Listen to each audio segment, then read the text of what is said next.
All right, ladies and gentlemen, welcome on in. Happy Sunday, August 10th, 2025.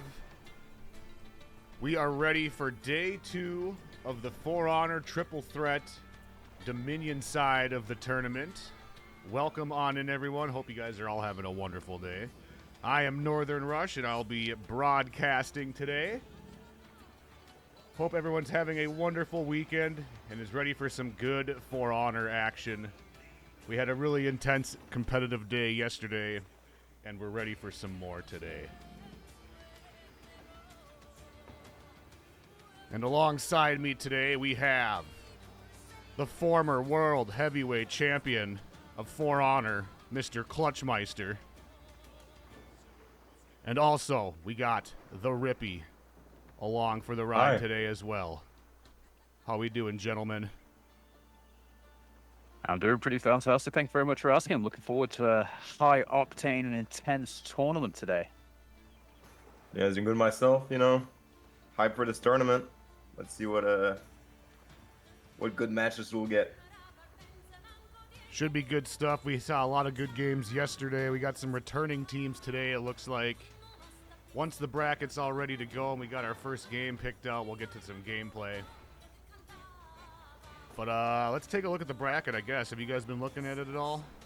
Let's see. A little bit, yeah. Couldn't see big matches in round 1, but we could always have some surprises team that I don't know of.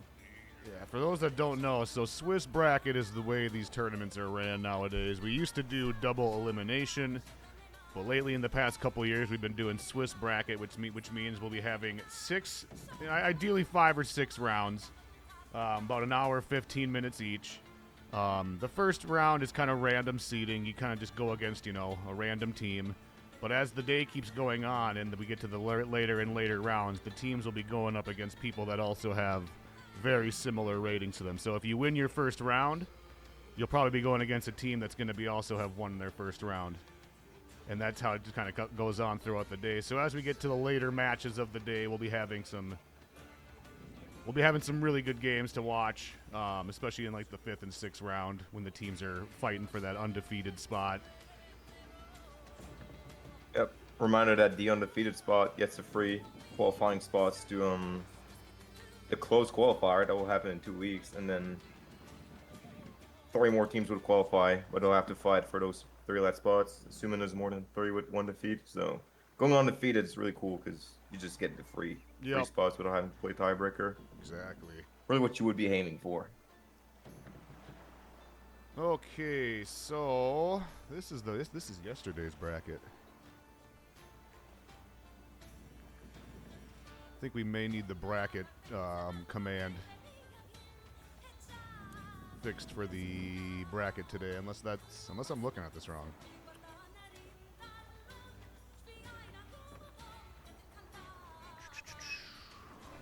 Bracket 1.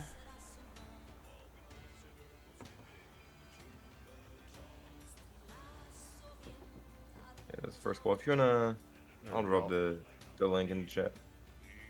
If you wanna change the command or something, whoever has mod. Thank you, Rippy. Should be today's link, I think. Yeah, I don't have mods, so I'm unable to change that. Yeah, that's yesterday's We're not bracket. cool enough.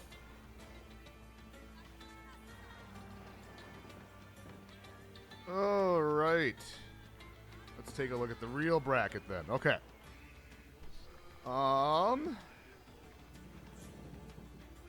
Let's see. I recognize some of these team names from yesterday.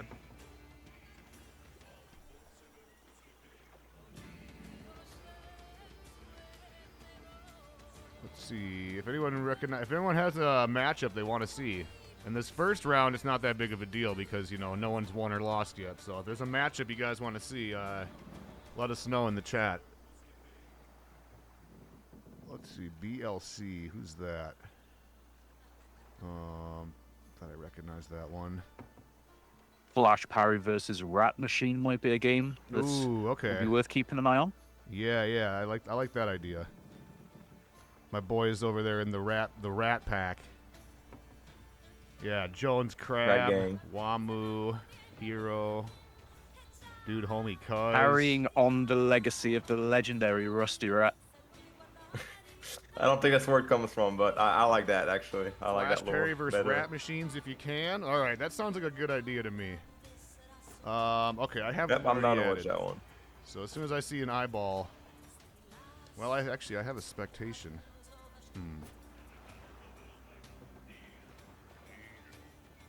Rusty Rat. I remember the name. I wonder if this. I have an eyeball already, but I don't know if this is. I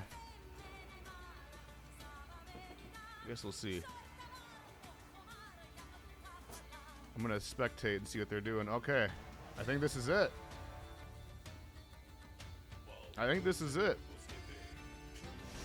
All right. Do we have any idea what the bans were for Yeah, this I game? didn't see any bands, but I do see a Highlander, and that's kind of crazy. First game of the day. Let me change the team names quick. Yeah, I'm hoping to see a lot of different jars in these qualifiers. It's usually nice. What was the name of the second team?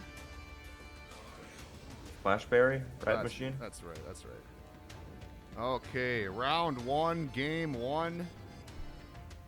Underway. We're going to Temple Garden.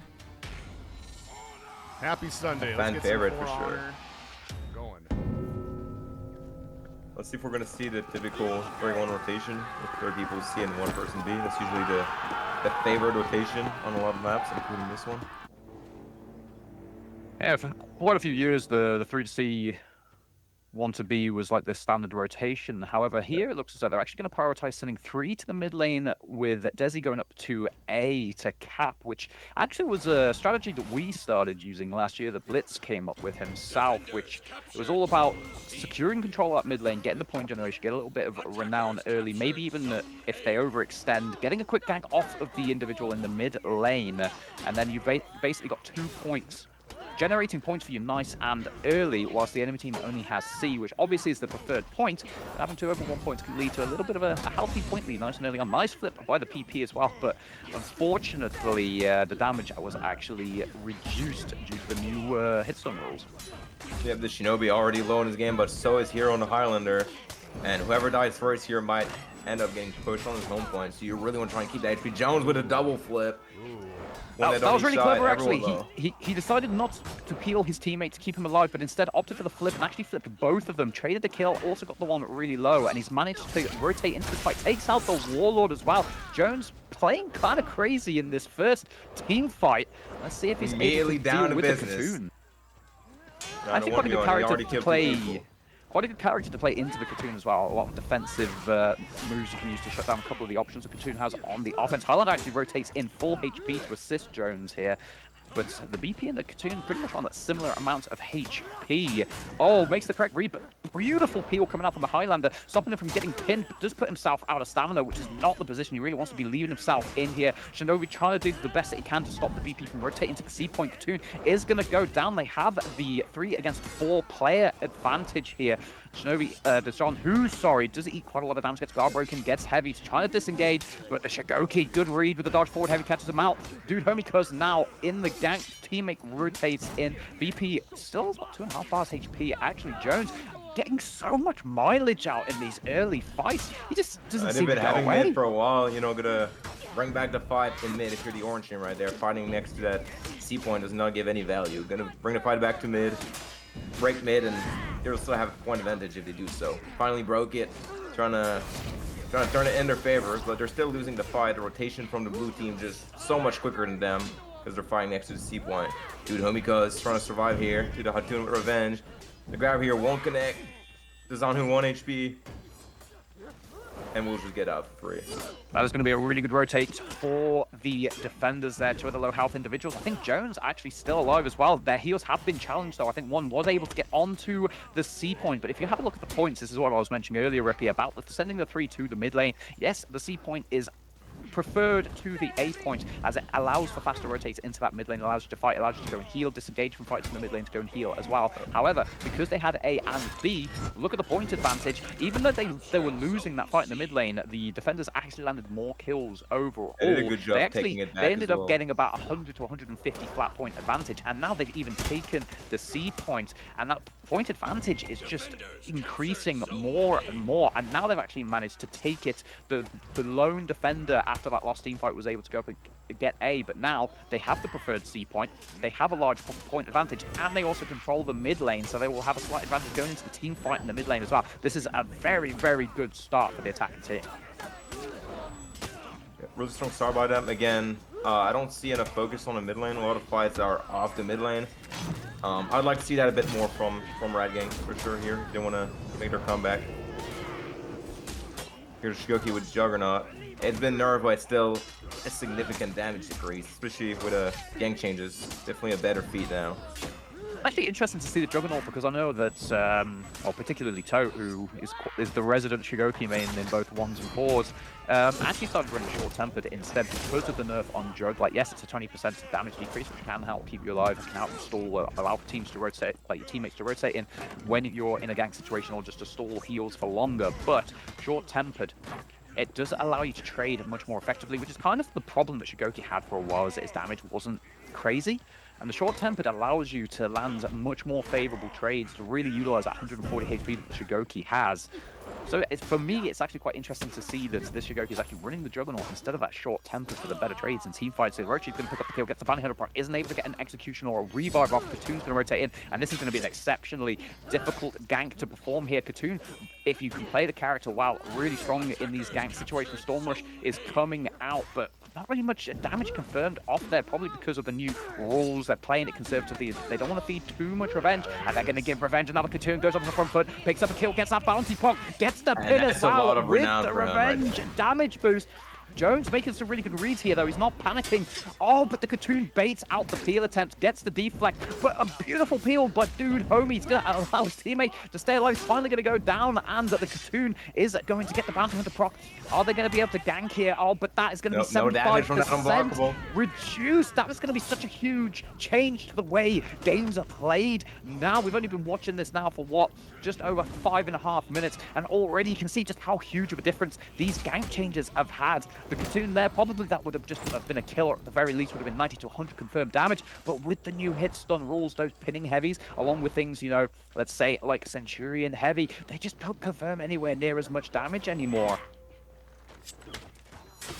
Yep, and the one thing you gotta be careful is, again, not to do it if you know it's gonna reduce damage. Like, they expected it to be full damage and won for it and fed a lot of revenge. Had they just stopped there, that would have been a lot better for them, so because they would have fed revenge.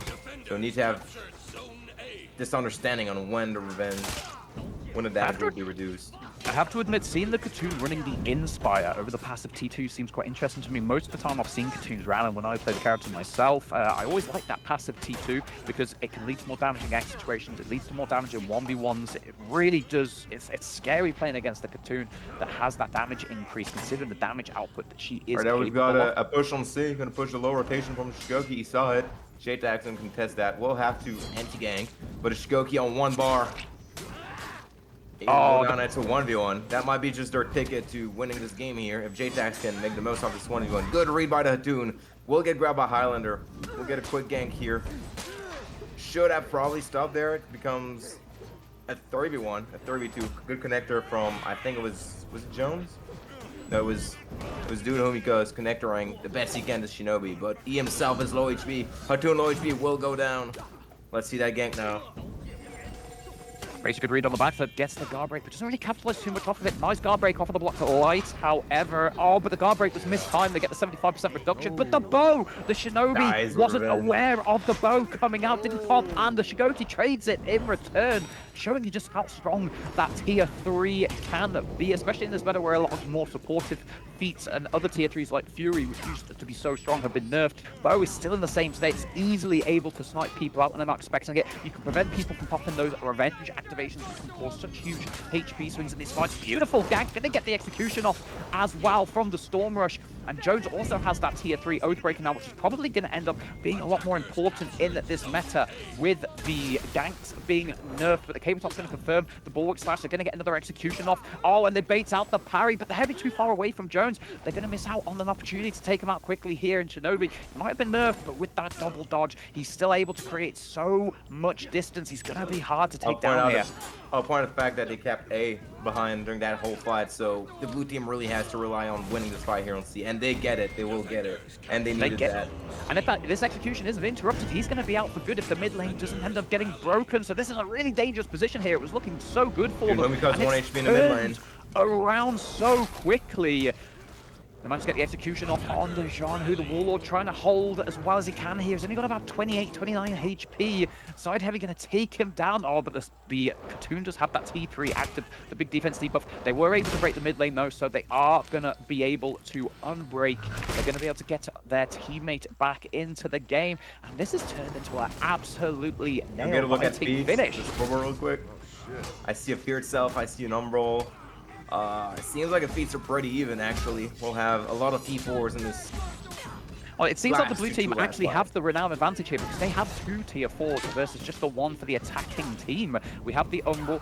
Oh, but these staggering blows confirming so much damage. The Shigoki's on the back foot. The Fear itself boosted. Chain Heavy going to take down the Shigoki, and the attacking team are breaking. So he's not going to respawn passively. He needs to get revived. Shinobi doing everything he can to try and stay alive. The Orochi's trying to disengage, but the Highlanders there to help peel off. The Orochi's going to be able to get away there. Another one goes down. There's only 2 people remaining for the attacking team, which is the Katoon and the Wall, but they do have the team in breaking. The Umbral Shelter is going. Jones sitting in the full block for the T2 heals. They're going to help keep him alive against that Warhammer, but the snipe on the Katoon. The Warlord is the last man alive. He's going to get Cabertos. He's going to get ganked here with the Juggernaut active. Oh, and he's gotten T4'd, but the hit stun reduction is going to reduce the damage over time, but it's not going to reduce that bow. And the defenders are going to take the first game, and I have to admit, for a while it was looking as though the attackers had the advantage there. They opted for that 3 down the mid lane. They had the point lead for, I would say, at least 75% of that game, but the defenders, they were able to get the better of the fights. As you can see, just look at the takedowns. I'm looking at this game, 17-3, 688 renown. This guy was not messing around. And of course, Jones didn't get this. He only had about half the takedowns as the number 1 player, but he had the least amount of deaths. And that can go back to when we were watching him at the beginning of the game. He just did not want to die, was really effective with his health, made sure he didn't give away any unnecessary renown, which you could also say contributed to them having such a large renown advantage at the end there. Player Dude Humikos has been invited. Yeah, I didn't mean I to saw do that. What a great first game that was, though. Looks like they're going to Beachhead now. And we got some Beachhead. Okay. Everyone, we got some Beachhead. That was a great way to start the day. That was a hell of a game to watch. Yeah, double breaking. It was absolutely neck and neck. And honestly, I think the only thing that separated those 2 teams was that renown advantage. Having the Umbral as well as the Fear itself active, and only being able to use the staggering blows, I think really didn't help. It really did swing the fight, keeping themselves alive. But the problem with that T4 is it won't have as much impact as like a Phalanx and Umbral, those really team fighty T4. You'll get some big damage, but after that, it'll be on cooldown for the rest of the fight.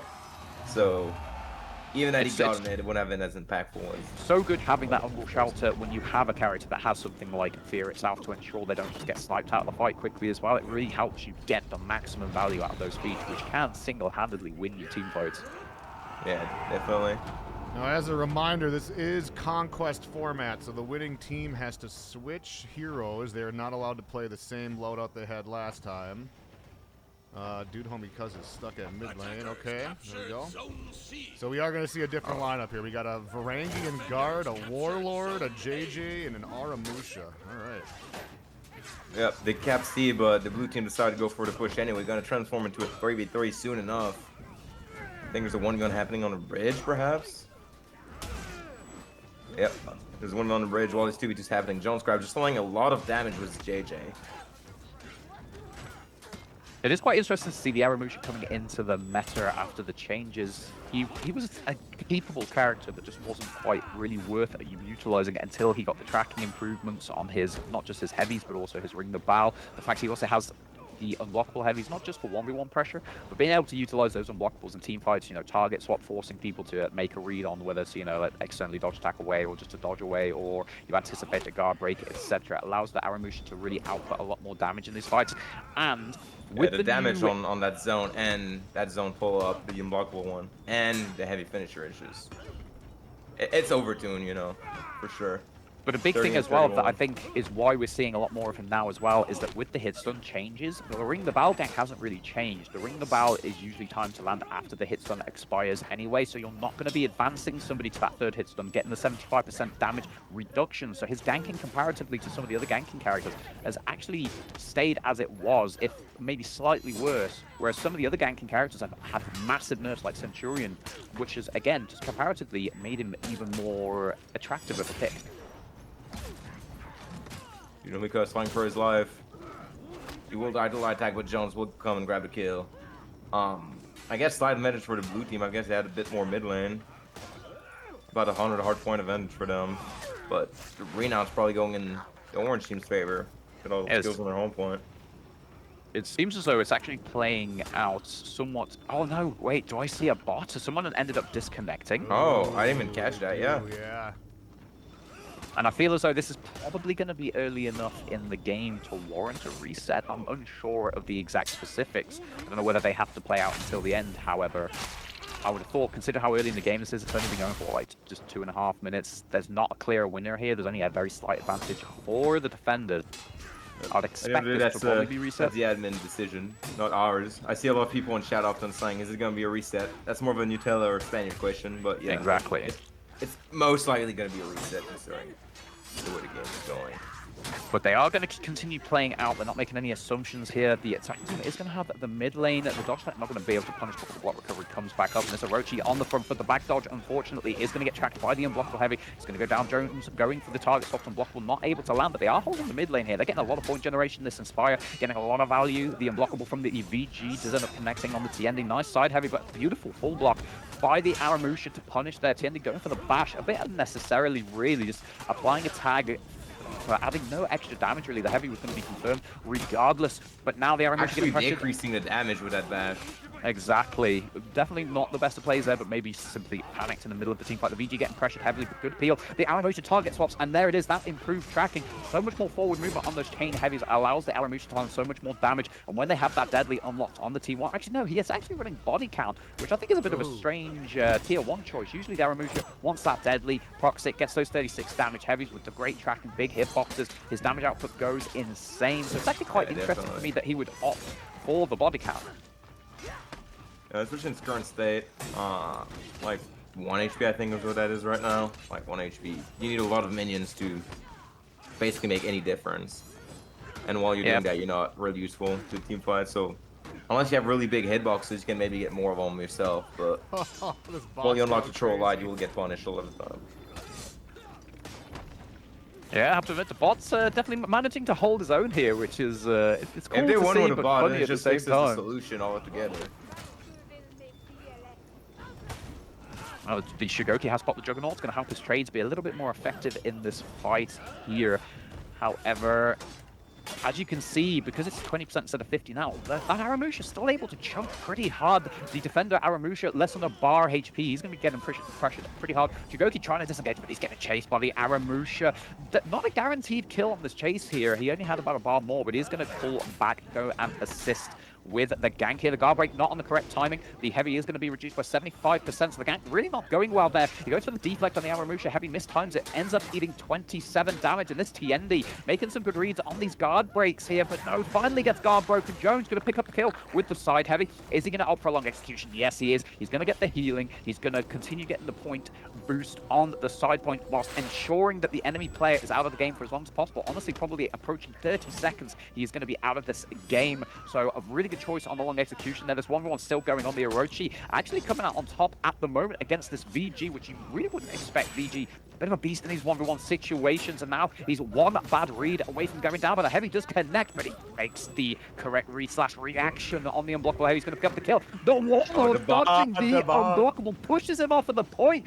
Oh my goodness, boy, Tanner, potential MVP, full block, main follower, the DM baits the guard fight, absolute insane gameplay. Oh my, this is hilarious. The bot doesn't need a point to win. Okay, the VG was able to get to the point before they lost. This is actually really important because they're both on about 50% HP, so he wants to do everything he can to stay alive. Jones coming in, pops that T2. Unfortunately, his teammate is going to eat some damage for it, but I'm surprised at how willing that Orochi is to throw zones out near the VG. It's like full block city when you use that. He does have this T1 and T2 active as well, which is going to make those full blocks highly valuable, but the target swap, Chain Light's going to confirm the kill on the VG. Oh, but the Shigoki, he opts for the side heavy instead of top, actually hits the Aramusha, which stops them from being able to correctly perform the gank. And now Jones has about 75% revenge, but still about 55, 60 HP remaining. He's got to be careful of that bow. He has to be really careful of the Shigoki here. I think he should probably pop this phalanx as soon as possible. Get it back on cooldown. He's going to get at least 2 uses if he gets it out early, and he won't have to worry about the bow. And he's in range of it now. He's got to be careful. There it is. It's going to buy him some time now. He's going to have a nice little 10 seconds to keep himself alive. They are going to pick up the kill. No power on the Yubi. VG going to keep him out. Doesn't need the HP, but he will keep him out of the game for longer. The Aramusha landing a lot of damage, even with the Juggernaut active here. He actually goes for the bow, ends up missing, takes more damage using the feet than actually dealing. The Aramusha's going to land his bow as well, but the problem is here is the defenders, they're constantly contesting the point. They might be doing well in these fights, getting themselves renowned. However, they are preventing the attacking team from their only source of point generation, whilst they have the mid lane, and they also have the unboosted point generation from the A point, and that's what's led to this 400 flat point advantage. Yeah, just a tough situation to be in, just one player down every time. They got to send their entire team basically to defend their only point. Meanwhile, the bot's unable to really clear mid for them. Alright, well, Quantum actually popped the Stout in a risky position there, right next to an Aramusha. Could have gotten a free side heavy off, but only ended up eating a light, which I definitely think is worth the trade here. He does have to be careful. The healing rate of the Stout is not very quick. You can get pressure through it when you are low, so he needs to play a little bit safe here, not risk anything, make sure he gets the full value out, and that Stout has definitely kept them in the fight for a while. And it's exactly like I was saying before, they're still on the point. They're still stalling that point generation. That the attackers, they have to do something here to try get back into this game. They need someone to maybe go to the mid lane, pull someone out to try and force someone to rotate off the point to buy them some more space. Because as it is right now, they might have the renown advantage. I wouldn't be surprised if they do. But points-wise, they are way, way too far behind here. Actually, as you can see, the defenders actually have 3 T4s. The VG's going to pop the T4 in a good position. 2 defenders here, 1 below 1 bar. Actually, they're both on about 1 HP now. They have to be careful. The zone, actually, I have no idea how that zone didn't end up connecting, but they rotate in to prevent their heals. They're really on the back foot here, but they should be able to get a revive off. He's going to be stuck on about 50 HP. This poor Warlord bot just seems a little bit lost, doesn't know what to do. He's edge walking down the stairs or farming instead of contributing. But it looks like they might be able to push up the mid lane here, but I think they're just too far behind points-wise to... They will literally have to win probably 3 to 4 team fights back to back to back without losing a single one to have a chance of even winning this game. Even with that much win, they would need to get some mid clear in the meantime as well, which they're not guaranteed to get. Yeah, the Warlord bot is also alone in a 1v1 over on the A point, and I think he just got ledged. So this is looking like it's going to be an end. They put up a valiant fight considering they were down to 3 players with the bot. And despite some early heroics from Boy Tata, the bot extraordinaire, it wasn't quite enough. And they are going to drop the game, but I'm curious what the TO ruling is going to be on that disconnected player. Well, as we said, I'm assuming we're going to get a reset. That bot going James Bond is unfortunate for sure. But we'll see. Yeah, having a 007 bot doesn't really help you a whole lot. I mean, they were keeping up for a little bit, though. I was interested. I was rooting for them. That would have been epic to win with the bot. All right, well, we're just waiting for a verdict on if they're going to do a reset or not, chat.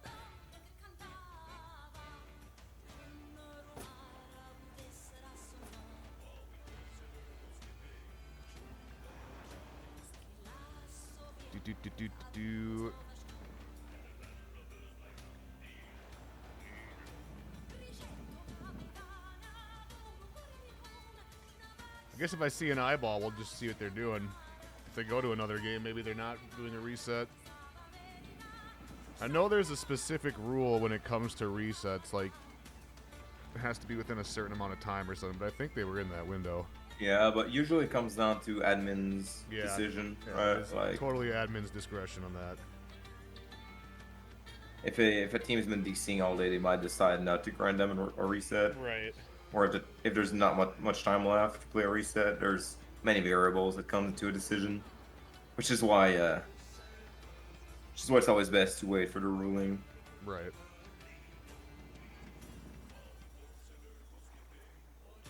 Let's take a look at How much money you paid the admins don't give you the reset as well. Yeah. It matters.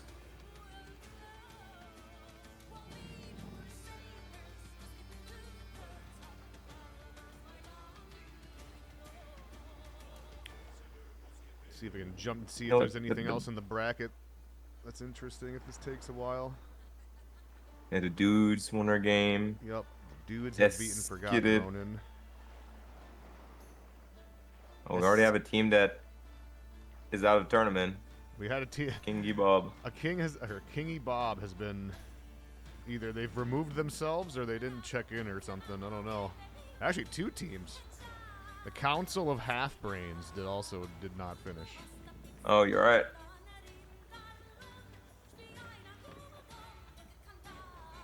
Which I think guarantees us to only have 5 rounds instead of 6. This team is called Horse Girls.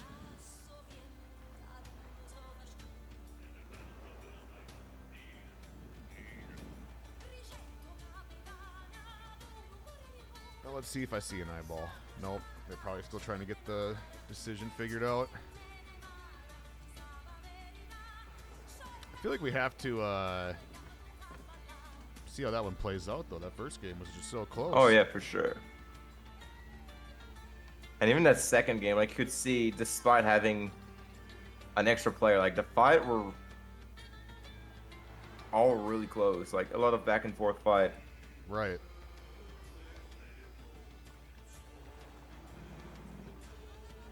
Yeah, so far it does seem like these teams are quite evenly matched. It's making for some good action, so I'm just waiting to get back in and start commentating again. I was enjoying those games, and it's Yeah. fun for me as well because I've not seen too much competitive play since the gank changes have come into the game, and seeing which characters are maybe a little bit more prevalent now after the changes, how maybe ban priorities have shifted. I know that Nabushi, whilst still being as strong as she used to be, her gank really didn't get affected all too much. So I have a feeling like Nabushi is going to be one of the characters that maybe even gets banned very frequently just because of how strong that character is and the fact that her ganks are relatively untouched. I would not be surprised to see Pirate as well. Again, Pirate gank didn't really get hit that hard in this update. There's one on top of the interaction that fact- really changed that you might not be aware of, or maybe you are. If your teammate attacks first, and then you forward dodge heavy gunshot, because your forward dodge heavy becomes like the second attack, the gunshot won't confirm anything, which is a new interaction. Huh. With That these is changes. that is true. However, is it actually possible to delay the input of the gunshot enough for it to avoid the hit stun? I don't believe you can delay it enough, but what you can do is time the unblockable to where they can't parry it, but their guard is technically back, in which case it becomes the first attack again. However, I can see many teams that would try and go for that, miss it, and end up feeding a lot of revenge, so would have to see. Definitely a lot of strong ganks still in the meta, but riskier to go for, and you basically take the risk of feeding a lot of revenge. So I've seen a lot of these teams, like in yesterday's tournament as well, going for light confirms, GB confirms, but that's not a confirmed gank per se. There's always a read the opponent can make, so I'd be interested to see how much ganking we'll see in these tournaments. I think it'll also be interesting to see if, for example, both Shigoki and Medjai still have strong ganks, but only if they are partnered with characters that can easily use a UB to confirm follow-up, Yeah. because the unblockable obviously connects on the wake-up, but before they're able to parry, they're able just to reset the gank and stop it from going to 75%. So it'll be interesting to see if people, start partnering up like either Shigoki or Medjai's with, let's say, Jan Juns, maybe BPs using Bulwark / to confirm with a bit of good positioning so they don't hit them out of the follow-up, etc. So I am curious to see whether people are going to start putting a little bit more thought into the specific matchups, into the teams in situations like that. But Yeah, that's a good point. it's always a good thing definitely. about meta shift-ups. It's always interesting to see exactly, which characters benefit, which ones lose out, which ones basically stay the same. And obviously, I don't think there's been a ton of time to practice these changes, so the level of ganking right now is probably going to be a lot lower than we're going to see in the closed qualifiers, and subsequently it's going to be on more than likely an even higher level by the time the grand finals rolls around. So it's also going to be fun to see how these ganks evolve over time and how much more consistent players will get with more practice. Teams will have to make a decision on how much risk they're willing to take with these ganks.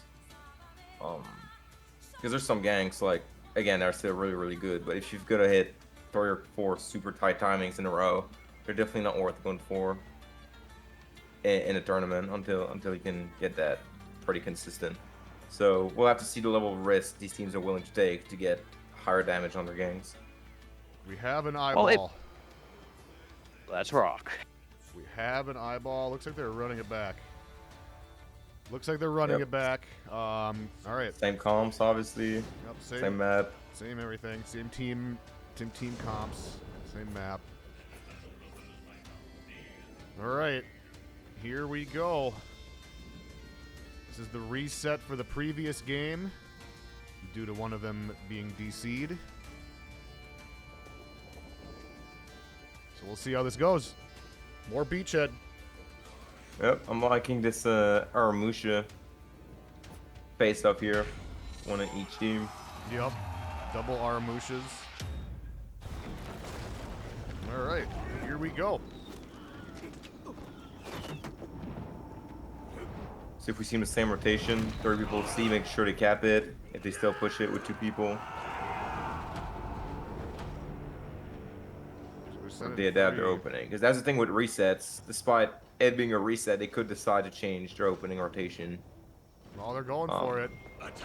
Yep, at least one's going. All right. We don't have a radar inspector mode, or did you turn it off? There's no radar, I don't think. Oh, I didn't know that. That's interesting. Yeah, I don't Oh think- my goodness, Jones already pumping out the damage here. Has the Orochi down Wow. below a bar of HP. No revenge either. Yeah, that was an incredibly well played by Jones. Great positioning, good trades into a really nice Shifu zone into a top Yubi that the Orochi just did not make the correct read on. The Orochi is going to go down. Aramusha is pressured, but the kick is going to connect. Guard break on the correct time this time around and is going to be able to get the execution. And this is a powerful start from the attacking team. 3 dead. The Aramusha in the mid lane on a bar being pressured by Hero. Nice full block on A the push on follow-up it is though. not happening. Yeah, they're going for A. Oh no, they're feeding a lot of revenge here. I think they're getting a little bit angsty. They're being a bit too liberal, throwing out these non-confirmed attacks on someone that has these tags on them. And now he's got 90%. He's going to have to leave it for a 1v1. He is going to make the correct read on the dodge there. A good read on the 400 MS Light. And now, unfortunately, the attacking team's Aramusha is in trouble in the mid lane. Stuck in that gank. He's on a bar of HP. Let's see if he's going to be able to have a teammate coming over to him. He lands the kick. Not really able to go for much follow-up as ganks that involve moves that knock down to the ground. So let's say Tinder Kick, Shaman Bite, Centurion Punch, etc. do advanced hits on rules as well now. So a lot of the times, a lot of follow-up attacks just end up dealing 75% reduced damage, so they're usually not worth the follow-up as they used to be. Probably going to be preferable to go for the TND dodge forward bashes if they have the range for it, as you'll be able to time them to avoid the hits and missed on rolls, the but they hug. messed up their gank. The Hit headbutt his is going to teammate be as able to well. take him down, so they didn't get punished too heavily, although I guess you could maybe say that abort time for the Warlord to rotate in. They could have avoided that potentially and gotten the cap.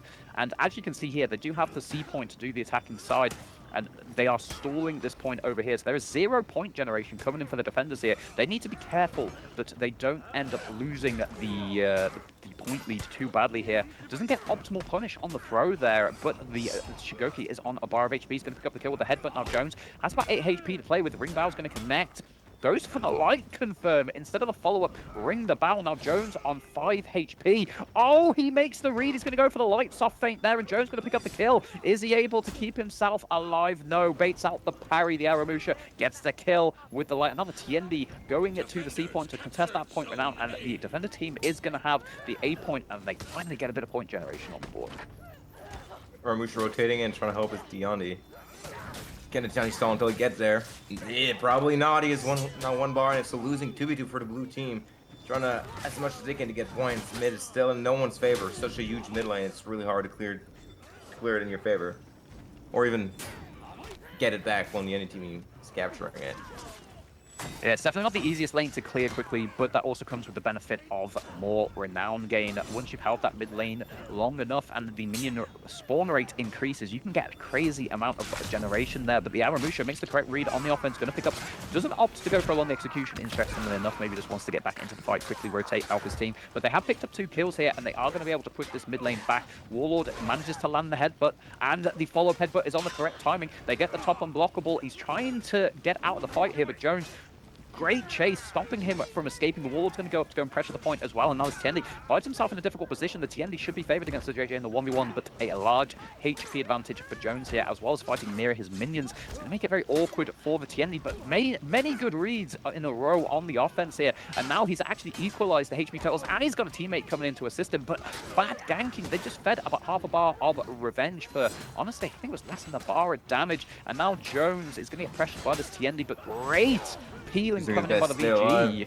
Very well played, but the VG actually disengaging instead of helping his teammate Jones. Has he seen a rotate going to the point? I don't think he has. He just kind of sacrificed his teammate there. Very interesting. I think he probably should have stayed, prioritized peeling for Jones instead, allowed Jones to go and heal, because even though he had about, let's say, 30 HP disadvantage on the Orochi, he's probably still going to be favored in the 1v1 against the Orochi. Making there, I'm assuming he didn't 100% know or have a call out on where the last guy was. Obviously, we see it from the stream, but if he's not sure, he would rather save his home point. He could have been worried, I guess, of a rotate going and contesting Jones's HP, so he rather would have maybe gone to fight a 1v1 on half HP rather than, let's say, a bar of HP. But that could maybe be an indication, as you said, maybe just not the best of callouts on rotation, so just not a great amount of awareness. Nice full block there. Aramusha making a mistake, dodge attacking into the VG unblockables, which you can't do because she can just react to the dodge attack coming out, get those full blocks off, which even with the changes to pin heavies is still painful. Not to mention that when she just lands those full blocks, she's going to be getting all the activation on those feeds. Shigoki on 1 HP here. He's going to go onto the ladder, but the problem is there's someone on that point. I will give them a free push. Exactly, like, he's not going to have anywhere to heal. I guess maybe he's going to wait for the tags to wear off, go to the minion lane, die, which he has just done, so they don't get any renown for it. I hope he waited for long enough there. I'm actually concerned he might have just given the renown anyway. But the Orochi is going to pick up the kill with the kunai, and now they have a gank situation here, about 80 HP. This VG, oh, she had an opportunity to get that T2 active there, but the guard break is on the incorrect timing, gets a 75% reduction. The TND trying to pressure here, but again, they apply 2 tags. Very messy ganking here, and it could come back to bite them in the ass. They've given the VG revenge, and this is a sight you do not want to be seeing. You do not want to be seeing the VG with that revenge up. It's got the activation on the T3. As far as that JJ from Planning's here, that could be game here. Could we have a quick look at the scoreboard? Let's have a look. He's on 279. He's 40 renown away, so he's actually very, very close to getting that balance online. The Aramusha should also have Fear itself online, or Stalwart, whichever one he's opted for, which could also swing a team fight. So this really isn't looking good. They have quite a large point disadvantage now, the defending team, and they have the renown disadvantage as well. The VG actually going to disengage. She's getting close to her tier 4 as well, but probably not going to be that useful on the A point. You can only throw it at the entrance to the point, and then you have a small amount on the point. But if they do go and try and push the attacking team's home point, then it's going to get a lot of use. The Warlord, it's actually quite interesting to see the tough as nails on the Warlord here instead of something, let's say, like Fury, which I think is probably still his best tier 3. It only gives him, I think, he's 140 HP, so it's 21 total HP. The bow is going to pick up the kill, and now the Shigoki does have a teammate coming in, but again, just not the most optimal of ganks here. The Shigoki actually had his passive T1 that increases revive speed. He might have been able to get that, but the problem is just the ganks haven't been great. They've been feeling so much revenge, missing guard break timings, making the wrong read on confirms, and it really is starting to bite them in the ass here. I see a flask. Yeah, I think he's looking for it. Can just get a little bit of space right here. maybe he's keeping it for. And there's the Phalanx and the Inspire as well. If he opts to use the Flask here with the 20% damage boost, I think this is the perfect time for it as well. I would have thrown it. I would have thrown it already. Rolls and puts him in a position Oh, where he can't no. Flask anymore.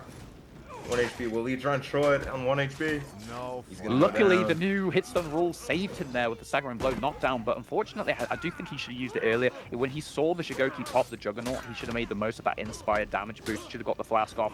Even with the 20% reduction from the Juggernaut, that would have been counteracted by the Inspired damage boost, so it would still would have been like full damage. And unfortunately, I think he panicked, got caught with the roll into the Staggering Blow, he went down, and they are going to lose the fight, but thankfully for them, they do have a substantial point lead. They just need to be careful now that they don't get a rotate from the people on that point after healing up to go and help the Shigoki here, which it does actually look like is happening. They're trying to, by all means, try and stop that point generation from the orange team. Fighting in mid, fighting on C. Because ends up being pretty low, but was able to land that P4, helping his team with a Doom banner. And now it's just Yorumusha just fighting for his life. Jones Crab comes and help him. All of his feats on cooldown. That's what you like to see on your JJ. That JJ uses his feats. Everything on cooldown. Hero still holding on to that Flask. Could go in Flask mid, could go in Flask in the next fight. But he needs to use it here soon if he wants to get value out of it. He might be saving it for next game. Could be a thing, you know. We've seen that a lot in these tournaments. Yep. No, he might be saving it. What?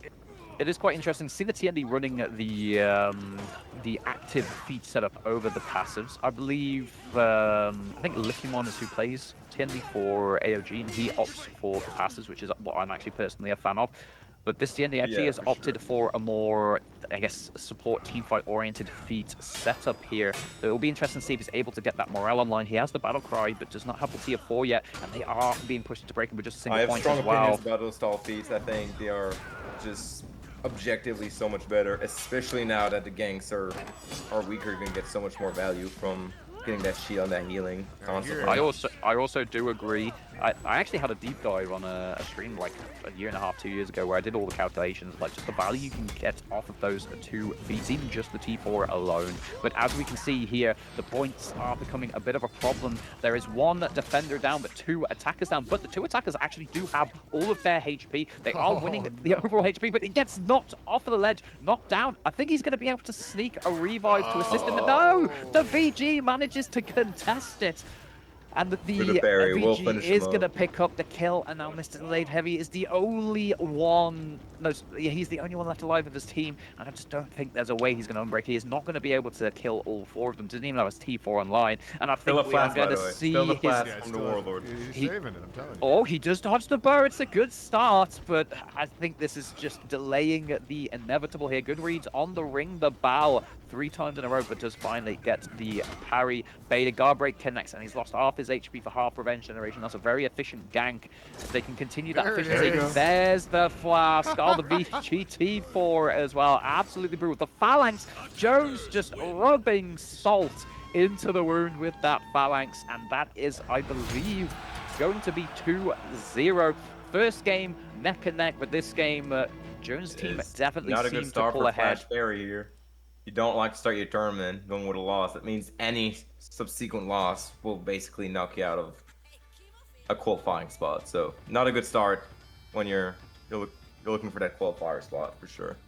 Definitely not the start you would dream of, but I guess a consolation prize will be, because they've lost their first game, their subsequent matches should end up being a little easier. They'll be going up against other teams that have ended up dropping games in the first round. So again, really not the situation you want to be finding yourself in, but they should potentially get a team that isn't quite on the same level. Maybe they'll get a time for a breather. They might be able to get some of their confidence back if they're able to pull back a W. So we'll have to see how it goes. For them as well. Exactly. We have 1 match left in round 1. Real hitters are still going against Napoleon Boys. Okay. I don't think I have any of those gamers. Let's see. Unless I have friend requests from them.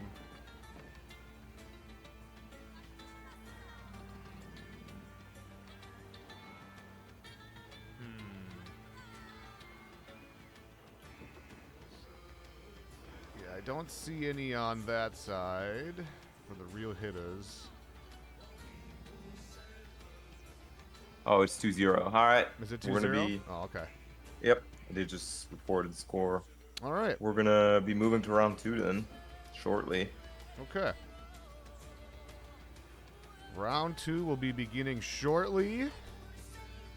So as we get through this tournament a bit further, we're going to be spectating teams that are definitely ones to watch that are undefeated. So now that it's round 2, it's going to be teams that have won their first round going against each other and teams that have lost.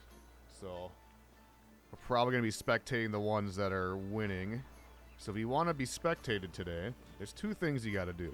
First, you got to win. If you win, you have a lot more chance of getting spectated. And 2, There you go. you have to add me on Ubisoft. Sabertooth with 2 zeros. It was in the announcements earlier if you need to go back and look.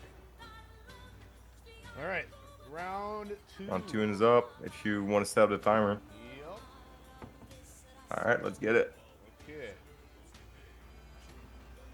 Let's see if we have any mashups here. If you guys see anything, definitely let me know. Yeah, looking through it right now. The dudes are going against the government. Might be one to watch. Who's the government? I don't recognize those names.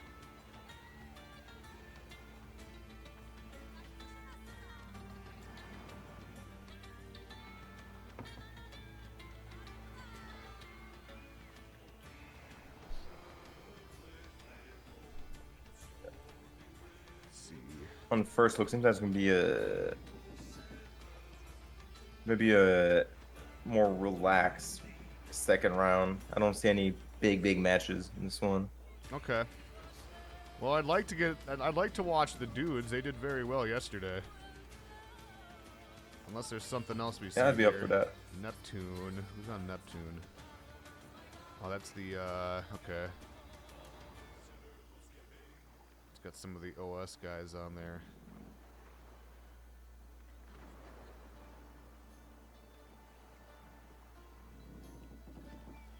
Horse Girls. Let me just see who's on this team. I like that name. Well, I know one of these people sent me a friend request.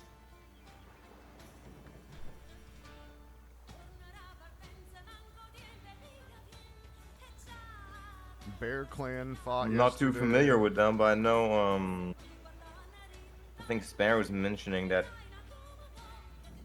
Ketchupuri team was decent, and you got Neptune on the other side, so it could be a match as well, perhaps. Might be a good one. Baba, you'd have to add me, but I have you added already, I believe.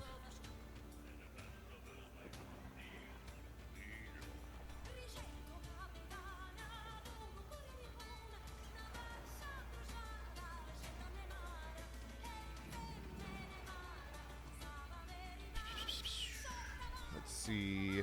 Neptune. Could watch that one. I got to see if I have anybody on my list here. Okay, I got Sir Zach. Should we do that one? I think either that one or government versus the dudes, whichever one you're either goes first or if you want to watch more. Well, that one's already got an eyeball. All right, we can go for it then. Government and the dudes. All right. The dudes fought yesterday. They had a lot of really cool plays, especially destruction. So definitely going to keep an eye. Yeah, I've seen some of their names out there. I'm not super. I don't know them super well, but I've definitely seen their names out there before. So they were only sporting one loss, I think, yesterday in like the final round. So there was a pretty high stakes game they had yesterday. all right, I'll definitely keep an eye out for them today. The eyeball is not loading though. I wonder if I clicked an eyeball for some practice.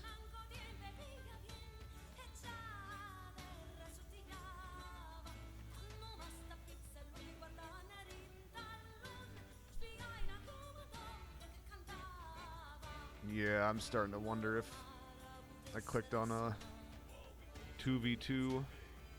Custom. maybe just backed out of it. Yeah, I will when it lets me. Oh, maybe they backed out of it, so that's why you're Yeah. sitting there in agony.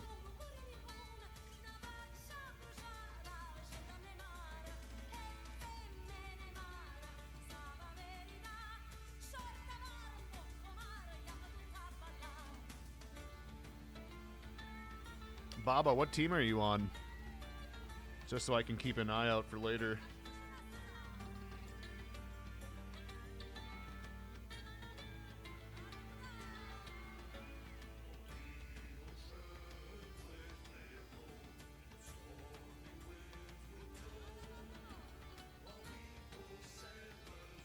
One E done.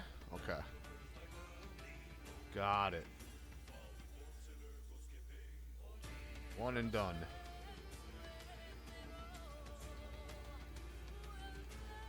Well, my game bugged out because I clicked this eyeball. I'm wondering if I should just relaunch the game. I'm not sure. It's like I clicked on the spectation, but they must have been leaving whatever they were doing as I was entering, so now it's stuck.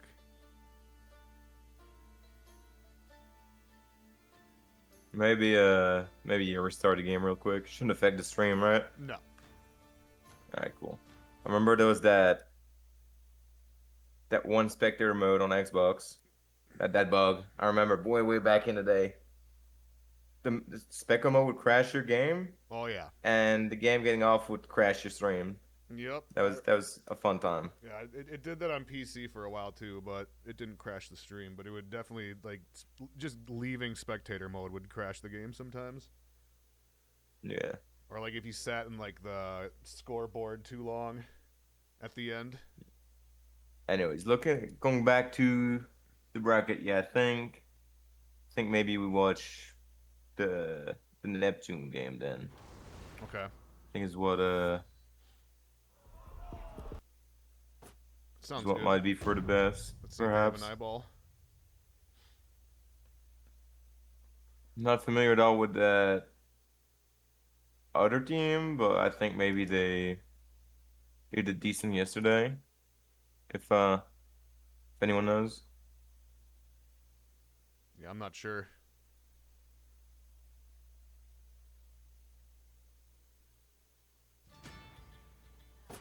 Okay. Okay. Let's see. Do we have an eyeball? Not an eyeball for them. I'm just going to go with whatever gives me an eyeball first. Alright, that works.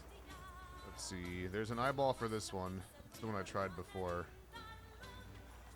Let's try it again. Spare, I was asking about what's their team name? Ketchapuri, because I know you mentioned they were decent, but I'm actually not familiar with them. So I was wondering if maybe they played yesterday or something. Or if I'm just really out of it and I don't know the players anymore. Could be that, for sure. Okay, what the heck? They didn't? Okay.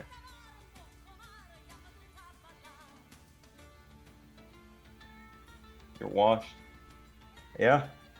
You could say that. You don't need to ping me. 2-1-4-2. Alright. I'll say I'm down for either match.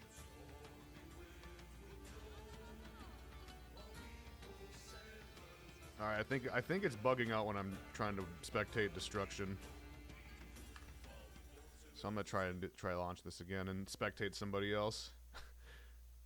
It gives me the eyeball for them, but it doesn't let me go in. We'll get here eventually. It's impressed some Russian players were recognized from history. I see.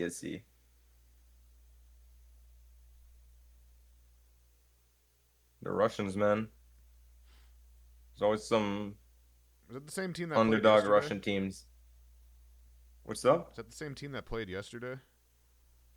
I don't think they played. If the information I've been given is correct.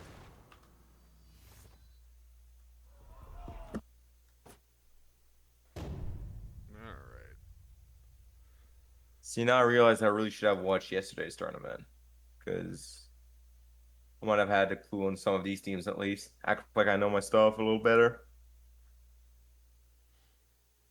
4,754 ping? That's super normal. All right. Let's see who else we can spectate. Okay, the one we were gonna watch, Neptune, we can watch. All right, Alright, let's get it. Sweet, this one works. Yeah, I don't know why I was doing that when I tried to spectate destruction. It would like glitch out. All right, let's see. Who is this? Neptune and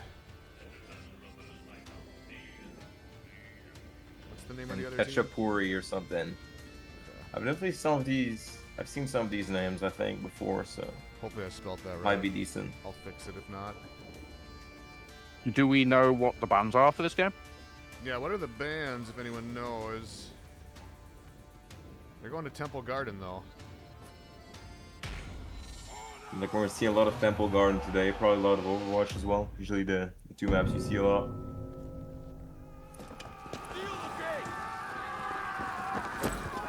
Canyon's on the rotation now, right? I'm hoping to see some of that as well. See how it gets played. Okay. Looks like they're doing the 3-1 split.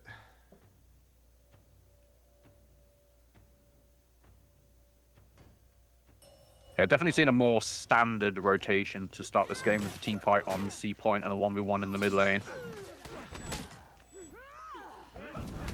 Yep, over there, Orochi just doing his Orochi things, trying to get some pressure going, but gets a lot of damage from the Varangian guard. Seems like Lubev is taking a decent amount of damage as well. That Jaded Heavy, big damage again. Now the Orochi on point though, getting the guard break off of the bounce from the light on block. The side heavy trades is out of stamina and he's in a very dangerous position here. Yep.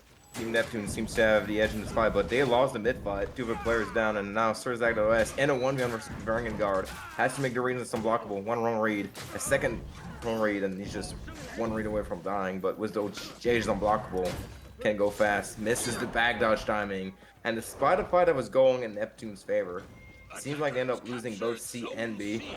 Otako 1 HP gonna do his best to try and capture A. It was quite a surprising turn of events. The HP seemed to be in their favor.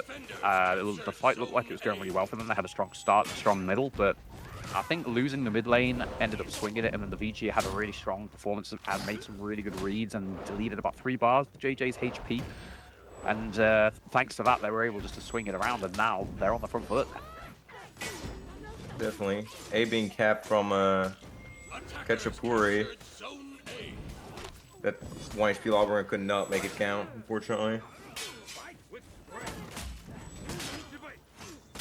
Oh, so much damage. Those target swap side heavies on the Orochi, even after the tracking nerfs, still so strong. And now they only have about 10 HP on the Orochi to deal with before he goes down. Utilizing those target swapped attacks really effectively to stall, however. I'm surprised the Orochi's leaving, but the JJ was able to get that bash off in the first place. They will get to the C point here. And they are already down 120 flat points, but it's nice and early in the game, so definitely time to still swing this one back. Yeah. I'm happy to see some lobbering action there. Maybe not the best character, but also has some really good hitboxes and some really high damage output. So definitely not a complete throw pick. Maybe more comfort pick, if anything. All that being said, he's losing the 1v1 pretty heavily right now. And Orochi will come back and just steal that kill from his teammate. Both of them get some renown, so works out for them. And the orange team just getting renown after renown on that C point. Execution, delaying the respawn timer. This is a really dangerous position to be in. All 3 of their teammates went down. It's just the VG left up. If they don't stall for a significant... Oh, but they completely messed their gank up. They've only done about 50 damage to the VG whilst feeding an almost entire revenge meter here. This is not how you gank. I wonder if this is just, again, the result of the changes recently. People's ganks just not on point. The Aramusha are actually doing a much... GB, so, you know, might not be the game change in this situation. Yeah, very true. Happens to the best of us for sure. Here, the blue team's just trying to win a fight somewhere. Like, the point is theirs, but no point generation versus 3 point something points a second, pretty much. They finally clear B, but they're still losing points from A while not generating any. Taco being ganked on his own point. Trying to get some kills here, maybe unlock some feats. Can get the bombs, he'll be a much bigger asset to his team, not a 1v1. Yeah, being able to unlock that tier 4 as a Lawbringer is so helpful. It's not just the damage output, but it's also just how versatile the character becomes. You can fight the side points whilst also contesting mid lane. You can even, let's say, if you rotate up to the A point, you cap the point, you can use the bombs to get the mid lane, or even just help a team fight in the mid lane whilst continuing to either boost or heal. It really gives him like a really good map presence, particularly on maps like this. Yeah, for sure. Gets his Juggernaut here. Won't get much use out of this on this life of his until he gets some heal or until he respawns. But it's good to have it nonetheless. Surzak probably trying to look for an Inspire Pop, but won't get a chance to. Dodges is on Hootie too, which is really good. You don't want to start this gank minus 30 HP. You actually saw an example there of the nerf on Juggernaut, just how like influential it can be. That he had about 30, well, he had about a bar of HP pop the Juggernaut and still ended up going down to a single side heavy by the Arrow Musha. It really was a hefty nerf. Yeah, definitely, maybe because it was so strong before, but for a long bit, definitely felt underwhelming to me using Juggernaut. But again, that's with the knowledge of how strong it used to be as well, so there's that. I do think a lot of Lawbringers do prioritize going Righteous Deflection instead for the... Obviously, you have to parry something to get that activated. It's not an on-demand like Juggernaut, which can still be useful. And Juggernaut is actually the best on Lawbringer. I think he's got the fastest watch the last lap here. Sorry for cutting you off. That's perfectly fine. Oh my goodness. That's a lot of damage. It is, particularly on the Lawbringer. He's down to about 35 HP now, but they are able to get the gank off, fortunately. Definitely could have been worse, but the Orochi rotates in to contest the heals.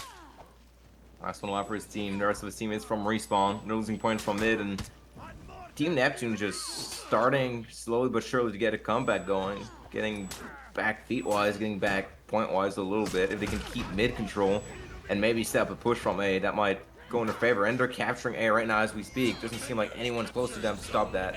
And no point generation for the orange team as we speak. But the longbow will finish off. I don't remember who that was actually. Jiangjun. Yeah. Good catch.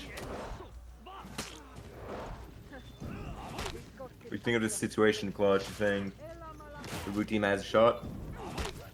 Well, it's not like it's 100% a guaranteed victory for the attackers here, but would we be able to have a quick look at the scoreboard just to judge the renown difference? Like, look at the renown difference here. There's 1 T4 on blue team, but orange team have 2, soon to be 4, in fact. So I do not see a way for them back here unless there is some rather major misplays by the attacking team with that much of a renown advantage, that much of a flat point advantage. They have almost double their flat points. It's going to require a combination of insane gameplay from the defenders on top of mistakes from the attacking team for them to come back here, but it's certainly not impossible. Gang there, they missed the timing, but the dart attack still gets hit by the unblockable, and all of a sudden, you know, they were starting to get a comeback on the map, but they're suddenly needs to break B, and while they're doing that, it seems like every single one of their teammates gonna die on C. Taco, very low HP. I've also been liking what I've been seeing from Mr. Krabs, Hero Musha from the orange team. Just really patient with heavies, adds the damage, and then baits out, peels at them with either his full block or his fast heavy feint.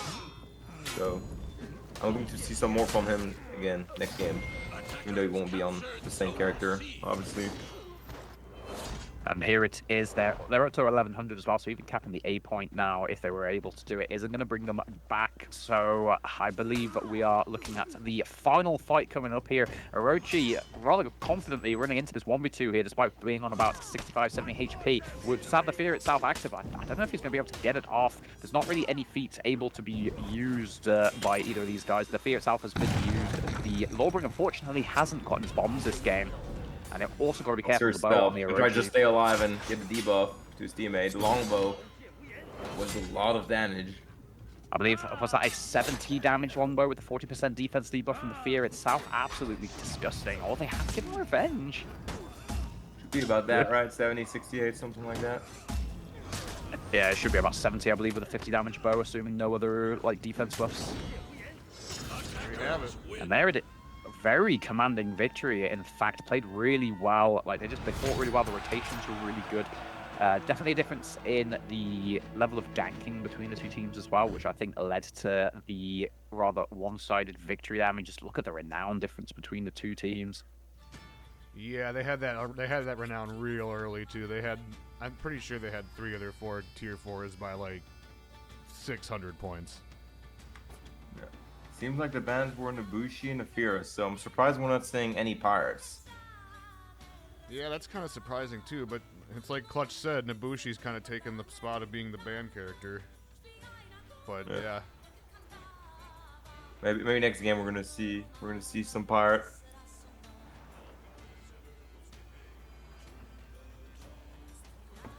Alright, let's see what they're going to next. Looks like we're going Harbor. Alright. Love to see it. And Mr. Crab is on the pirate. There's our pirate. First part of the day, actually.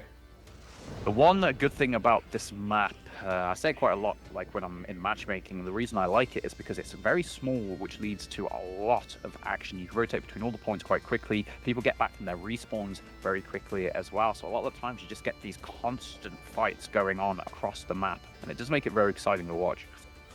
Yeah, it really highlights the importance of ganking quickly and also connectoring to some extent.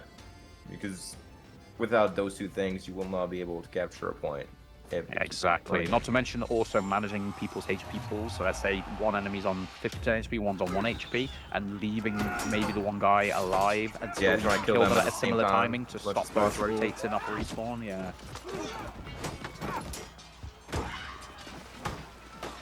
Also, always good to see a PK. Yeah, I think Always that's fun the- watching that's that the character. First PK for the day. Yeah, for sure. Looks like they're Some going BP AZ. on both sides, a Hatun. Some pretty strong comms from both sides. I think, if anything, the odd one out is Peacekeeper, but not a bad char at all. I'm actually surprised that Pirate wasn't banned. The character is so strong in this meta, still being able to gank effectively, being much stronger at the high levels and 1v1s now with the buffs to the unblockables, and of course still being a teamfight menace. Oh yeah, despite what people are saying, I'm not expecting to see anyone reacting to at least that 4 dodge heavy in Dominion ever. Like, while being technically doable, I'm not expecting anyone to pull it off in a 4v4 match. Absolutely. Even if we're speaking purely like FPS differences and input delay differences, obviously you're not going to be getting the same like FPS in 4v4 as you are in 1v1, which is going to, at the very least, add a little bit of delay, which makes it even more difficult to react to. Yep, and that's like not even considering that you have a lot more to take into account to think about. Exactly. But this is a really good team fight so far. This JJ and the Pirate actually seem to be playing really well together. The Pirates are doing their job correctly, creating a lot of openings, confirming a lot of damage, and the JJ just swanging out those huge unblockable heavies with that massive one down, pumping out insane The amounts of BP damage. shield coming in at the right timing here is gonna help. Yeah, that is huge. Just do a huge, massive especially- amount of work. Gets a kill here. Actually keeps him alive as well. That dodge forward heavy from the BP lands just before the Sinister Shield goes down, keeps him alive, so He doesn't have a massive point of value. view right now. Oh, he does. Ooh. But it's contested. Good 1v1 by that PK as well. Good reads, good reactions. Took the fight comfortably. There's a Hattun's rotate still coming 1 in, HP. but yeah, he's on 1 HP, so he's got to be careful he doesn't just give a lot of renown to the Shaolin here. And there it is. And he Seems gets like he the did. sweep, the 1v2 from Lubaba. Exactly what I said. They were a danger out there. They've probably just given him a large amount of renown. Obviously, doesn't have the most like game-winning tier 4 options, but his tier 3 and his tier 2 both have really, really strong options to have. And you don't want to be giving the Shaolin his feet that quickly. Yeah. Going back to Shaolin T4, I think it's arguably one of the worst map for it, you know? Get less value out of basically from less distance that you're traveling. But a map like Stank Bridge or even like Citadel Gate is so big, such a big rotation that spawning in and being able to rotate immediately back in from the fight is honestly very valuable to have. Yeah, and not only that, but I do think Scout is a little underrated. Obviously, again, it's not going to be on the same level as things like Fire Flask, Fear Itself, etc. But it's still a map-wide 15% debuff. But the one thing that people also tend to ignore about it is, one, you get that 50% extra renown on a kill, because it's just marked for death on every person in the enemy team. But the Shaolin can then also utilize his tier 2 through walls when the tier 4 on Scout is applied, so the Shaolin actually can get some use, like extra utility out of it as well.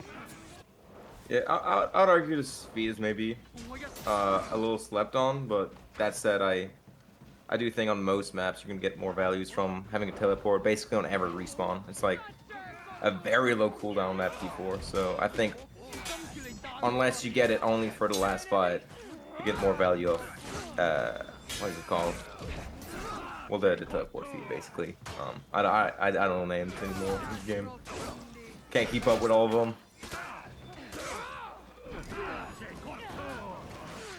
Again, a super clutch T1 coming out from the BP, just showing like a lot of people think to make that feat really strong, you have to use it to keep shields up for longer, like whether it's a revenge shield, like phalanx, etc. But just the BPs in this game have shown that just using it normally can be super clutch. Twice in a row, it saved their teammates, stopped the renown going to the enemy team, allowed them to rotate out and heal up. Such a powerful tier 1. Damn.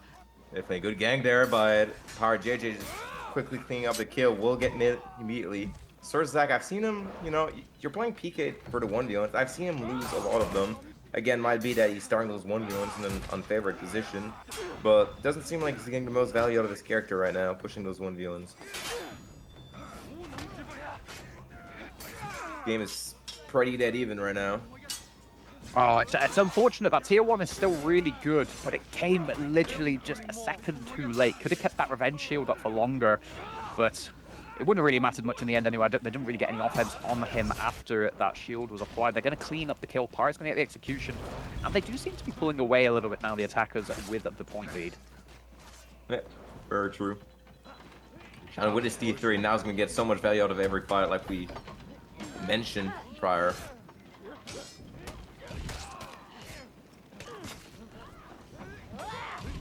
Been a very efficient gank, actually. Only gave about 1/3 of the revenge meter, but doing over half the HP. And the Katoon as well, really under pressure from the Pirate. Landed a very good value. Trick shot gets the parry. The Shaolin, though, beautiful target swap to punish the peel attempt. Get the sweep as well. Lubaba really been playing well on the Shaolin this game. Yeah, and as much as I said that game's really close, all of a sudden it seems like they're just so far ahead. Even competing for mid right now as they own both side points. Renown-wise, 2 T4. Pyre just got his T4 himself. And basically guarantees this fight with it. So be careful with the damage reduction on the floor. Gives revenge, but don't get the kill. Which is something that changed in this update. Before, when they were on the floor, they would get no damage reductions. You were just free to add as many damage as you want. Not the case anymore. And they clear out the gank on C as well. The BP flip definitely not quite the one good flip away from winning a team fight that it used to be. Quite a hefty nerf of the flip, but the character's still very strong. We're seeing, I just now noticed, we're seeing healing wards on BP.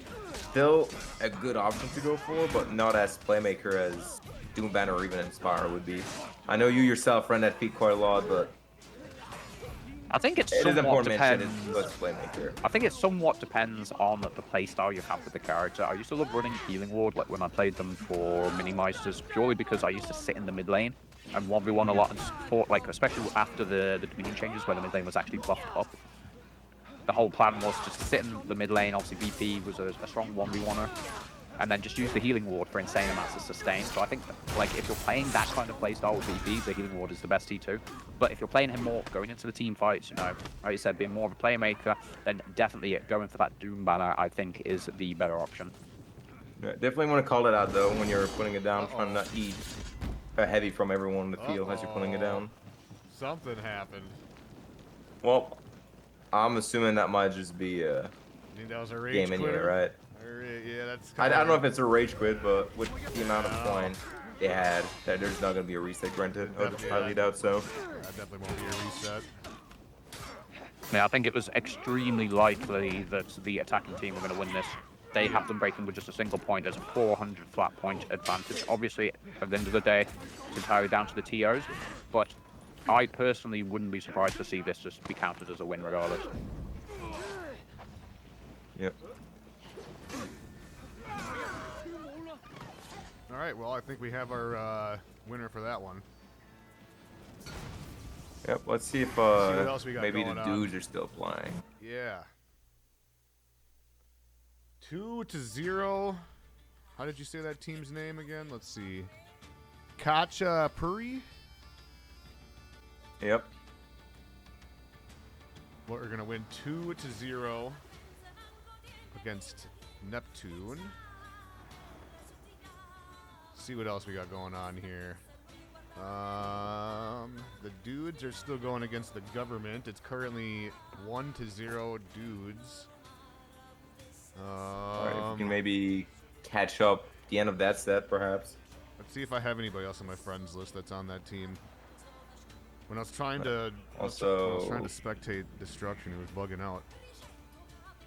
Apparently, it was they all DC'd at the same time. It wasn't a rage quit. But regardless, there won't be a reset. Granted. Yeah.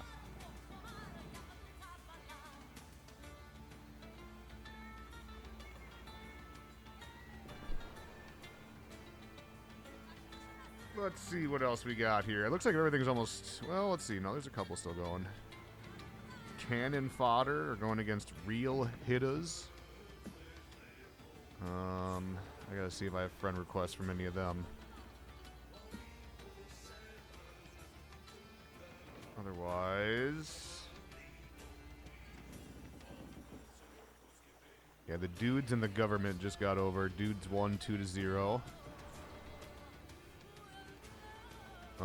Horse Girls against Dogs. D-O-G-S. They're still going.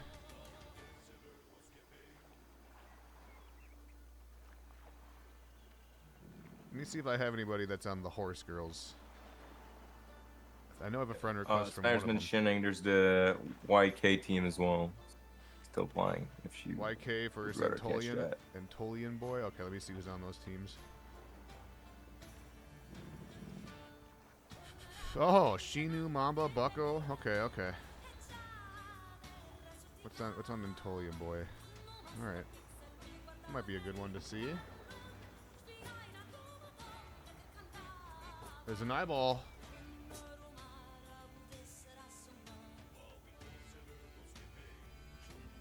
YK.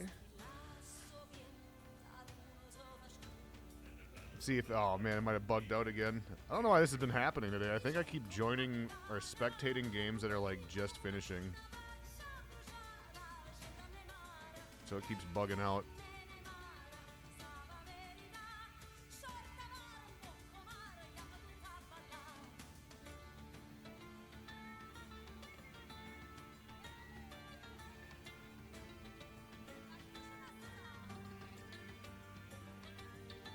It was happening at Wooly's tournament last week too. Yeah, I don't even know what the deal with that is. It's been happening a couple times today where I gotta like relaunch the game. All right, fair enough. Stand by.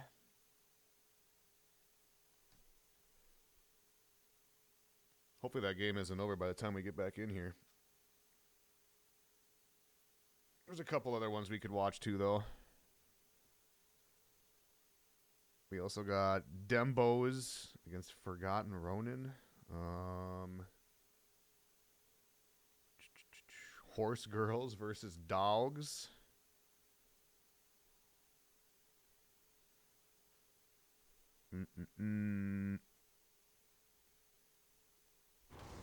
Cannon Fodder and Real Hitters. Real Hitters. Real ones. Type 1 if you love Zaxby's. You know, we don't have a Zaxby's up here. I've always wanted to have it, though. Sounds good.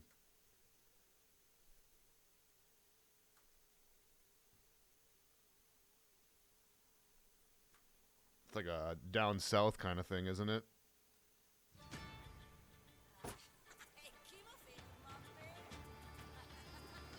Okay, no eyeballs. Let's see what's still going on here.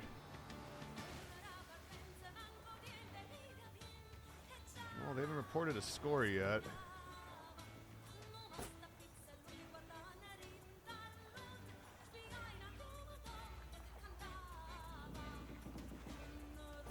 I'm gonna try and spectate again.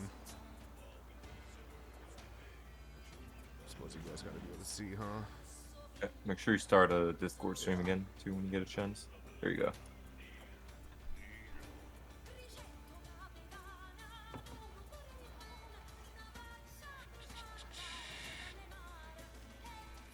Alright, let's try and spectate this again. If this one doesn't work, we'll reset and I'll have to find someone else to spectate.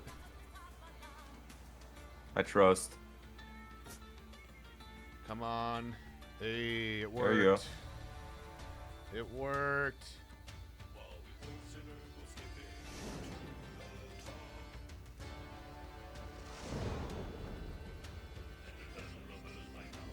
Okay, what do we got here? There's a Nabushi. Afira. You get to see Shamsel as well. I'm there for it. Waddle? Okay. Shaman? Alright, alright. I have to admit the Shaman is a very unusual pick. And Yeah. I mean, obviously the character was considered to be possibly the weakest Dominion character anyway, but she's even weaker this patch because her bite also gets affected by those new hit stun changes with the pins. So her gank is actually weaker now than it was previously. And unlike Shigoki and Medjai, where if you have a teammate that has an unblockable, you can just hit confirm into another gank setup that ignores the 75% hit stun. You can't do that with her bite because she needs to reapply the bleed and then bite again. So, like I said, very, very interesting pick. I love Alright. to see it though. Here One we of my go. favorite character, honestly, to spectate. This our first time watching Cathedral today? I think it is. Yep. I think it is. I'm surprised as well. It's a good map. It's the aesthetic is on point. The design is good. It's definitely one of the better maps in the game. I like it. It's like we're sending You 2 and see 2. a 2-2 split with A and C. That's interesting actually. Seems like the 3-1 split from YK.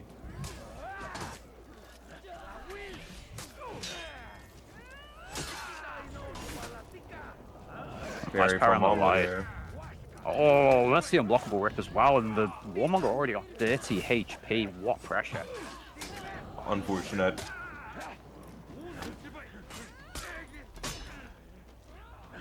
And here we're going to see the Nabushi undodgeable gank. Doesn't even opt for the undodgeable gank in the end, just throwing out those bleeds as the Cobra strikes and Viper's retreats on the Nabushi, still feeding very little revenge. So even if you make a mistake, you're not really getting punished too heavily for it, and they just get absolutely melted. What a dominant start. Yep, C cap, B cap, and just gonna protect those 2 points. Not gonna overpush to A right away. Probably gonna win another 5 before doing so. You're just opting for a lot of leads, which seems to be landing quite a lot. So honestly, why wouldn't you? I do think they got a little bit carried away there, though. Didn't watch the revenge game quite well enough, giving the Warmonger an opportunity to just get some extra damage out when she was already guaranteed to be dead. But I think they're feeling the fact that they are stronger in these fights. They're feeling a decent skill difference, so they're just throwing out these attacks which are just consistently landed. Look at this, absolutely disgusting, just tearing the poor guy to pieces. Oh, disgusting. Yep. Quite the And renowned despite the difference score there. being a tiny bit in favor, well, actually, it's in favor of the orange team. You got only hard points, but the feed advantage is what matters here. Just getting so much more renown, winning every fight, and at the end of the game, that's gonna make it so hard for the blue team to do anything, especially since they're already losing fights on feed and renown. So now that it's starting to get down on renown, it's gonna make it close to impossible. And again, just the light spam gank in a way, They're just just poking them. super efficient. I mean, if the defending team are unable to deal with these ganks, then why wouldn't they keep using it? You know, like the light confirms they're not feeding any revenge. No reason They're not to, yeah. Exactly. So until these guys can actually discourage them from doing that and can counter them, they're just going to keep doing it. I gotta Yeah, bring and already defeat's already coming to action. That arrow strike. I gotta bring it back. They have the first map cap of the game. You're right.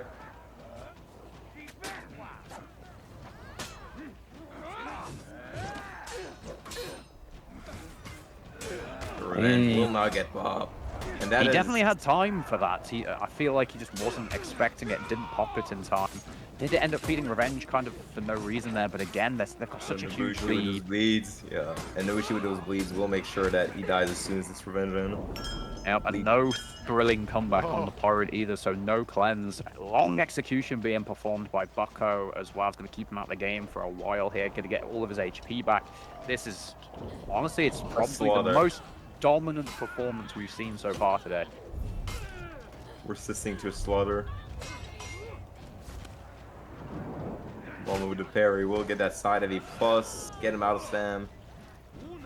Kind of important, actually. Going to buy him some time, allows him to go on the front foot, stops the Shaman from being able to use those dodge attacks into the unblockables, which makes them more effective. But the Griffin rotates in, and they should be able to get the gank off here.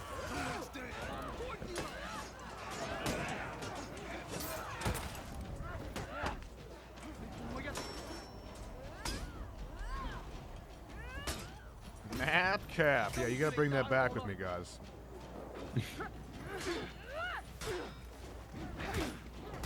Machina going to rotate to try and cap the A point here whilst Bucko peels off the pirate. Bucko having an insane game, already has his tier 4. Such a strong tier 4 feat. Just gotta be careful you don't end up hitting your own teammates and applying a large defense debuff to your team. They should be able to unbreak. I don't think this is going to be an end of game. There's only a couple of minions still holding the line. Only one left. There it is. It's going to unbreak, but unfortunately I have a sneaking suspicion it's more delaying the inevitable. Again, just a Cobra Strike, Viper's Retreat, Chain Light, spams, tearing these poor guys apart. But they are able to get the A-cap, so they are able to again keep themselves in the game. But Corruption won't do much here, you know, in this 1v1 without the unique T2. Exactly. Like obviously, that T2 Arrow Strike definitely has more team fight winning potential, but the healing passive T2 on the Warmonger can be really good for those stalls or just healing themselves up to 4 in a team fight with the T4. Also gives a use to the blade in a 1v1 as well. Exactly. Yeah, the light confirms again. All game have been deadly to that team.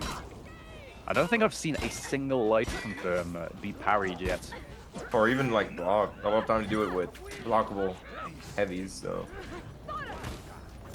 starting with a block could be good. I feel kind of bad for the Shaman there. Actually baited the dodge forward heavy out from the Ethereal and went for the deflect, but it was actually just out of range, and then they were stuck in the recovery of the forward dodge, which confirmed the follow-up Ethereal bash. You have to feel for him there. Oh. That's unfortunate. We do love Bo.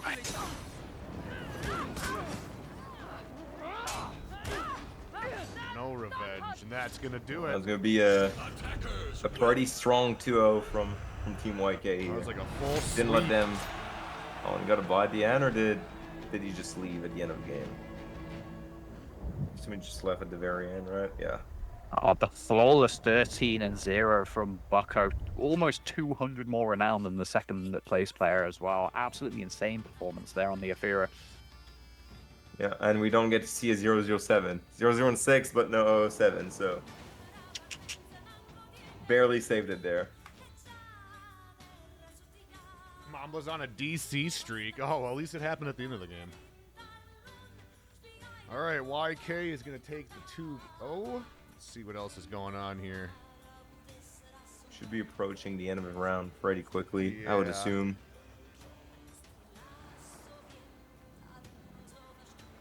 There's only a couple more that are still going.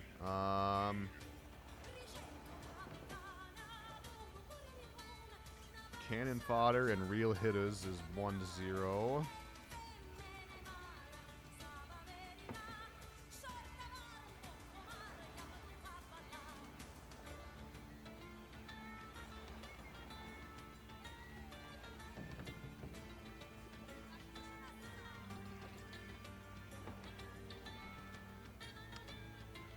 I know this one. Let me see. That Dembo's. You know what match I'd kind of like to see? YK versus what's their name? The Yopopsy team. I'd like to see that match a lot, actually. If it happens, I hope it does. Both the remaining maps should probably be ending soon.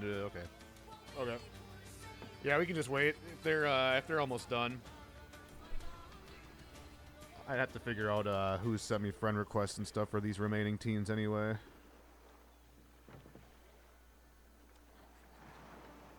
That one might have.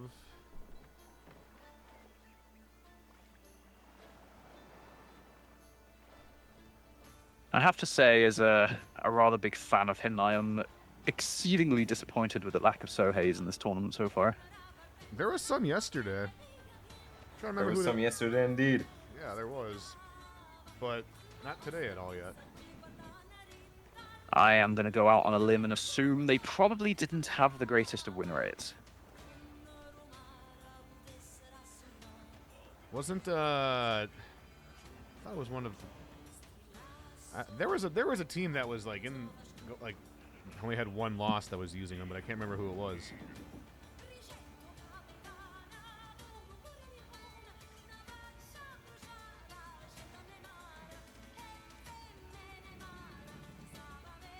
Okay, Yes, Gino. I want to see the Sohei, my friend. Do it.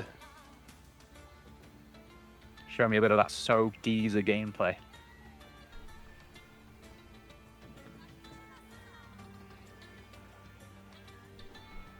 Why is the second qualification nothing but gangs? Well, you gotta understand, you will try and kill the enemy as quickly as you can, which means that if you get in a 2v1 situation, you will gank. You don't want to let them have some free stall. Yeah, this is competitive For Honor, so I mean, ganking is, a big part of Dominion. It's kind of how, you delete people as fast as you can, because this is, at the end of the day, a time. Dominion's all about time. How fast you kill them, how fast you can rotate, how fast you get your feats. Everything is time in Dominion.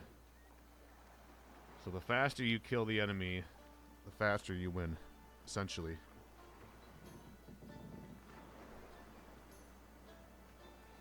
Well, this one's gone to 1-1. Maybe I can watch that one.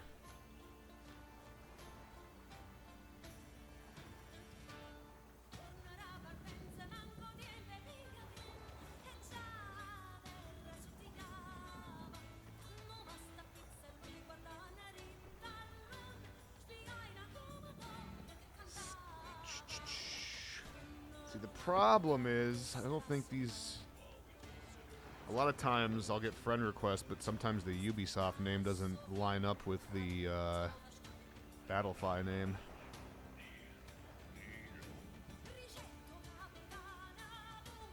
Yeah, really helps everyone out if you guys have your Battlefy name matched to your Uplay name.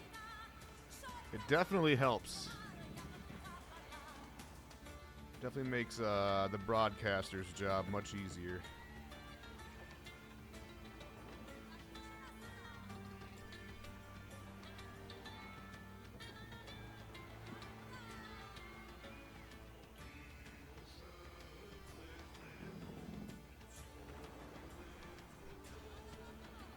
Alright, there's only one more game still going, I think. How much time we got left? Okay, there's still 26 minutes, so there's still time.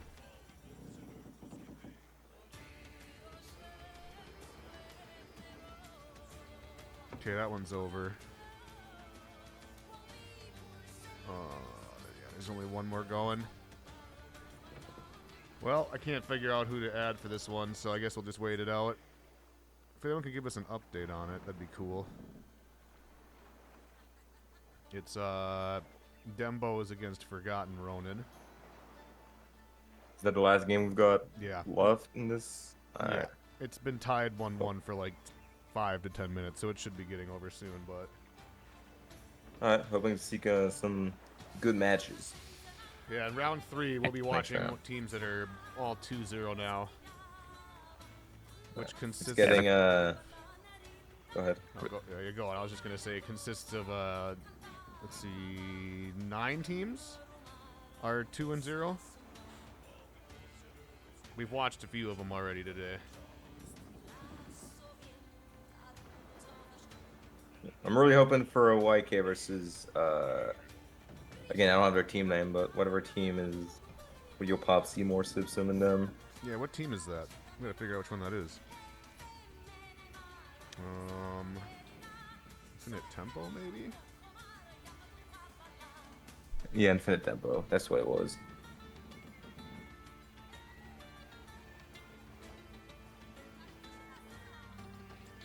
They're just finishing, so round 3 will be happening soon. Okay. Right on.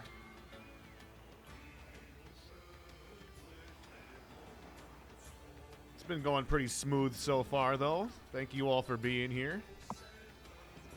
If you guys are just joining us, we are in round 2 of the For Honor Triple Threat Dominion tournament.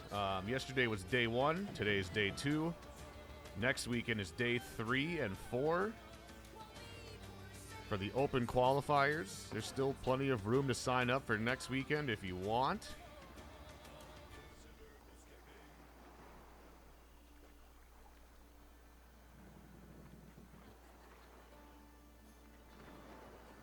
Okay.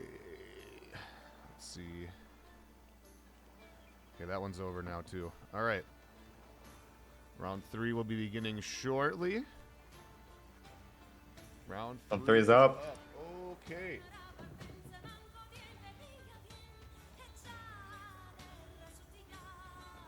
We're getting to that part of the tournament now where we're going to start seeing the more reputable teams start getting matched up with each other as we have the undefeated teams continuing to face each other. So things I are going think to it's gonna start be the getting dudes, spicy. and I think it's gonna be Infinite Tempo and the dudes this round that we watch. Okay. I don't see any Infinite Tempo in the any match to dudes. beat that.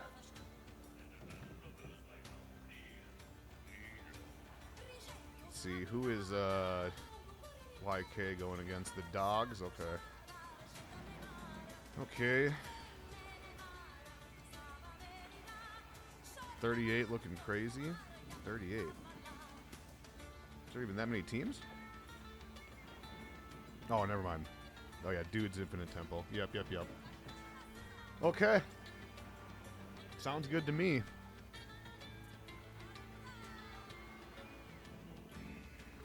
The Dudes had a great day yesterday. And YK just, not, wait. Infinite Tempo we haven't seen yet. Okay, yeah. Infinite Tempo we haven't seen yet today.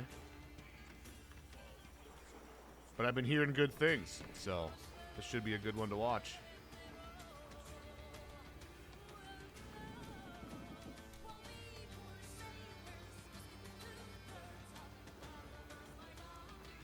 Alright, as soon as we get the eyeball, we'll get down to the action.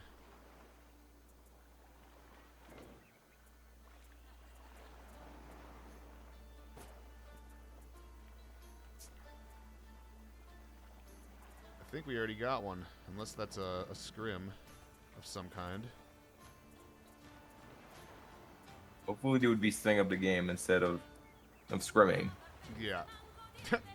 Hopefully, You would think. but you'd think that's what they would do. But for owner players, am I right? I wish I could say that's never happened, but there's definitely been times I went to spectate and they were doing some 2v2 practice. 20 minutes into the timer. It's happened. Just want to make sure they're as warmed up as they can be.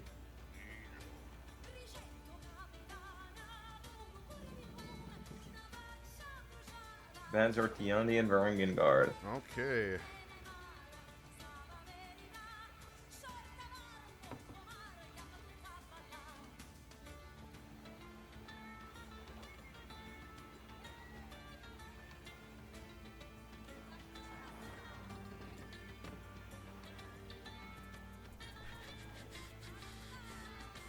If I see an eyeball, should we try it? Think they're already in there? Try it. I trust.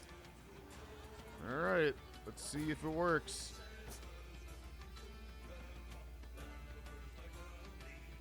Oh no. Yeah. expectations on one today. Hey, you not had a lot of luck with spectating these games, have you? It's happened a couple times today. I think it's like if they're not in the game yet, but it gives you the eyeball early or something. I don't know. Maybe it's better to wait for a second then. Yeah. All right. I'll have to relaunch then. Yeah, it's been happening frequently. That's for sure.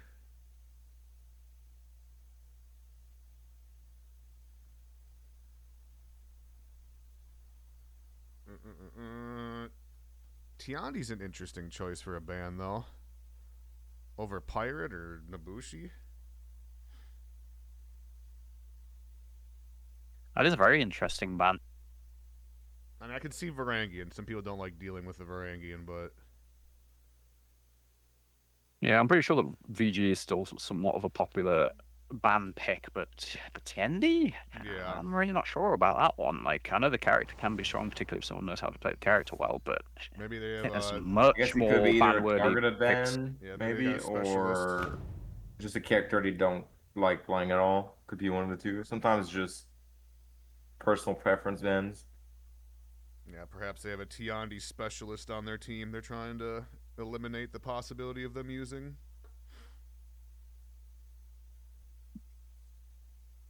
That I could see.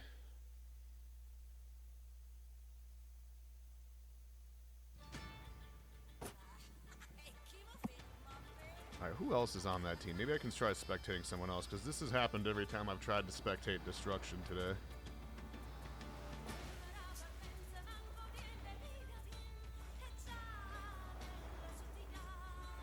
On that side's got Yopapsi, Big Delations, Kalid, Akama.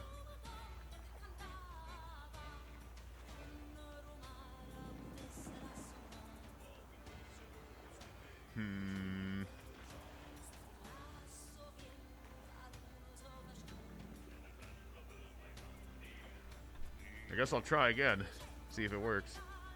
I don't have anybody else on their team added.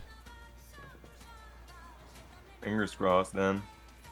Unless they're just appearing offline, which I should still be able to spectate. Is that a thing on PC? I know it's a thing on console. Yeah, I know it was on PC. You can spectate if they're appearing offline still.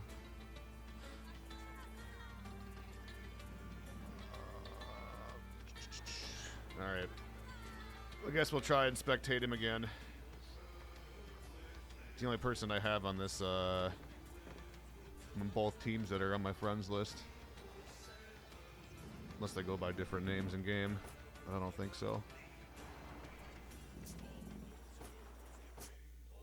There we go. Oh, there you go. There we go. Alright, looks like they're on Overwatch. The first Overwatch of the stream, actually. Let's see, PK again. Alright, Afira. I do like Overwatch. This is a good map. Still waiting for Sangbridge, personally. Same. Alright, here we go. Opening rotation. Looks like 3 to Should be C. standard 1 and B, 3C. Yep. Alright, here we go. See this big team fight down here. Yep. Seems like it's a PK Afira 1v1, so we'll keep that on the side for now. Just Shalin getting a super good deflect early on, just gets a bit of damage super early. The side of it will connect, evening out of damage, but Young Block will also connect. The Shalin just 2 bars. That's not the start you want to have in the game. Doing his best to try and equalize the HP. Turtles is baiting out some good parries. Lots of damage coming in, especially with those large headbox chain finisher heavies. This is a neck and neck fight. Big heavy there by Destruction. This heavy itself was Destruction. There you go, living up to his name. Huge execution actually by the Griffin to get that extra 50 HP, but the Afira does end up winning the 1v1 in the mid lane. Caps it, rotates into assist, but this is still going to be difficult. Looks like the Nabushi's disengaging, probably going to rotate, try and catch Big Point, get a little bit of healing in. They pick up the kill on the Shaolin. Now the Grimber in an anti-gank. Nabushi actually turns around and comes back. Destruction with the kill. Destruction with the Read kill. and the kill on the second remaining individual. Gets the anti-gank off, gets the C point, and he's got his tier 2 feat unlocked less than a minute and a half Great start into for the game. Destruction. That is going to be huge. And he'll go back and heal probably to A. He is delivering the destruction. Yopopsy already blinking, so is the other Shaolin. Which one will stay alive the longest will pretty much determine who wins the fight. A good punish here by Stelzig. Gets a zone, gets a bleed. Yopopsy bleeding out, he'll try and get the kill. Attackers captured Zone A. Stelzig 1 HP himself. Destruction not able to help him. We'll get some heal, but too late. And now that's just a winning fight for Orange Team all of a sudden. Oh, the target's not AMG. unblockable from the JJ, just hit the Griffin as well, and now he's below 1 bar of HP, 1 heavy away from death. Nice peel with the light there, but the Orochi and the JJ are smelling blood in the water. They managed to get the Griffin down, but the Shaolin just managed to rotate in. The Nobushi on about 2 bars of HP here, goes for Cobra on the ground. Nice sweep, the Shaolin picking up the kill. Then the Nobushi on about 30 HP as well. Yopopsy rotating back into the fight. They pick up the Nobushi, and now it's a 1v3 on the C point. They do have the point generation from the A point as well, so the attackers are building up a bit of a point lead already. Yeah, we're seeing Stel versus Keytrap here. See if he's able to go put Keytrap anywhere useful. I know sometimes you're going to go to the spawn to get everyone with it, but it might not be a thing he's able to do in a game he's losing. So let's see how much value he really gets from that T1 Keytrap. Popsy actually doing a really good job of being able to stay alive on 1 HP just for a few extra seconds there. The Chiro is in a gank here. It's a dangerous position to be in. This Challenge actually going to disengage, going to leave the PK. Even though she has less HP, you'd probably say she is favored in this 1v1, has the much stronger offense. Yep. So I believe, I could be wrong, I believe this Orochi is also known as Moore Simpson for those who might know that name. I believe that is the same person. So Ah, okay. I wasn't aware of that.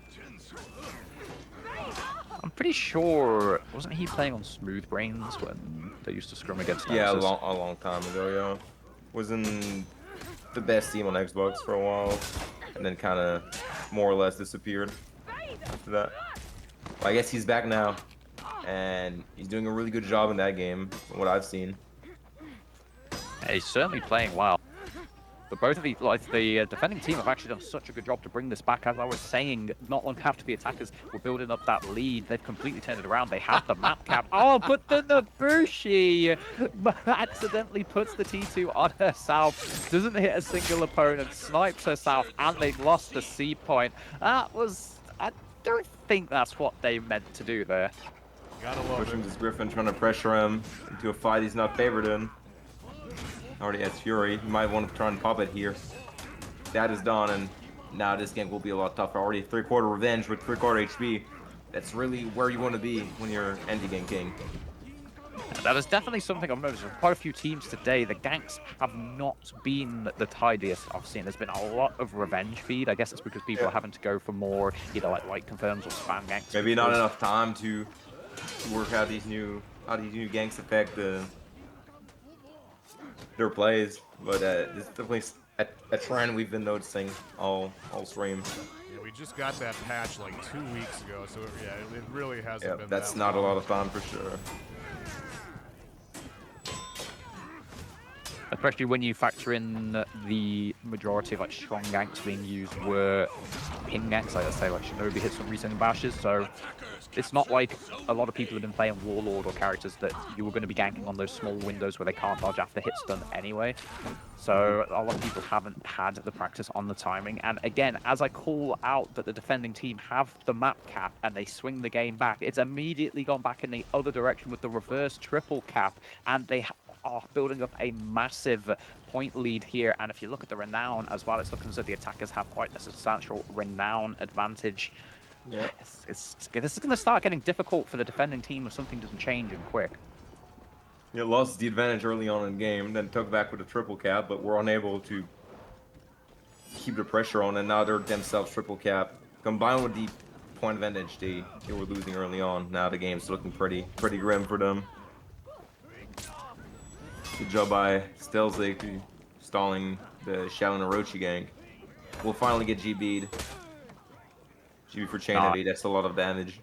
Yeah, so they got the guard break on the correct time in there. Didn't buffer parry. That's a lot of damage. They have to be very careful, though, because of the high amount of revenge gain already. But challenge, good enough offense alone just to externally pressure for the kill there. They do pick up the kill in the mid lane, though. They do take down the JJ, gets the execution.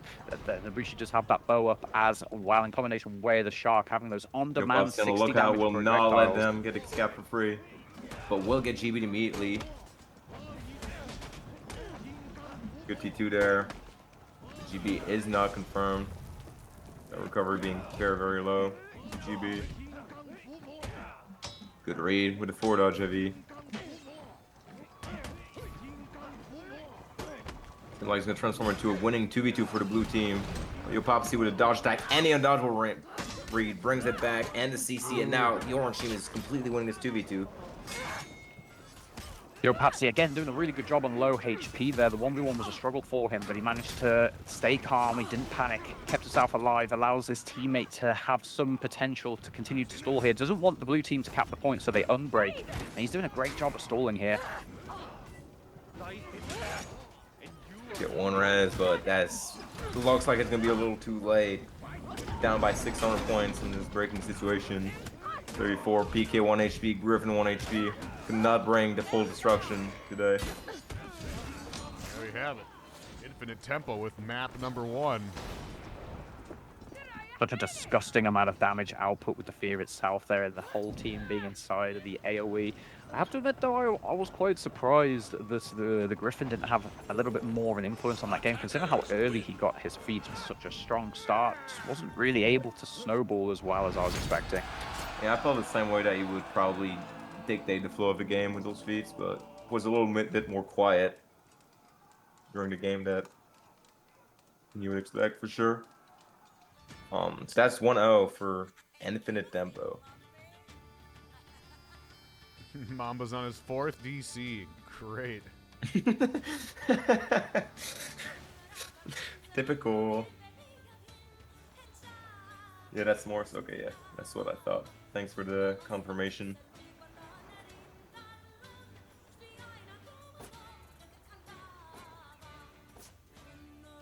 All right, they're going to Temple Garden for map number 2. Let's see what the new team comp's gonna be. Ocelotl. That's the second time we've seen a team using Ocelotl today. Yep. Fire on both sides this time around.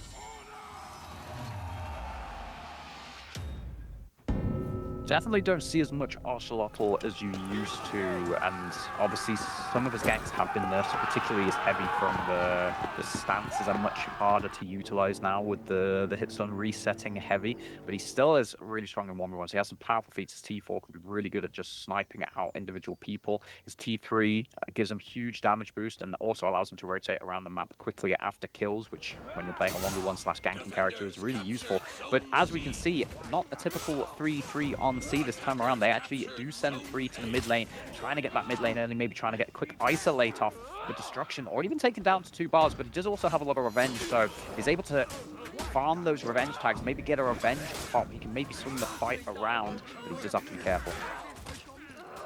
I think the team name are reversed. By the way, I believe they are. I'm not 100% sure. Maybe do that after this fight. We're good. Alright, there you go. Okay, they getting kill on the Jiang Jun here. Yeah, the defending team definitely on the front foot, but they have so many people on low HP, this could turn around in an instant. It's 2-on-2, but the Ocelot has by far the most amount of HP. Yeah, looking for another kill here. The wall the parry, but the GB will get him. He got very lucky there, that wall stopping him from being light parry, but it didn't matter. Kaled still was able to pick up the kill. The Orochi actually disengages, doesn't want to risk it. Looks as though Papsy is going to come try and challenge these heals after they nerfed the healing rate a few years ago. Oh no, actually, Papsy decides not to risk it. Quite surprising considering that Pirate's 1v1 ability has definitely been improved a lot against good reaction players. Yeah, I'm assuming the play there probably got a call out that Caleb was low, decided to go help his team. As to not to let them to 2v3 while Caleb was healing. Basically putting more focus on the win and mid.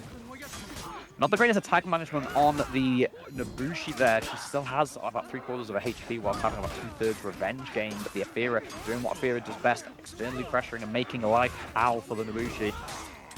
Wow, good read from Stelzig there. Basically making every read on the Nobushi, getting her to the same HP that E was on. We're actually looking at almost a complete mirror of the first fight where everybody's super low, apart from Kaled, who has a lot of extra HP here. Bounty on a proc. Caleb will get the parry into this mix-up. Is expecting a dodge deck of some kind, but we'll finally get a parry. Forward dodge might finish that off, and he's at D3 already. Might not be the most influential feats, but still having them that early is a good sign for his team. They're going for a push.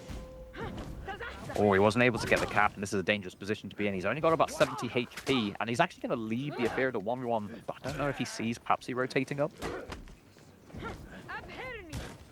Alright, saw him, came back just in time, trying to set up a quick gang. Caleb's going to do his best to keep his health, gets a GB there, will get punished, but immediately going to be killed by destruction. Nice. Papsy with that power doing his best to stay alive.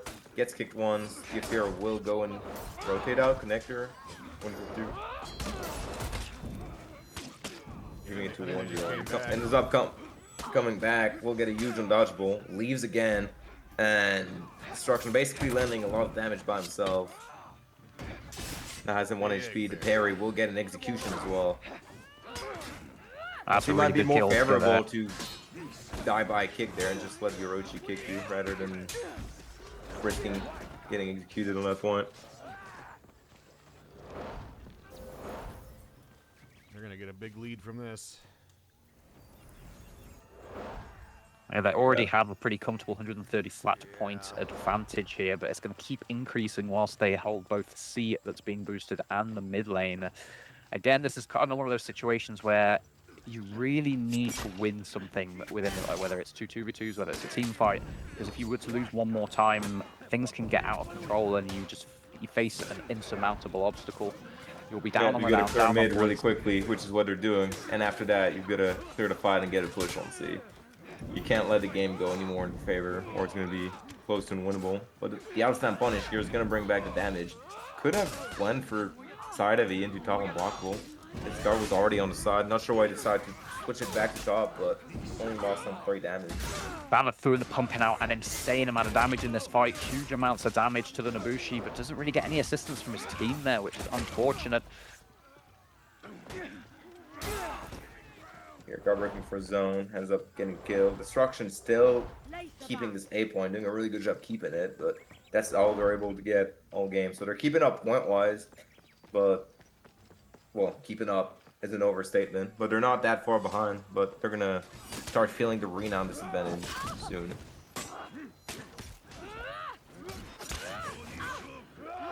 .54 renown from the JJ is not a good look. That's one of the characters that can have a really huge impact with feats.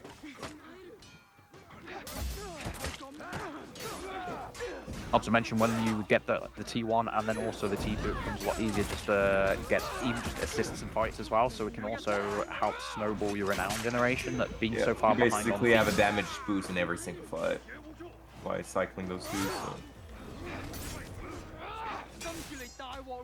Good bait on the dodge attack. Dodge attack.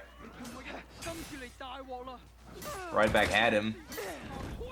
Right back at him, but this time the top light is not blocked. Again, they're only 200 hard points behind, but Yeah, they're kind of just starting to get sitting up close to here. breaking.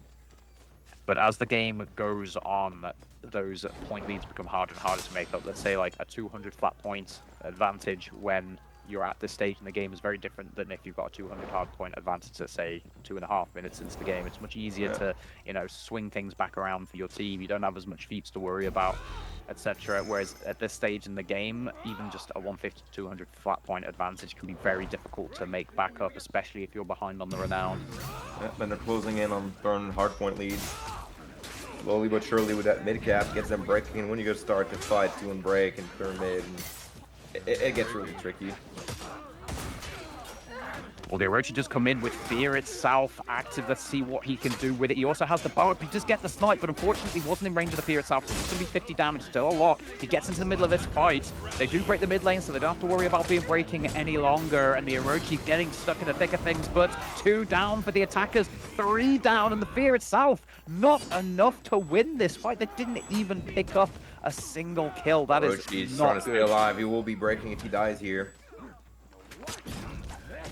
Doing his best to try and stop the healing while staying alive. Khaled healing for his teammate, trying to heal up. Good block on the light, but will go down. That's one breaking, and his entire team responding, trying to go help him, maybe get the res. In a winning fight for now, but one player down the rest of the map. They got the res down. They have to be careful of this in Ibushi. She has every single feat online. The T2, T3, and T4 combined can be a huge amount of damage output. Khaled low right now. Wherever The Afir are doing a really good job of locking down on Ibushi, but no, as soon as he swaps off of her, actually allows her to get the T4 down and also connect with a bow. Commentator's curse there. And now there's only 2 left alive. Orochi on 50 HP, Afir on 60. Oh, the One crack in execution the as well. heights bomb. That's going to give them some good healing. Beautiful parry by the Orochi, but he's out of stamina. No, couldn't get a punish off. P1 will get peeled immediately. Orochi doing his best, trying to kill the pirate fast. He knows there's a rotation coming. Finally gets a kill. Gets a bounty arrow, which saves them from this attack by more Sipsum, but still 1 HP. And at this point, it's looking really grim. And you can kill them. The third man rotating in. He's going to pick up the kill. They both go down. Admirable last stand, but very impressive by the defenders there. Infinite Tempo is going to take the 2-0 sweep. Yeah, you can see the renown difference there. I mean, you got 007. We got a 007. Oh no, we got a James Bond. Happens to the best of us.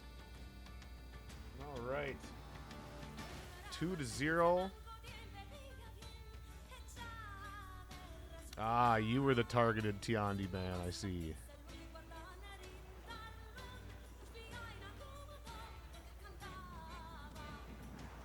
Okay.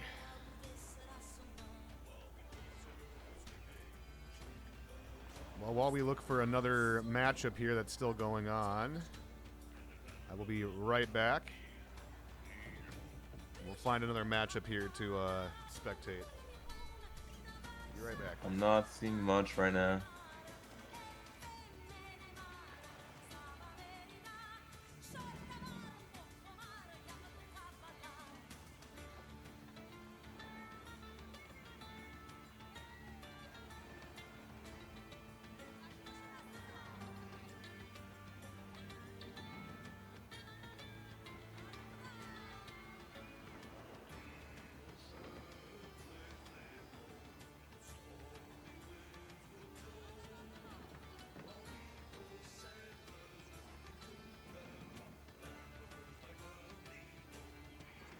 I already have 50 minutes to complete your last match, more or less. We do seem to have some interesting games shaping up for the next round. One and done already with a 2-0. They're 3-0 right now.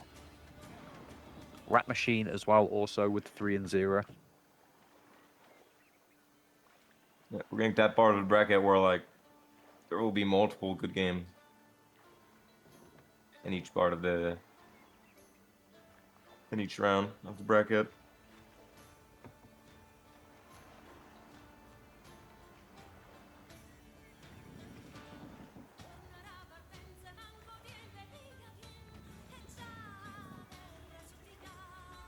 Okay, what do we got here?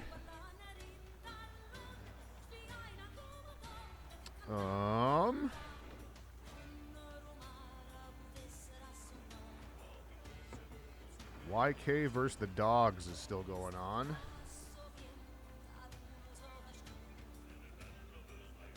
Otherwise, that one has to be reported still. Let's see if we can get in and see YK and the Dogs.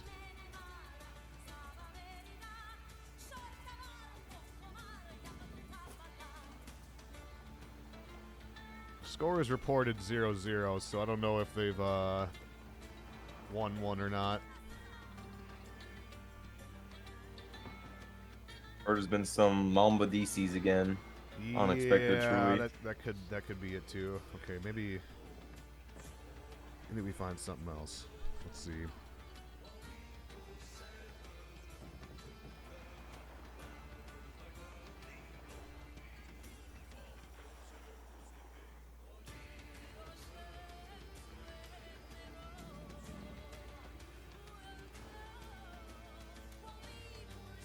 One and done is already done. Okay.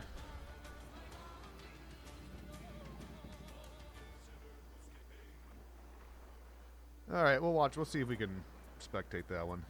It seems to be one of the only ones going on still. All right, let's see it. YK and the Dogs.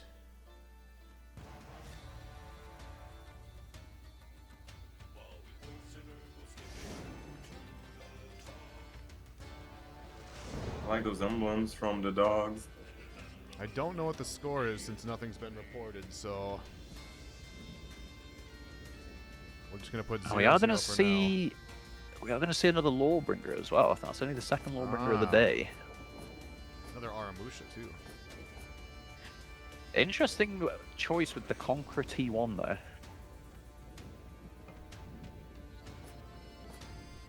Yeah, you don't see that one too often. And also the Griffin as well, running 3 passives. And not even the Weird. defensive passive on T2 as well. Definitely an unusual selection of feats. Let's see if it pays out for them. Well, I would have figured that if you're playing Griffin and you're running Tough as Nails for the extra 15% HP, sure you would want the passive defense buff because that just makes that extra HP more valuable when you are occasionally getting 20% defense boosts. Taking the damage increase as well as running the Tough as Nails seems a bit counterintuitive. Yeah, for sure. All right, Overwatch. Not sure if this is match 1 or match 2, but or match 3. There hasn't been a score reported, but here we go. Defenders a little bit slow out of the gate there. A couple of them being a bit slow to decide when to go, but it looks Already like orange team. All Yeah. 4 were heading C initially. yeah. Bucko But looks this confused. actually this is a very unique rotation. It's actually a 2-1-1 rotation, which I don't think I've Oh, seen. like the old days. Yeah, like the old days. Nah, I miss that. When you'd have your Shamsul mirror on A and then your Nabushi mirror or whatever on B. And then Or Lawbringer mirror. yeah, that good times. Good times. I remember those days, me and Silencer waving at each other, running past each other, and then just pushing both minion lines all the way up to spawns and just sitting there the whole game. You're unable to throw anything or you just lose, pretty much. Oh, you press an attack? Yeah, you lost. Also worth noting just how quickly the attackers were able to win that fight on the C point.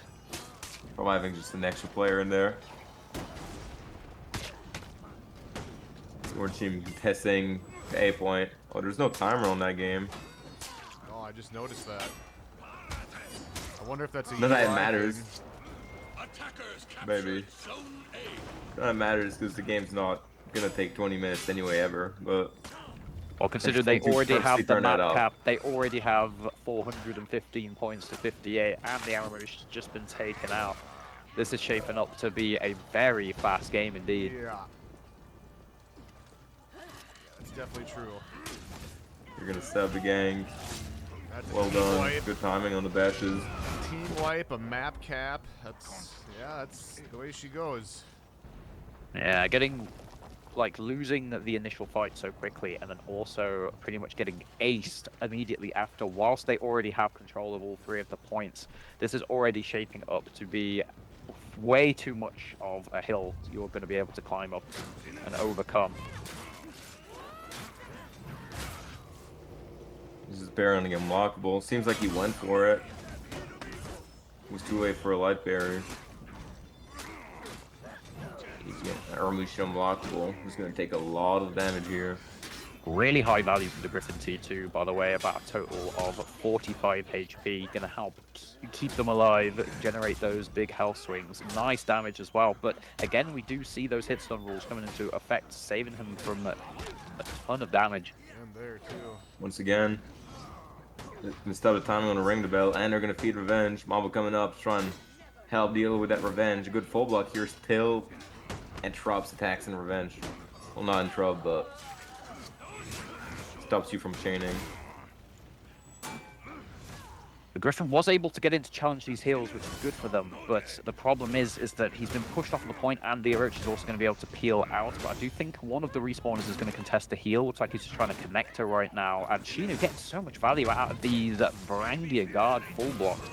Honestly surprises me with the amount of full blocks he's landing that he's not running the passive T2 that gives him the 50% defense buff, and instead running Thrilling Comeback.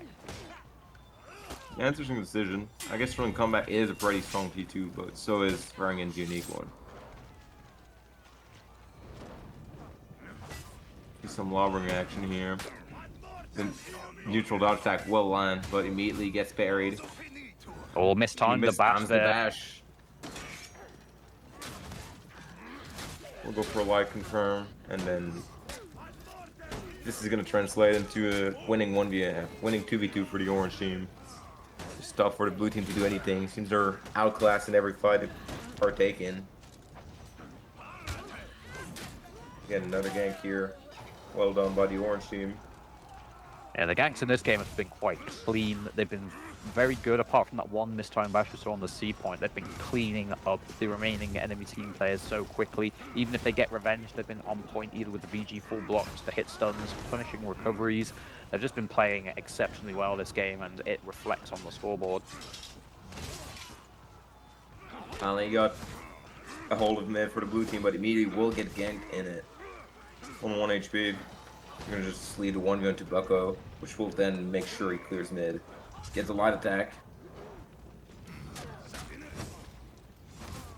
Again, another gank. Just seems to be chaining those ganks every chance they get, and getting them. Oh, there could be a potential disgusting combo of a VGT4 and a Griffin with Fury here. Big T4 hits 2, one's already down. Oh, they've entered breaking as well, and they need the A point or the C point here to unbreak. I don't think they're going to be able to get it. Mamba there connecting, he's going to be able to see if they rotate to the A point. I think they've actually managed to get a revive on the Warmonger, however. Bad boy, he refuses to heal in the Stalwart banner. Will pay for that. Now Corruption will take down Shinu. The 2 last players. Now the last player from the team doing his best to clear minions. We'll try and go cap A, do whatever he can to rally, but might get ladder picked here by Mamba. I'm unsure what the minion clear was for there, because it wasn't going to unbreak them. It wasn't like they were going to push them into breaking. It wasn't exactly going to get Renown to get a T3, which wouldn't have assisted much anyway with not regenerating the HP when you unlock it. And he could have potentially have gone to A to cap it and get his team out of breaking. Yeah, very sure Mamba was looking for it though. He was outside the point just waiting for either a ladder pick or just to run back to A and Attackers win. stop the cap. Either way, a little too late for any kind of blaze to happen here. TK picks up, or not TK, YK picks up the win. I don't know if that was win 1 or win 2. But judging by the way that went, I'm sure that was probably the second one, since we're a little over 40 minutes into the timer. Unless Mamba just had, like, 2 DCs or something. We're loading into the second game. That was the first game? Okay. I stand corrected. All right.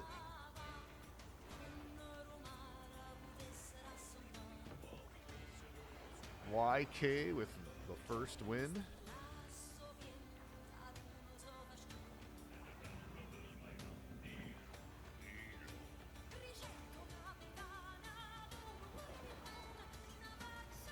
Let's see what else is going on in the bracket here.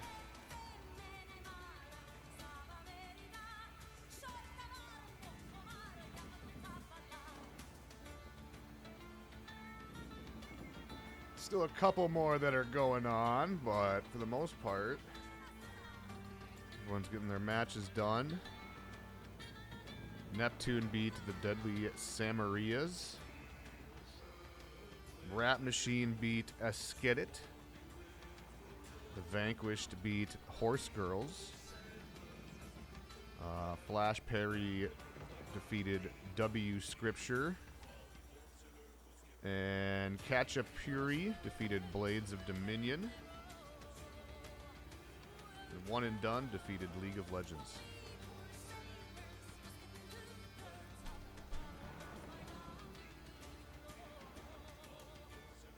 Well, match just seems to be either 1-0 or 1-1 right now, so yeah, round should be over pretty quickly. Yep.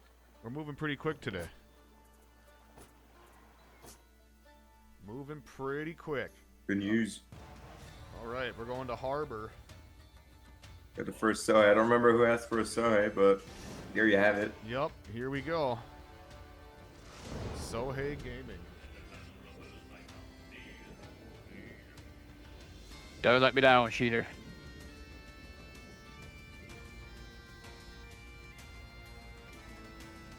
Sohei Shaolin. Ocelotl. Vera. Okay. And just a reminder to those at home that are maybe new to watching these, in competitive For Honor, Ocelotl's Tier 1 is the one that makes them a ghost after they die, is banned, so that's why they're not running that Tier 1. In case anyone at home is wondering. That's a good reminder for sure.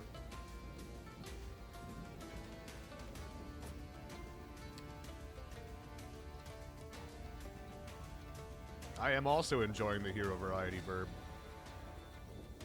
We've had Shaman, Peacekeeper, Aramusha, now Sohei, and Ocelotls. I think that might be my most surprised one, is Ocelotl, how often we're seeing Ocelotl today.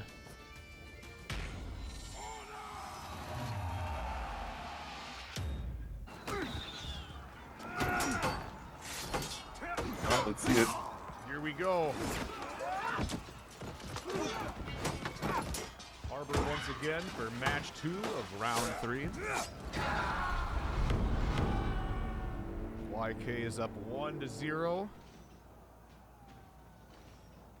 Yeah, it looks like we got a 1-2-1. Seems like both teams are sprang over all 3 points. Yep.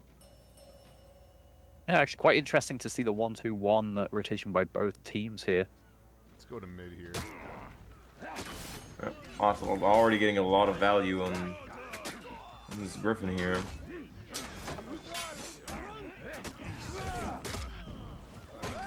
Doing his best to stay alive, but it's not looking good in his favor. Trying to throw some side of these. Will get him punished.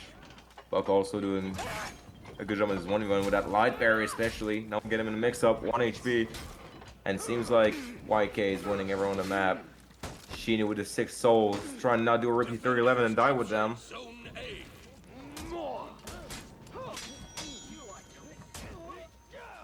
Still that's hasn't put X-Pack. that's a really good situation to be in there, being able to help the Sohei stay alive, and now they can actually use those souls for the next gank.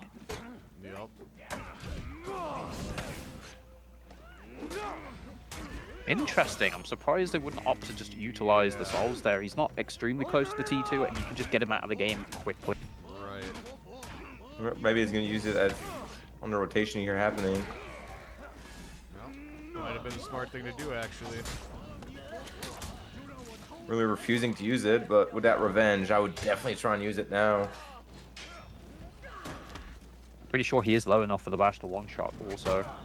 There it is. And there we There go, it boys. is. There it is. Nailed Ashida! There it is. We got one.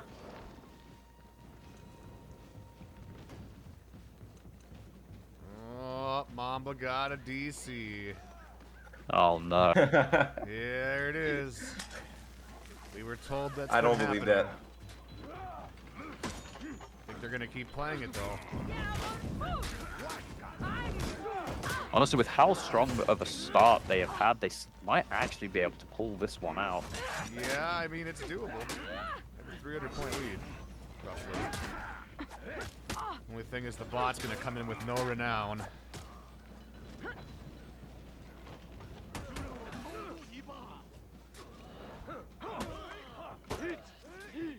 Honestly, they're it's still going.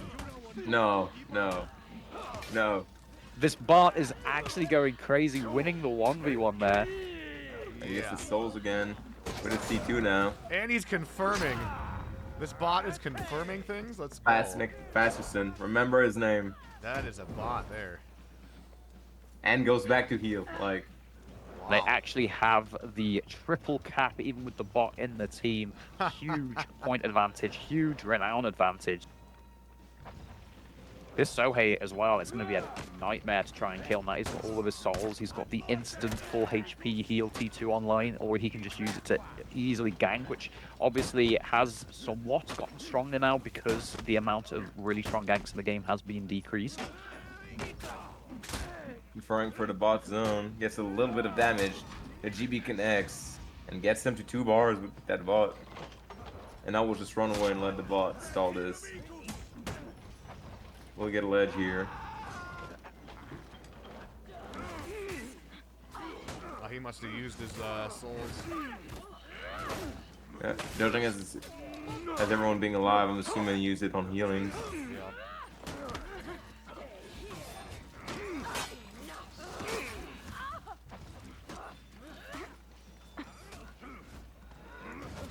Pushing back, getting the C point, getting the B point, getting the A point as well, and now's their chance to catch up. This is exactly what they needed to happen. They couldn't afford losing the previous fights. Oh, but no, the bot need to at least win the game to defend make it a themselves. rematch. If they lose the game with to a ball, they're definitely not going to get a rematch. So need to win it to at least make it a rematch, possibly.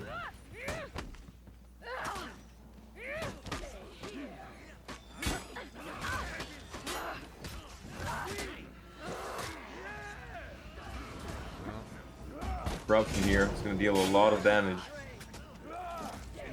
Everyone got out of it in time. Parry. Kills one. Griffin on about Got 2 revenge, but bars. already has it back. This Griffin's got to be careful here. Ocelot can easily kill somebody on the 2 bars of HP with revenge up very quickly. He's attacking into him with the undodgeable light as well. He is fearless. Oh man. His teammate trying to kill him as well. The Griffin finally goes down and that boy D a lot of revenge. The bot's killing him out. Yeah, I don't know where the in-game timer went. It disappeared. It's like a So bug. you just have it set up, by the way. You can turn it off in settings, so. Maybe I bumped it somehow. Or maybe they did. Yeah, I'm assuming it's just their setting. Yeah, it They could would be. have set up their game. After an initial impressive performance from the bot, it does seem to be certainly being more of a hindrance than an aid at the moment. Yeah, it started out so good. Or maybe there's never been a timer in spectator mode. I don't even know. Yeah, there is a timer. There is, okay. I was looking back on that, I was like, was there ever a timer? And I wasn't sure. Oh, nice. Griffin actually picks up the kill, but Bucko has one on low HP. Griffin doing everything he can to try and peel for his teammate. Getting some damage here on the Griffin. They have to be careful as well, because whichever character gets left in a 1v1 with Aethera is going to have to deal with 2 Aethera feats. Kills Bucko one. picks up the kill. Picks up 2 as well. We get to see it, but Yeah, strong anti-gank from Bucko there is going to allow his team to go push the mid lane back, going to establish themselves. The attackers have actually brought back a large point disadvantage after getting that triple cap, so they are right back in this game.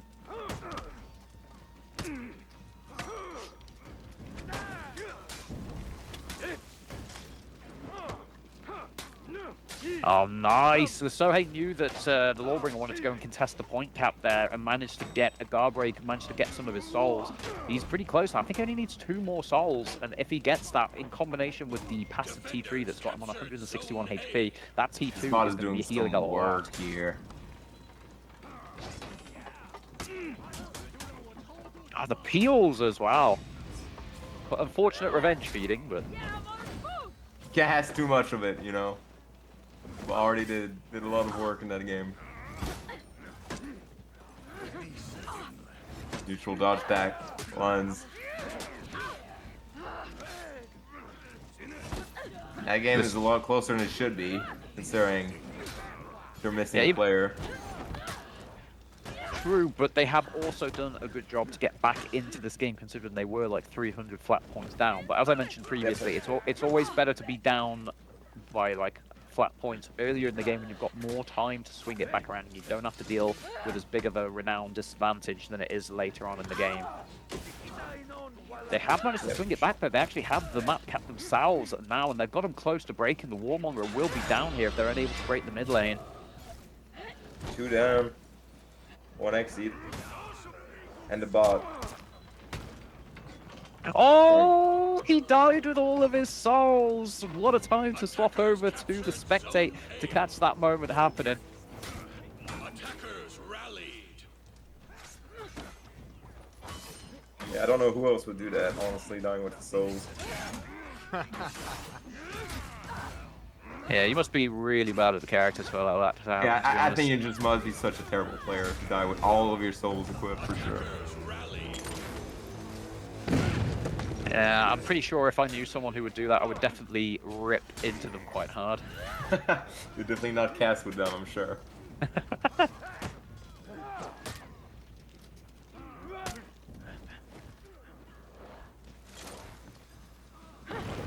Let's see if blue team can win despite dying with their souls and with the bot Selby taking a lot of damage. Get the second win, but will it help him that much? Back and breaking. There's a bear trap there. We'll not get into it, but we'll go down anyway. They rally, but 9 minions away from going back into breaking.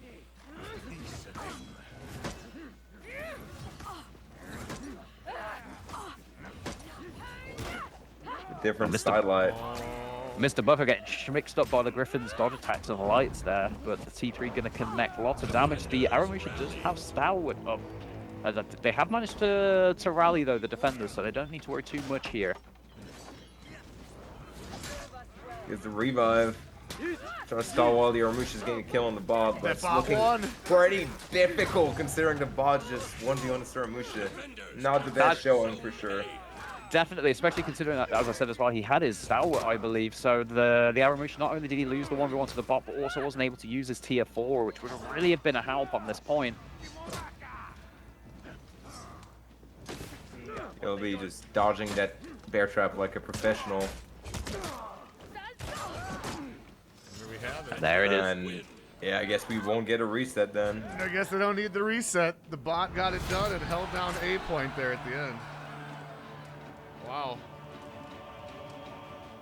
Yeah, someone needs to put that bot in the For Honor Hall of Fame. Fast McFasterson. Crazy. Taking the souls for the underworld. It happens even to the best of us, you know. Can't blame him for doing so. I think one was up to a 7 DC. That's insane. I don't think there's been 7 matches so far. Yeah, the bot was too strong, bro.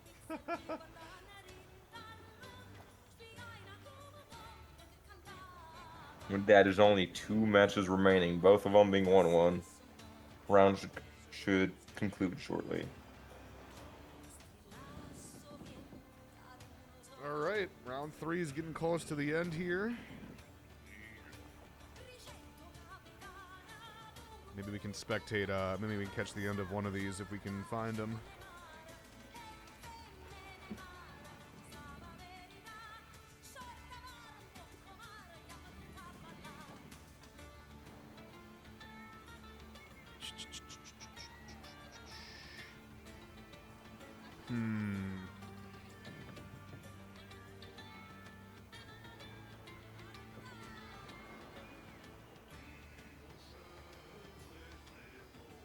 What's the over-under on Mama's DC? I don't know, man. At this point, the odds are looking pretty bad.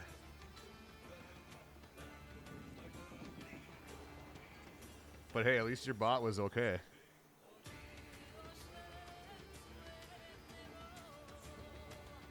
The bot won that 1v1 over on A point, bro. That shit was awesome.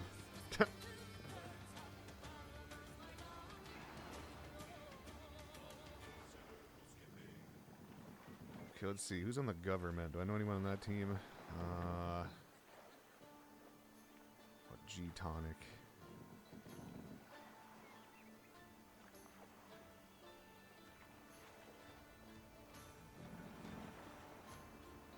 Okay, there's someone from G-Tonic.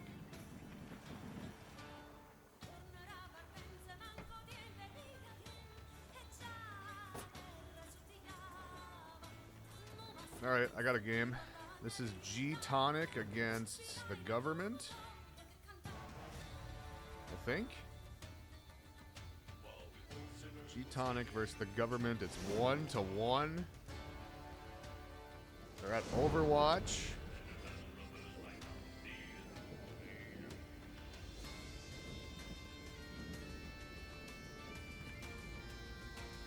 Oh my goodness, is that a Jormungandr, I see. Is that what's going on here?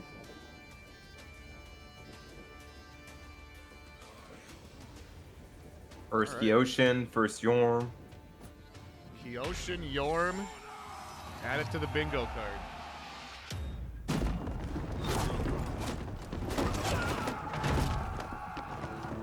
Alright. G-Tonic against the government. Might be the first Warden as well. And the first Gong. A lot of first Sharp. Interesting opening rotation here. Ooh, they got A. Defenders Oh captured boy. Zone A. Alright, let's see what goes down on here. Kyoshin stalling on C while his teammate captures B. Might give him a point advantage, but not necessarily the best of the ideas to let your teammate take that much damage. Finally, just Shaolin rotates in.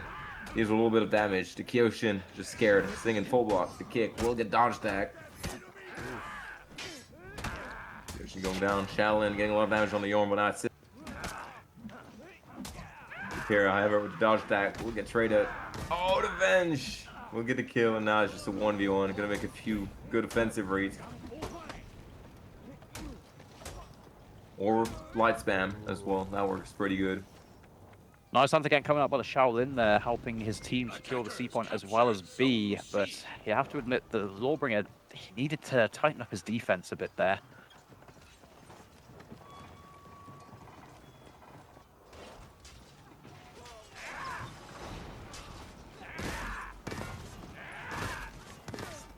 Jormungandr on the battlefield. You love to see it. I mean, Getting a lot of men, but getting punished immediately. Uh-oh. I was going to say that there was a lot of renown generated for the Yorm there. I was able to get his T1 feat, and I was about to say that's going to help him a lot in this upcoming 1v1, but I didn't realize he's actually not running the unique T1, which is very surprising considering it Yeah. simply makes Strong Yorm it even is. better in those 1v1 and stall situations. That's true. Especially considering how powerful the 4 dodge heavy is, makes the whole 4 dodge bashment stuff just so much better. Right. Shaolin keeps up with his light spam tactique. Doesn't work this time around. That's going to be a map cap. Defenders captured Zone C.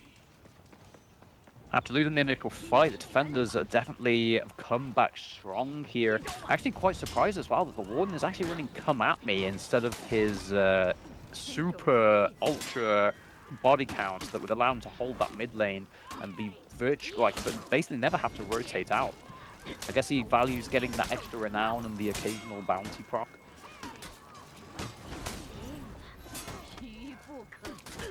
Yeah, Death Bolt definitely seems like a better fate in most situations. It's more value in every game.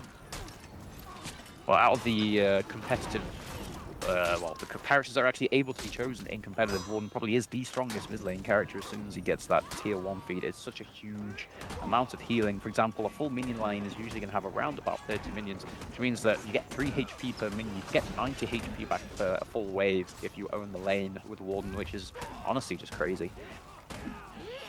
Warren is what, 130 or 120? 130, right? 130, yes. So he can basically get like 3/4 of his HP back on a single minion line if he gets every minion.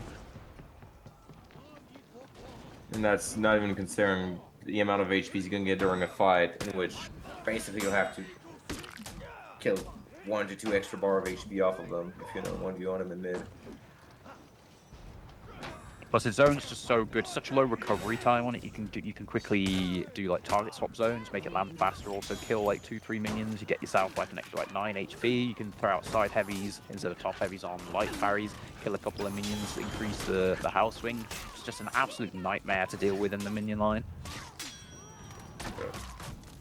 You could think the solution is to go and gank him, but then he has to throw him comeback, which helps him support himself if he gets end. Yeah, on top of the second win as well, to keep himself alive for longer, to farm more revenge. The character can just literally be almost unmovable when played well with all those feeds. Damn. Blue team pretty up in this game right now. As a reminder, it is 1-1 between the 2 teams. So whatever team loses this will lose the set. Not sure what their standings are in terms of either. Oh, a huge tier 4 coming in by the Lawbringer there. I think he's going to need to make the most of these tier 4s to try and swing this fight back around. The Yorm is going to come into assist though. PK close to having their first death of the game, but the Kyojins out of stamina. No, they feed revenge. That is not good. The PK actually getting out of there. Probably the right play to make because she's on a kill streak. If he allows herself to die, the enemy team are going to get all of renown on whoever manages to secure the kill. The Kyoshin going to go down, the Yorm wins, but then another guy comes in to prevent the heals, but he is going to get a teammate coming, and he's going to have Stalwart Banner as well. Whether he puts it there to heal his teammate, probably a good idea. Yeah, he puts it down, but the Yorm can't actually get to it. Breaking situation. 1 dead and Xseed. The question is, can the Shaolin actually break the minion line? He is able to, so his team are not out yet. Giving themselves one more chance for a kill here. Back into breaking, but seems to be winning the 1v1 here. Will get light buried on this dodge attack. Good patience by DLB. Gets a T2 into his mix-up. Lawbringer has to be careful. He stood right in the middle of the enemy minions there, and he's already taken about a bar of HP purely from the minion attack. Will go down, but while the Shaolin won the 1v1, 2 of his teammates are dead and executed. Can they stop this hate gap? They Seems cannot. like he'll get it. Captured Zone A. And they rally one more time, one more chance for the Shaolin on the 1 bar, fighting for his life.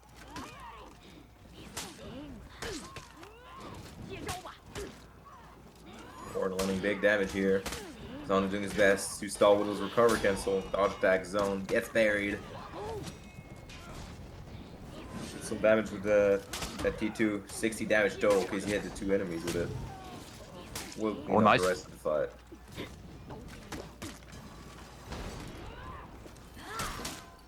It is. I don't think they'll be able to rally. I thought it was my time. Unfortunately, in this situation, they might have been able to keep themselves in the game twice now, but I think this is just too late. One, I think, is going to be out of the game for good. They can't even unbreak any longer. The point generation's pushed them above 1,200.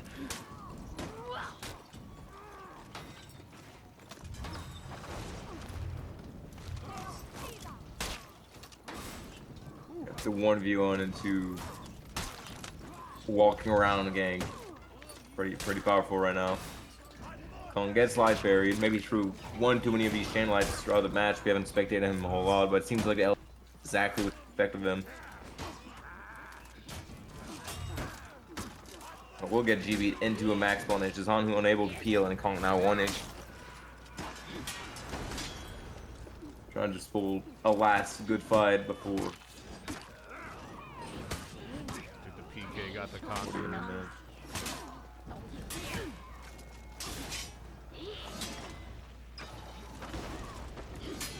Still fighting. Will not let it go that easily. Gets himself his own T2. One down. Song who one attack away from dying, but adds a T4, gets a parry. Warden will get the kill and Kong, the last one alive.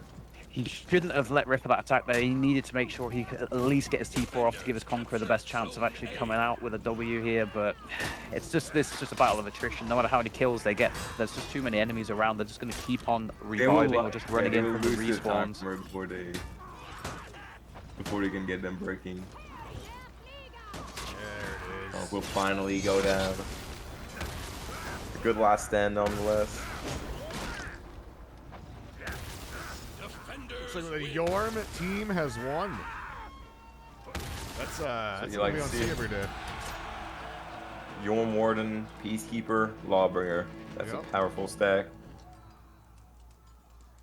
If it works. It Oh, we works, got another clearly. James Bond. Ooh, another James Bond. Unfortunate. That's the second one. It's turning.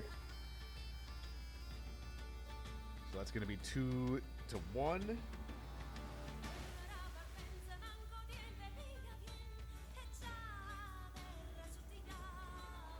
Should be the end of That this should round, be- hopefully. Yeah, that's probably the end of the round, I would think. It looks like there's a match remaining, but I'm assuming they're just about to finish. Yeah, that one's got to be getting close to done. That was, oh, that was the government. The government one, sorry, not G-Tonic. I had the names backwards, apparently. I didn't catch that, actually. Wait a minute. Okay. Yeah, that was the government.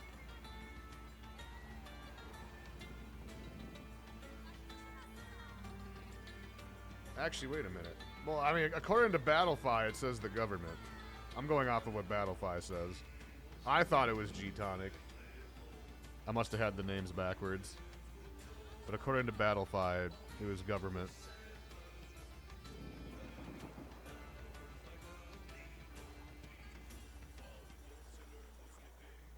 Yeah, I remember the Kong's name in the losing team, so yeah.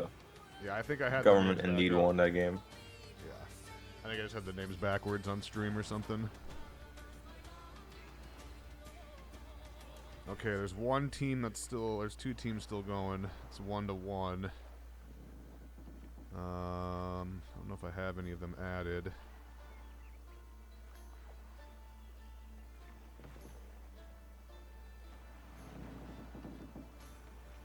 Hopefully their game is done. They're just finishing up reporting and all that stuff. Right. So we can slide to the next round.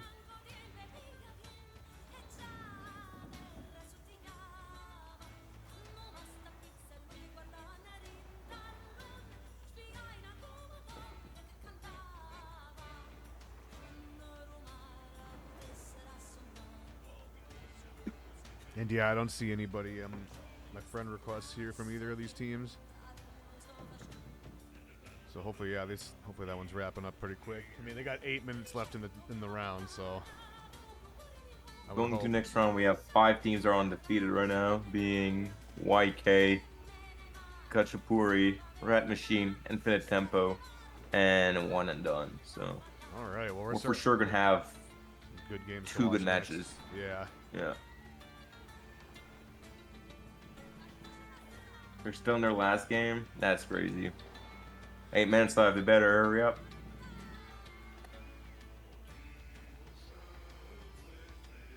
It can take quite a while for disputes.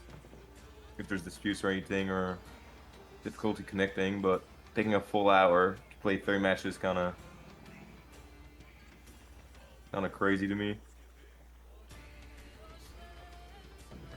And these teams is not like the others. See, I'm trying to hype everyone up, okay? Everyone equally. We know you're not gonna win, Jones, but I think I'm rooting for Jones. I think I'm rooting Rat Machine. you can root for a losing team. You're allowed to do I that. like a good underdog story, you know? The ye old Rat Pack. Rat Gang. Yeah.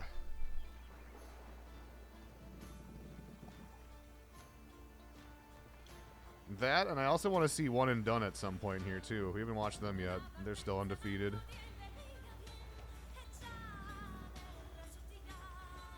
I did get banned from chat. Thank you, Jones Crab, for this. That's what happens when you You give were able Jones to Crab a participate in sword. this channel chat.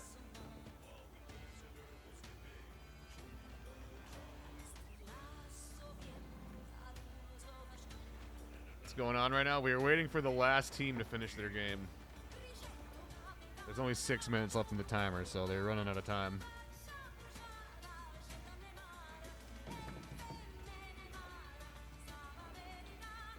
There's one more. There's one more game going.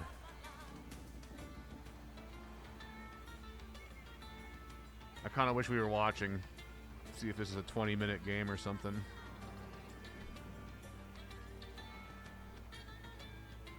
We have some Death Cube strats going on.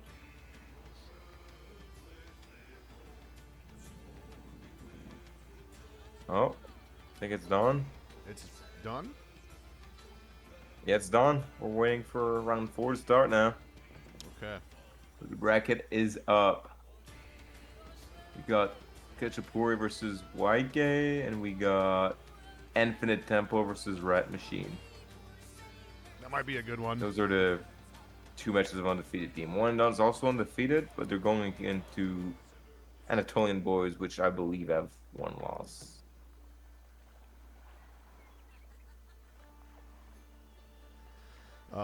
Who is... Let's see. Round 4. I think maybe... I mean, both matches could be good. Maybe a Rat Machine versus Infinite Tempo would be a little better, perhaps. Can we watch Jones lose? Let's do it. Yeah, I'm down to watch that one. Yeah, he's over here like, you should watch the other one. It's like, nah, the other one's a If better Jones watch, go man. 0-7, I'll donate $5 to the prize pool. Oh, man. Nah, you got it, bro. Just do what you did last time. We already watched you once today.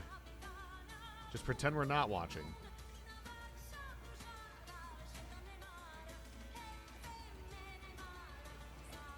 You know, it's not like this is a big tournament or something.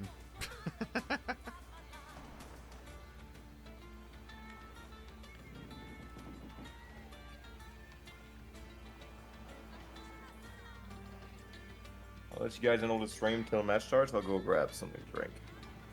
All right. We've gotten 2 separate to 007 so far. I know. It's crazy.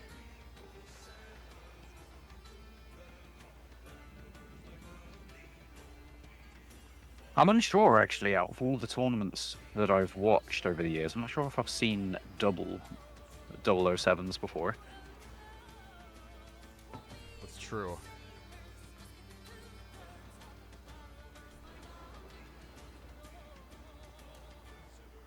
It's pretty rare, but it does happen. Let's see. One and Done versus Anatolian Boys would probably be a good one, too. Actually, wait a minute. Wasn't there only 5 teams that were undefeated? Maybe that one's not an undefeated one. Oh, no, that team has a bye.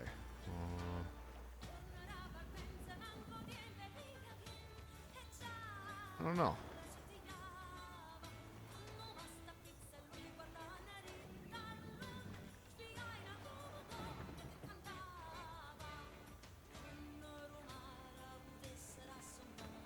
Rat Machine verse. Yeah, that's what we're doing. That's the one we're watching. Definitely looking forward to that game.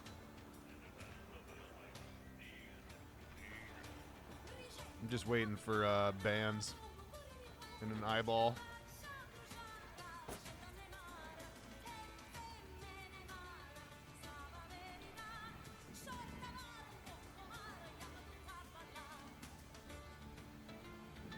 Yeah, both of these teams are currently undefeated, so one of them will be taking their first loss. Always painful as well. You've gotten this far in the tournament undefeated. You're starting to get your hopes up. You know, you've got some strong beliefs that you can go all the way and qualify automatically. Just to take a loss this late on, it always hurts.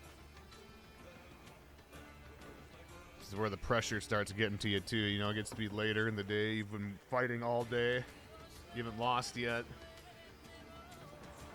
That's when the pressure starts to come in. I mean, it probably gets more and more pressure as the days go on. I mean, I wouldn't know, you know. But I'm sure you know something about that. As the day goes on, the more you win, the higher the pressure gets.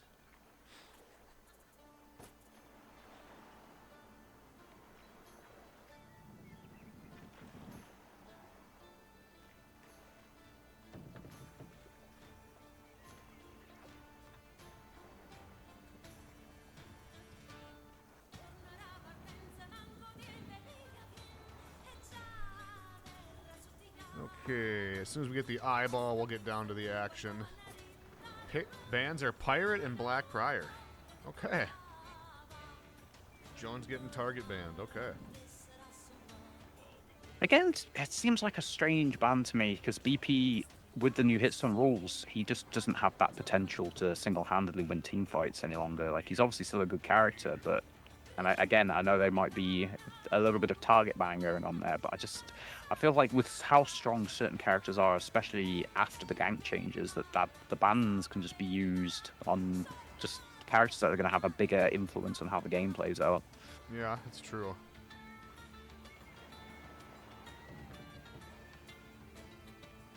All my homies hate crustaceans.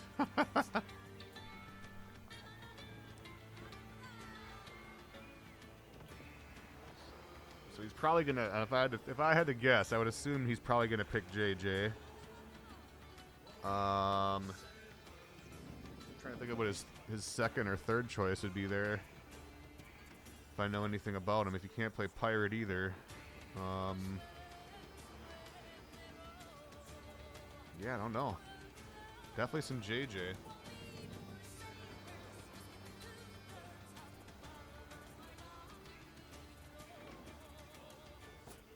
Oh, we have an eyeball. Let's get it. We're going to Overwatch. And he's playing JJ. Called it.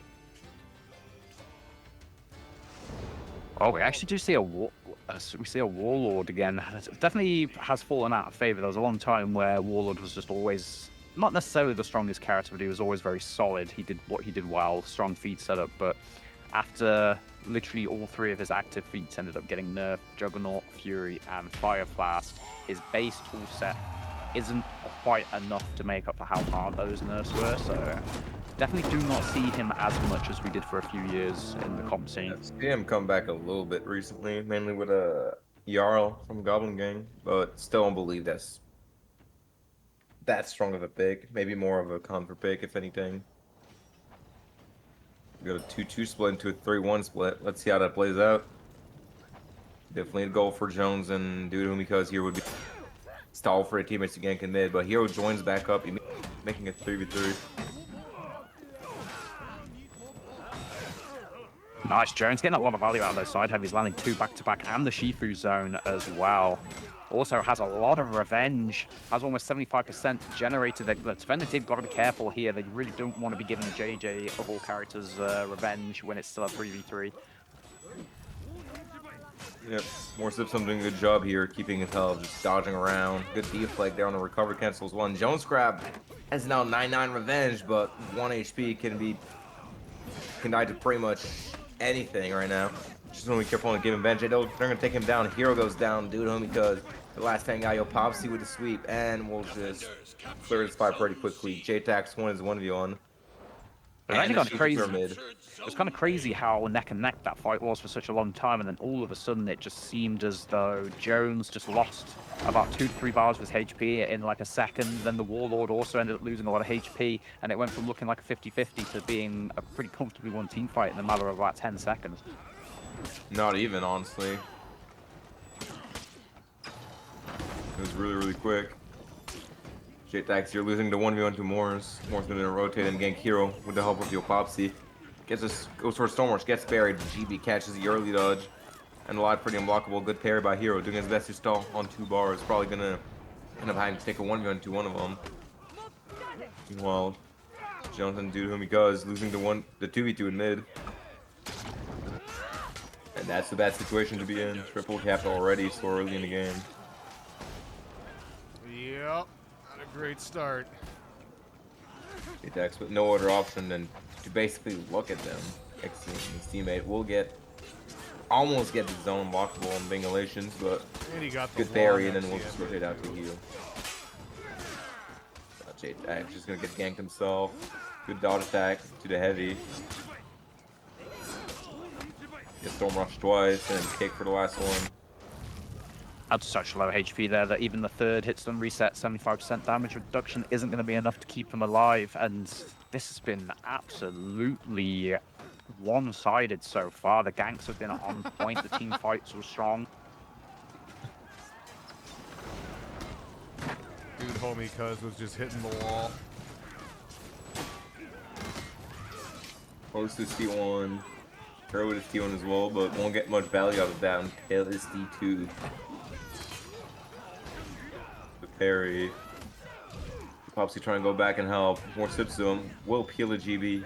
Because doing his best to help in the fight, but cannot quite catch your Popsy yet. Orange team takes control of mid. Finally, some point generation for Rat Machine. A really good external pressure from the Varangian guard here. Oh, but just a little bit too late with the ring the bell there. Actually, only just after the parry had connected. But he's got to be careful pushing into so many enemy minions here. That damage can add up really We'll quickly. see that fight on C real quick, actually. Go ahead.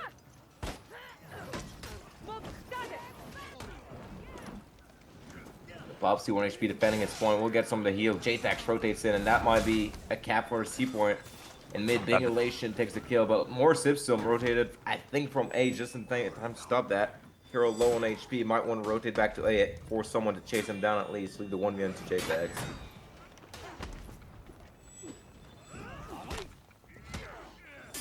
Good for gank. Good block by Morse. Good defense from Moors, but the gank definitely could have been a bit cleaner there. They've given a lot of revenge now. It's going to take them a long time. Going to have to pretty much rely on external pressure just to get the kill.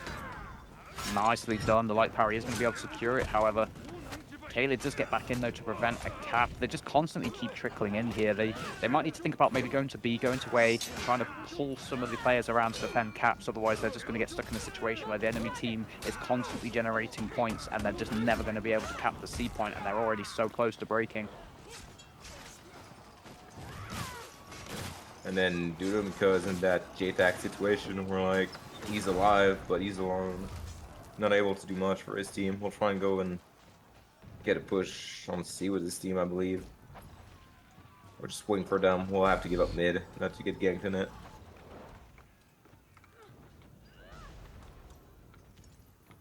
And they're stuck on waiting for this Warlord to respawn. Finally will end up pushing C, but the feed disadvantage is JJ just has every feed in the book. As soon as his teammate gets to him, he's going to be able to pop him and get massive value out of him. It's a shame. Jones started off so well in the initial team fight, but since then he's been having a really difficult game. He's still only on about 60 renown. I'm not even sure if he's landed a takedown so far, and that's the problem with JJ is what I was saying previously about Griffin being able to farm those assists with the big AoE feature. You can do the same with JJ, which can really lead to a snowball effect for your renown game, but he's just not been able to achieve any renown this game. Very true. Oh, can we get a ledge? Not quite. Didn't aim it properly. Might have been enough with a bash from the Varangian guard if he aimed it better.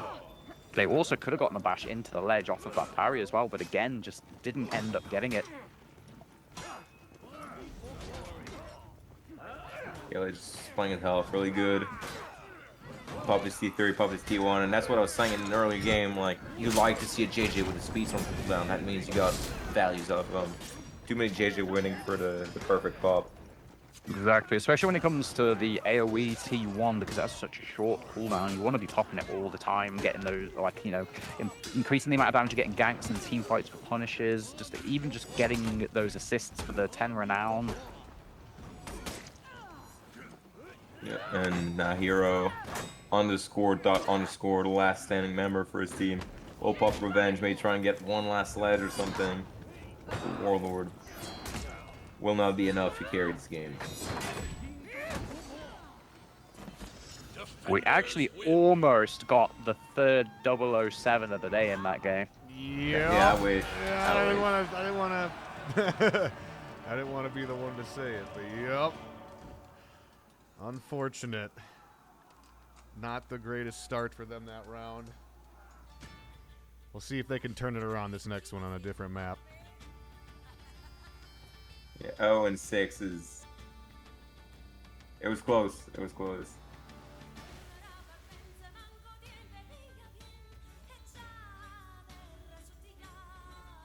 Okay. See where they're Without going. people next. losing, we might have time to watch both sets. Honestly, you can't help but feel a little bad for Jones. He knows you guys are watching his every move, breathing down his neck, Yup. judging every Yeah. single misplay, every single time he makes a mistake, makes him play worse because he's just waiting to be ripped to pieces on stream. On a more serious note, I think they did really good in the first fight. Up until like they all started losing their HP. Like the first 90% of the fight was very even, and JTAX won his 1v1 with the mid clear and captured A. So if they could just play the whole game the way they played at the beginning of that game, they would have a chance to at least make it close. Just could never get that edge anywhere in the fight. All right, we got a Highlander. Okay. Okay. We saw them use the Highlander in the opening game today, and they won with it, so. See how it goes. I think this is the first time we have Citadel Gate,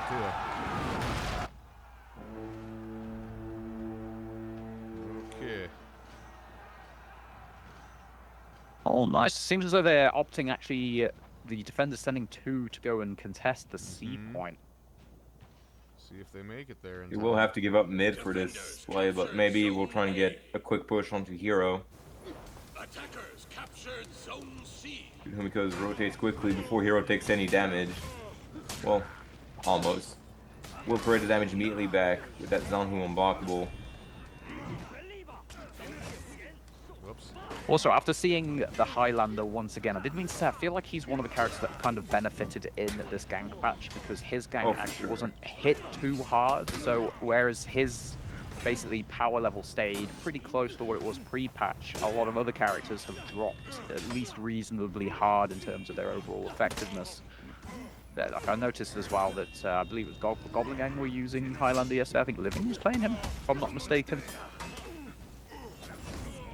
That could be. I think he's a really good shot. And wow, the team wipe here. Yeah, that's bad. They got the team wipe. All they need to do is clear B, and they'll have a map cap. And it looks like they're trying to get mid back first. So sending the 2 to the enemy point did end up being a good play there. We're really confident in our ability to win their 2v2s. I'm assuming instead of a big 4v4 where a lot of things can happen, being an attack, landing in a weird angle, or regardless. The attacks in low HP, but we'll get revenge. We're trying to finish out Morris, which has high revenge but low HP, but Jones will get on Morris now. Oh, this is Roji literally on 1 HP, but he's got a higher amount of revenge, but it's not going to be enough.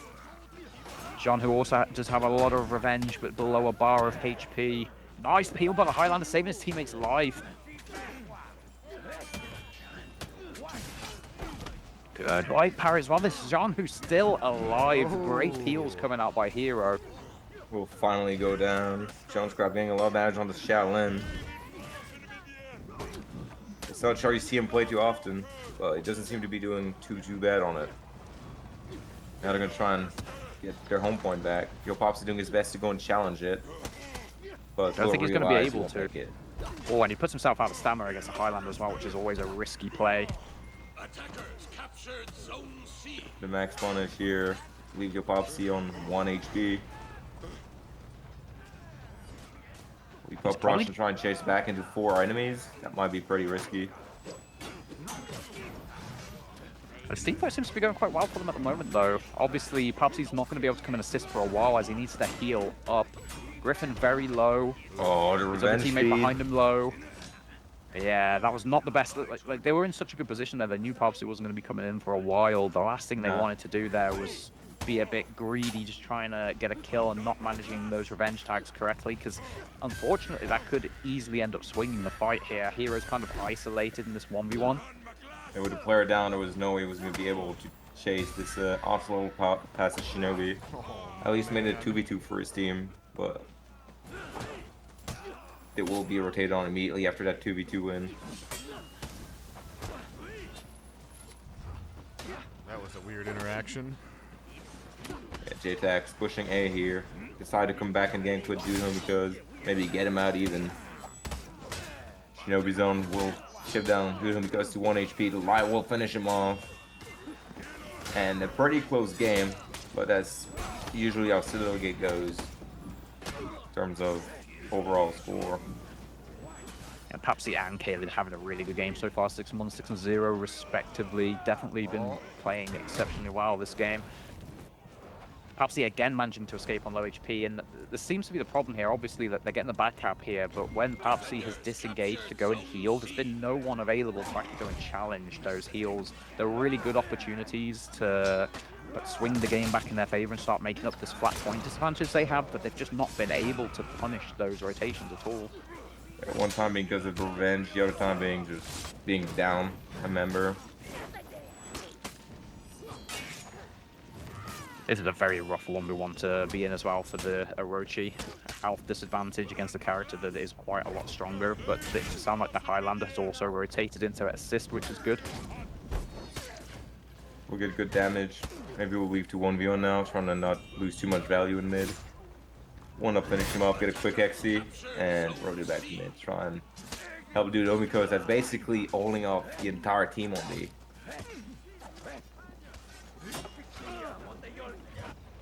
Finally go down.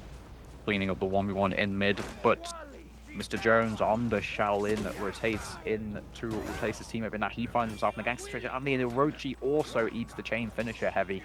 Massive 60 damage off one heavy there for the Griffin. Ooh, Caled Wist is tier 4. That's got to be quite painful. Very lucky for Jones. He'll be back in a minute. Or good EXU.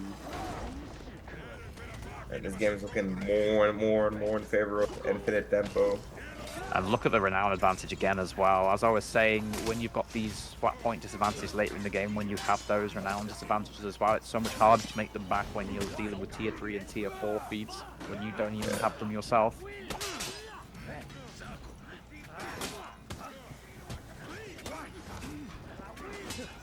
Because gets revenge, will try and hold the pop as long as he can. Still has it, still stalling as long as he can. We'll have to finally pop it. Gets a good heavy. We'll get parried to kick.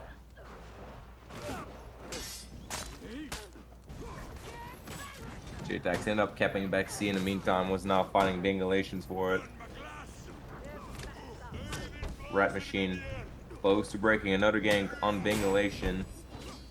But unfortunately... Yeah, they did not position very well for the gank there, and the Orochi ended up getting pushed back by the collision box from the Highlander, but they are able to pick up the kill, but the Orochi only has about 30 HP, but they should be able to pick up the kill here off of the kick, I believe. No, again. Just need to lay this unblockable more to get tracking off the kick. Did pick up the kill. It's a shame they weren't able to really get an execution there, not just for the heal, but also just to keep someone out of the game for longer, so they had like more time to make use of the player advantage to push the mid lane back. But Papsy kind of mixing up dude homie here on the Janhu, but the Orochi comes in, the Undodgeable does catch him on the iframe. Really good peel, gonna allow him to get out here. With a plunge attack, and Jones will die. You know for a fact he's instantly going to unmute the stream now just so he can listen in to see if you're ripping into him for that one. We have front row seats. I got excited when I saw him going for it. I was like, oh, go Jones! At least he gets some kills this time around.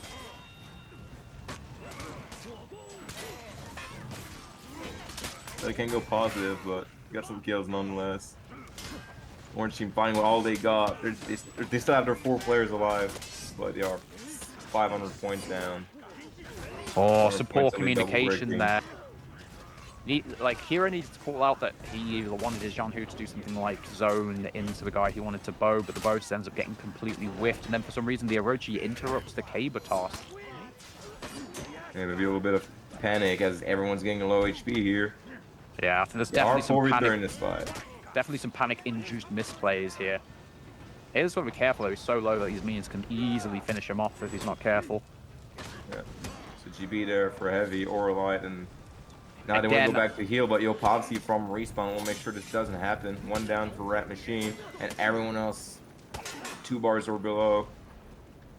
Well, that was another situation where he desperately needed to get the heavy off because he wasn't going to get any healing, so he needed that 50 HP to be safe. But it looks as though they are going to be able to get the gank off here.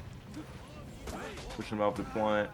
Jones comes Nice. in, finishes the kill, and they're hanging out, but every fight's looking hard and hard to get. Catching up a little bit renown-wise. They do have the fear itself, though, which is 100% going to make a big More difference. still gonna go down. Jones with the XE will go back to full HP pretty much. Because as a T2 and T1 want to try and maybe find a use out of it before he does. Allows his team to get some kills and revive him.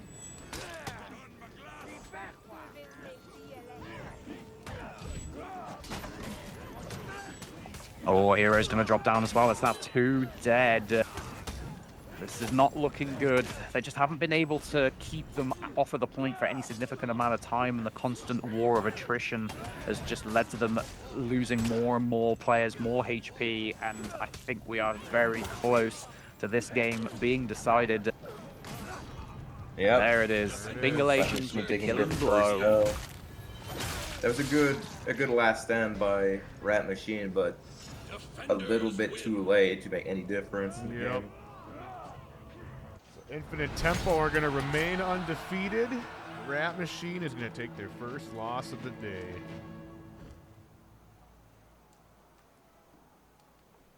Round 4. They made it to round 4, though, before taking one.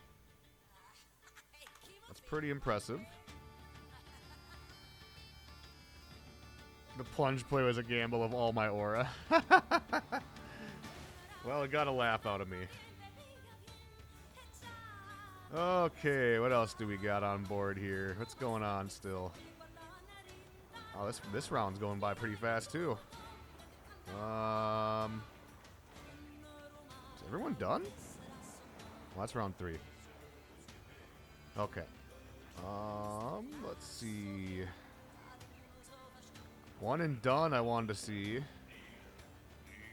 Against Antolian boys. It's 1-0. Let's see if we can jump in there quick. Just as soon as we get the eyeball. We haven't had a chance to see one and done yet, and they've been undefeated.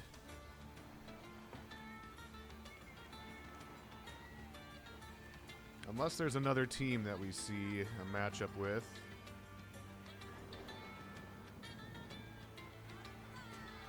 And I was banned again from the Discord Dojo stream.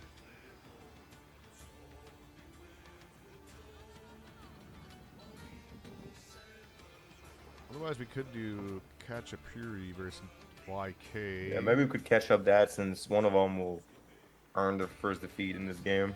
Yeah, that'd probably be a better one. Okay, there's an eyeball.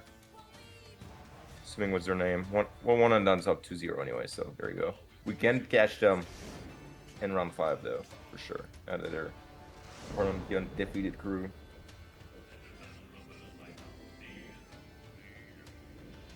Okay, let's see what we got here. It's 1-0. YK has the win. So do I have this right? Yeah. Okay. Keep spelling this wrong. Time to place your bets, ladies and gentlemen. Will Mamba disconnect 3 or more times in this set? At least once, right? Surely. Temple Gardone.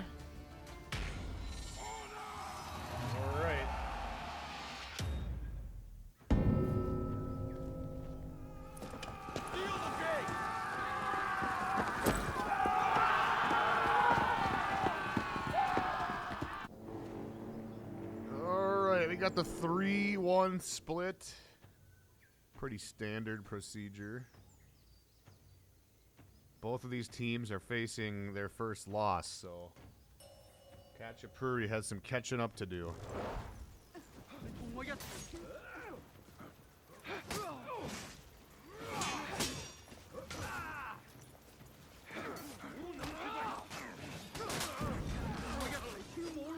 Good thing for the defense that they've been able to do a lot of damage to the Pirate early. Always nice putting them on the back foot, not allowing them to be able to get any effective trades off with the chain side heavy. Same with the JJ as well. Like they're both on about 30 HP. This fight's going really, really well for YK.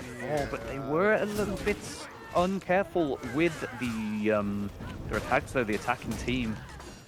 When they were already on the back foot, they really should have been a bit more careful with that, but I believe they won the 1-1 in the mid lane, and they've been able to have the extra player rotate in here, but they do take them down. The VG has just about enough HP here, and the HPs are low enough to where this is not an easy gank to make, but the zone does get parried. Good read on the unblockable.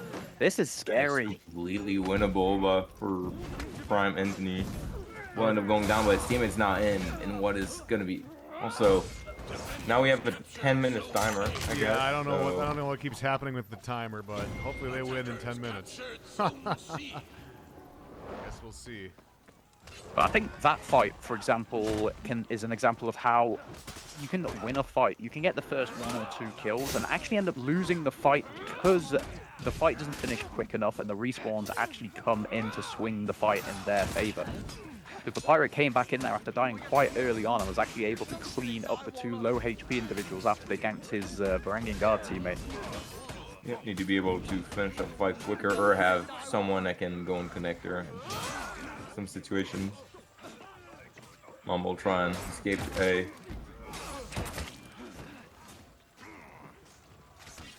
Nice. Pirate did a great job there, being able to disengage, get away from the minions as well, so he wasn't going to end up going down. Now Bucko pushing his own point will end up leaving his teammate to death.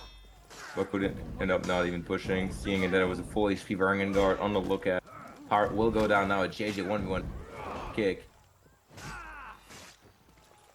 And Alex just low, fighting for his life. Will get a parry, but probably put it to zone immediately and will die to the 4 dodge of E. On the Shaolin. I think he didn't see the Shaolin coming in and went for the zone riposte off of the parry, which unfortunately opened him up for the dodge forward heavy. If you saw him coming in, he maybe could have gone for, say, like a fainted side heavy, trying to bait out a revenge tag. But he just had too little HP with no help from his team there, unfortunately. Yeah.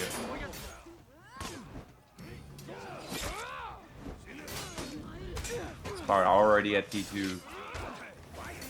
And if he gets trick shot, oh, and Varangian actually even further up in renown. We're doing really good renown-wise, the orange team.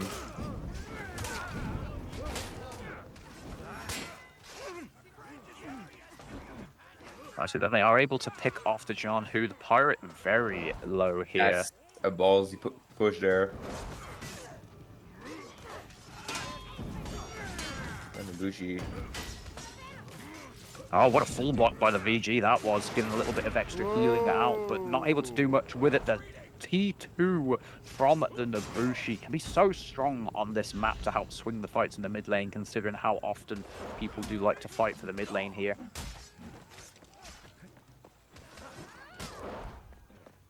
Ubava decides not to push in. We'll let them have mid for a little bit, waiting for teammates to appear.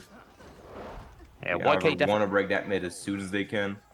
YK definitely have stabilized a little bit now after losing that initial team fight. Nabushi being able to get her arrow strike relatively quickly is going to help quite a lot in these fights. Nice parry though. Mamba trying to do what he can to pressure the JJ, not allow him to get those trades off and to have a strong influence in how the team fight plays out. But the JJ doing a good job getting the parry off, getting some damage out, but he is losing a lot of HP here.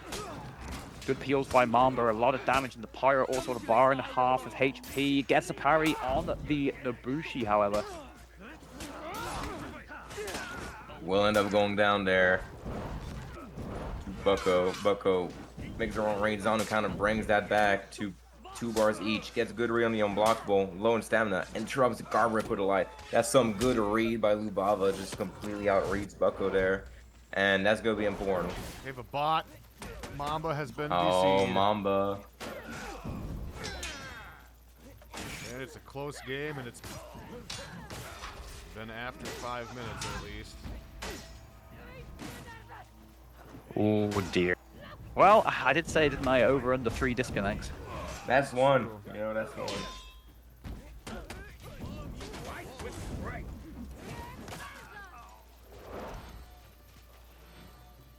Mama in the middle of a tornado trying to play for honor. Should be a pretty easy game from here. For the what's her name again? I always forget. Kachapuri. Kachapuri, yeah. Something like that.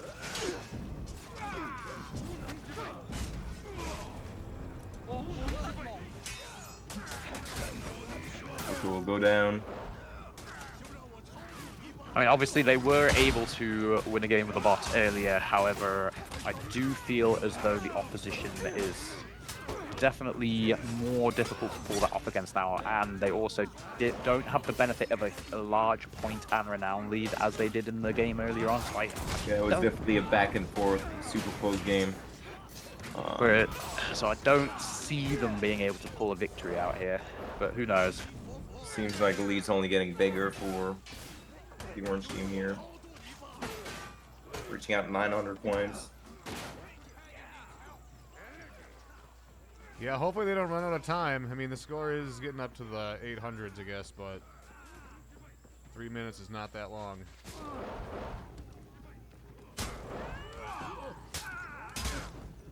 Nicely done. They actually do pick up a kill here. Pirates going to interrupt the execution, unfortunately, but the JJ does have Phalanx.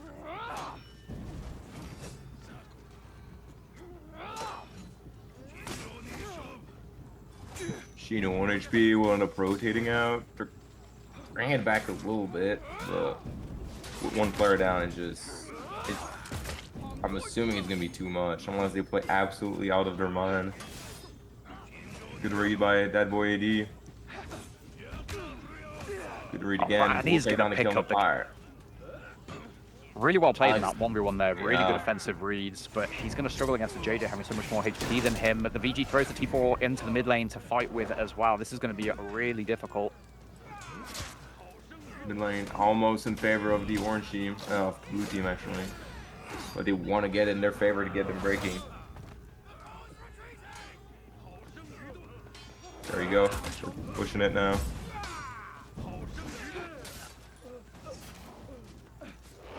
Ooh. Ooh, big, huge bow on a bleeding target there. It's going to be And 60 Alex's damage. low will go down as well. And Killed Lupava runs two, in got panic, bleed trying to applied. stop the bleeding. Good parry by that boy AD. A bit of miscommunication on the gang. Ends up, Lupava is bleeding out. And Mr. Krabs again runs in panic, just trying to stop the C cap here.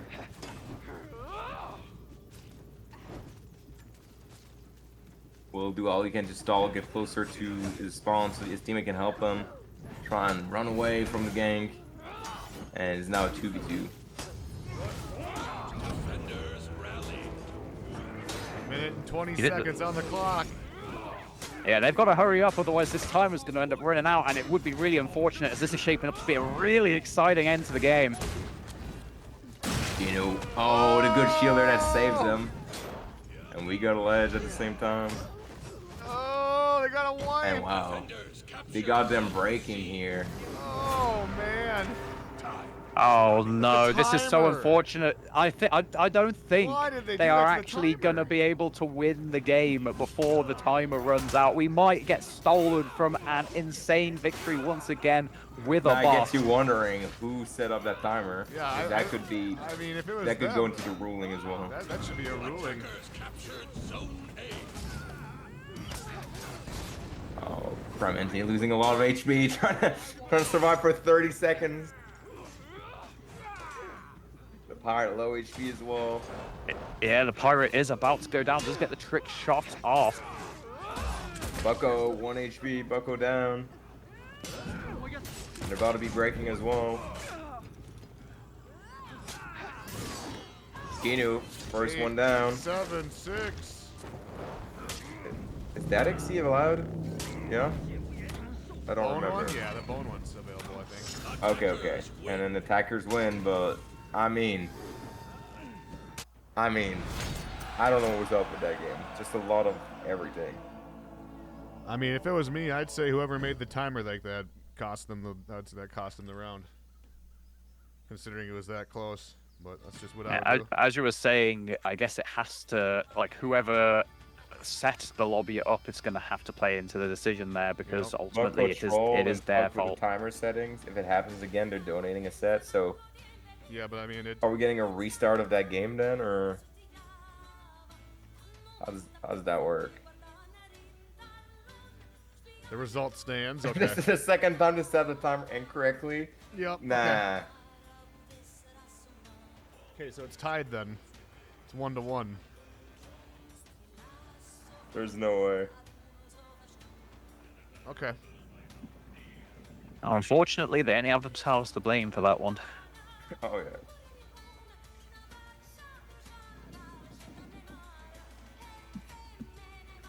Goofy.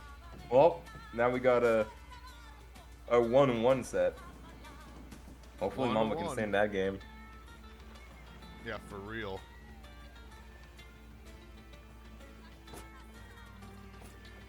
Now it looks like they're ready to go.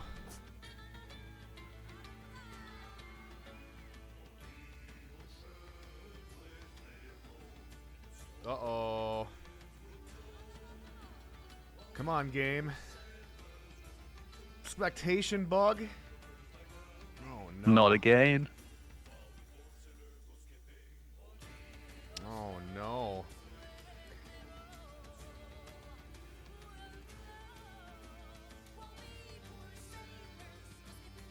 Alright, I'm gonna relaunch then.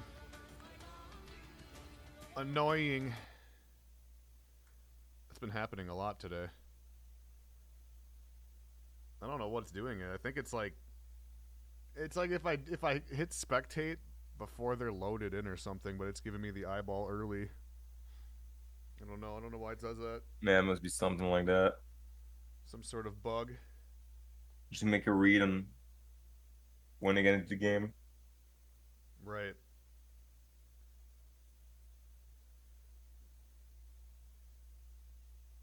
Alright, here we go. Today's been the cursed day of bugs and weird choices. Yeah, right? Hey, it wouldn't be a For Honor tournament stream if we didn't have at least one bug or technical error. We'll be on a different account now. Interesting.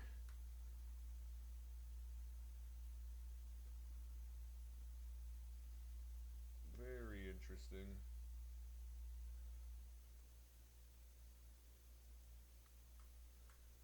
Okay.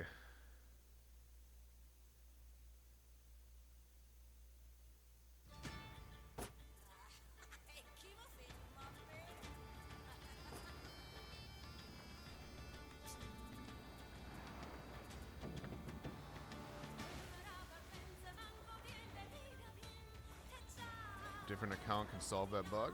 Okay. If you say so. I mean, I don't know anything about it. I don't know how that stuff works.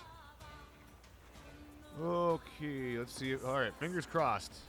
No account bug. I mean, no spectate bug. Man.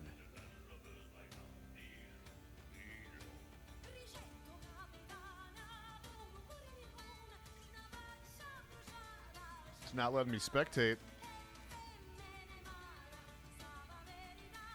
We have to see the finale of this. Yeah, we can't be missing that. No.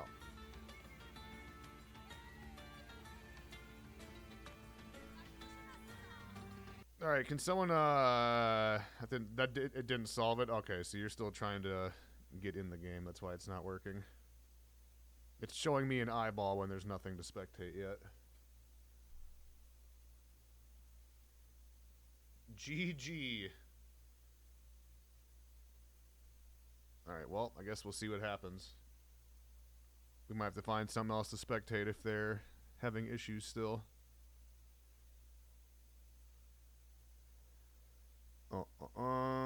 Otherwise, we got pretty much everything's done.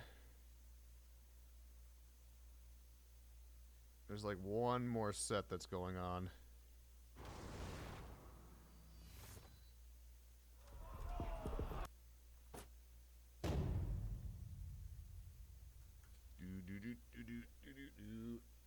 Dude, I hate how this menu music gets stuck in my head.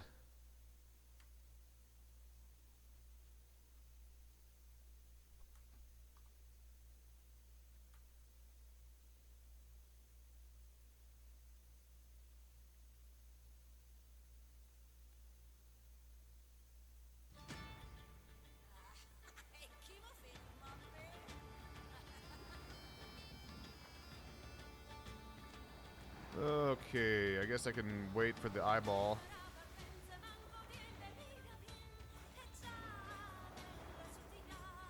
Italian brainworm season. Essentially.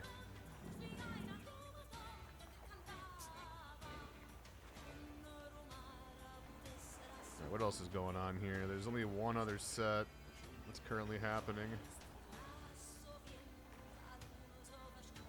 Or two other ones, I guess.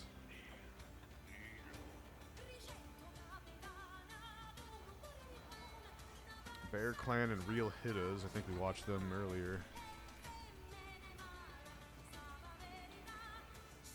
League of Legends and Dembos.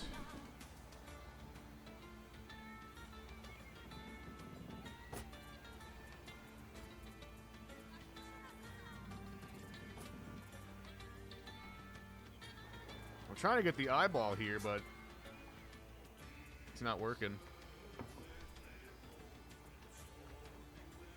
What is this stream? This is the For Honor Triple Threat Dominion leg of the tournament. Open Qualifier Day 2.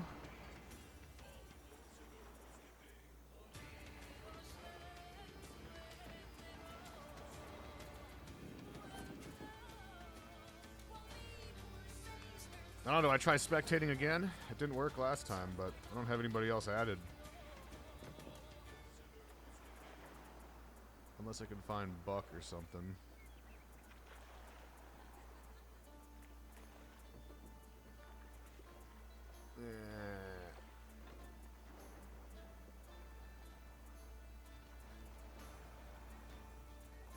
Alright, I'm gonna try and spectate this again. It says there's an eyeball.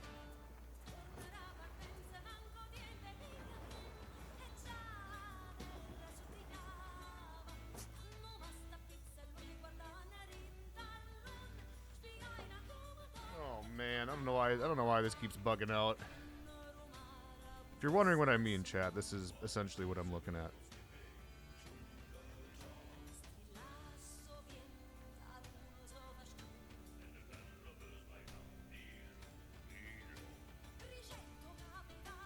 It's like an infinite loading screen.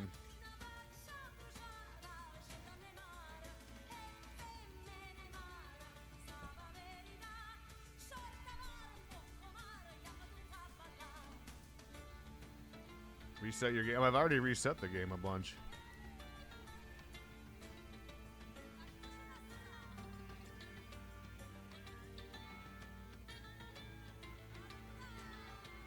I can certainly try again, though. It's been doing this all day at various times.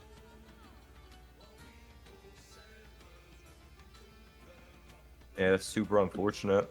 Yeah.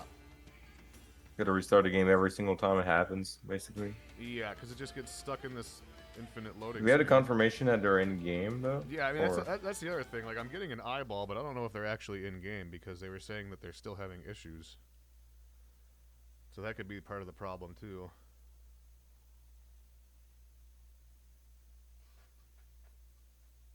No, I won't. I'm not gonna try and spectate till we get confirmation that they're in game or something. Trying to check now. Okay. Yeah, because maybe it's just showing me an eyeball and there's nothing to actually spectate.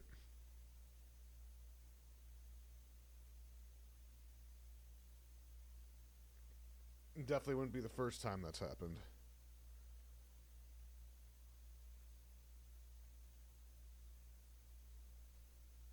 They are now in game. Okay.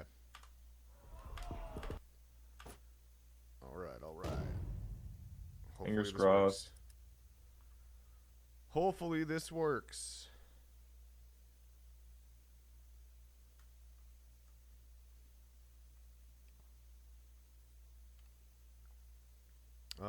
If stuck in an infinite loading screen, if you're on PC, have a PC player invite you. If on console, have someone on the same platform invite you. Okay. Can try that.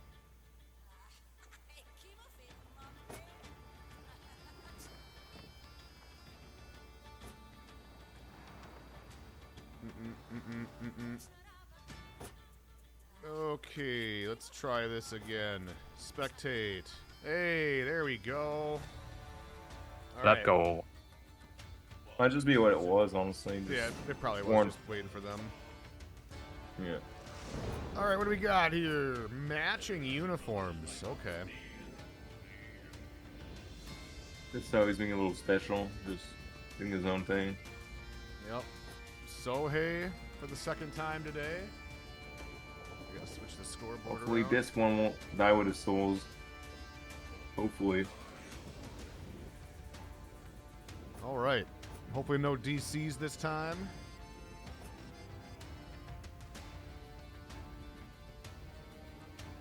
YK is North American. Yep. All four of them. It is 1-1 currently. Given the reason this was one guy DC'd and they set up their game wrong, but still, it is 1-1, so final match is set. Shinu's EU. Oh, okay. Oh, I didn't know that. I didn't either. I'm I very, very well gotta informed. say, I am very happy to see a Sohei once again. Honestly, probably my favorite character at the moment. I'm playing him a lot recently. Yeah, he's fun, for sure. Already landing his own. We'll get him dodgeball right back by Lubava. The blue team taking big damage. Okay, the Orochi and the Bushi both being dropped down to about 2 bars already. She knows to go down, but honestly, doesn't really get punished too hard for it. Gets all of their stamina back immediately. I think that was definitely more than worth it. The first kill, 2 are ended up going down now. The Orochi also ends up biting at the dust, and the Bushi only has about a bar of HP left as well. That was a very, very one-sided fight coming out for YK there with the ace. That's gonna be a map cap as well. Already 100 hard points compared to 0 for I can never remember their name.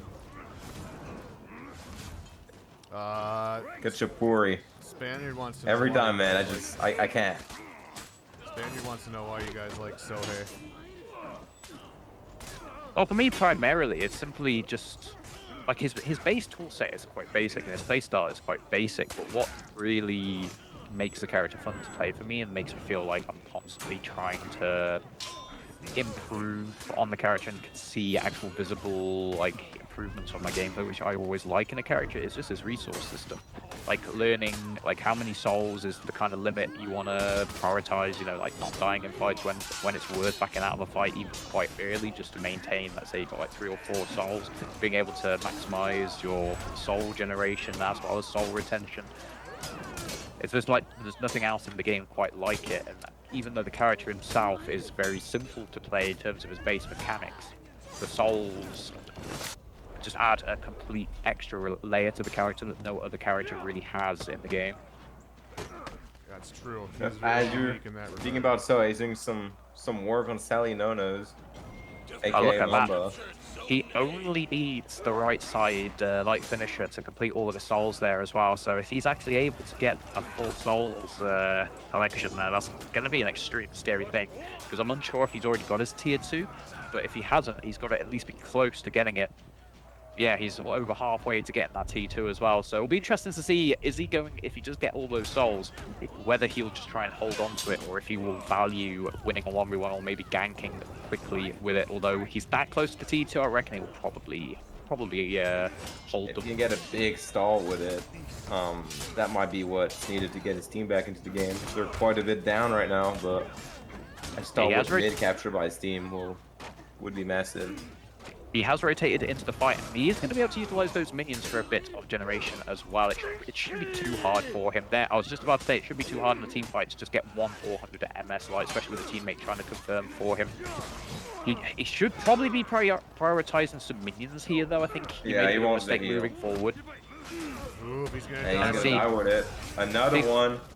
That right there is an example of what I was saying about, like, it's not just the soul mechanic itself, but also because the feats will play off of the souls as well. In that situation, instead of pressing the button that made him move further forward there, he's just been prioritizing, like, unlock zoning onto the minions, simply so he could unlock that tier 2. If he was to just make that one simple adjustment there, he pops the T2, he gets all of his HP back, and it could even end up swinging the fight in his team's favor. Yeah, if he got that full HP there, they would have to gank him all over again. With the bench he already had accumulated.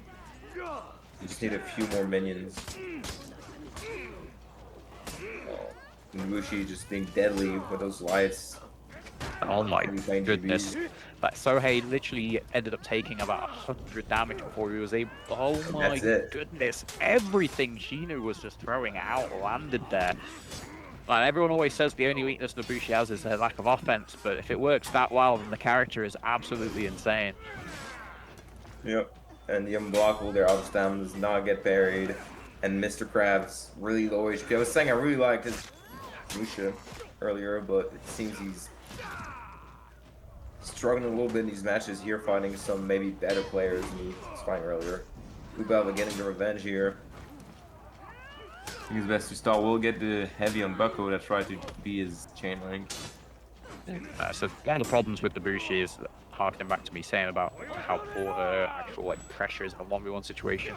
It does also mean she's not that scary when she does get revenge, either, because she can't really pressure and land damage with revenge unless she has someone helping confirm for her. So they didn't really have too much to worry about with the revenge there.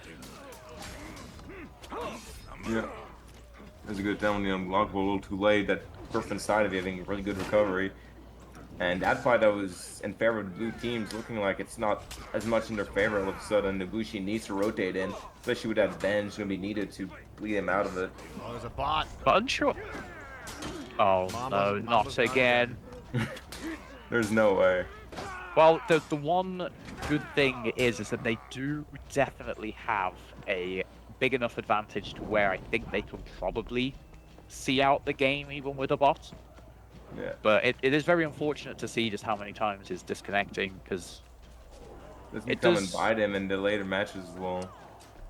yeah, like when they get to the later games and actually start playing against some of the defeated teams, if they are to win this, of course, yeah, that could really end up coming to bite them a lot worse. That's good. That could very easily end up determining whether they qualify today or not, which would be very heartbreaking. Yeah.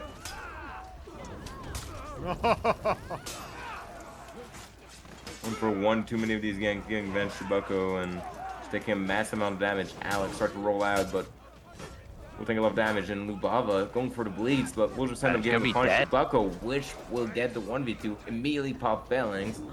And despite being a player down, it seems like the Orange team's on the offensive, just pushing forward and just trying to get done with this game as soon as they can.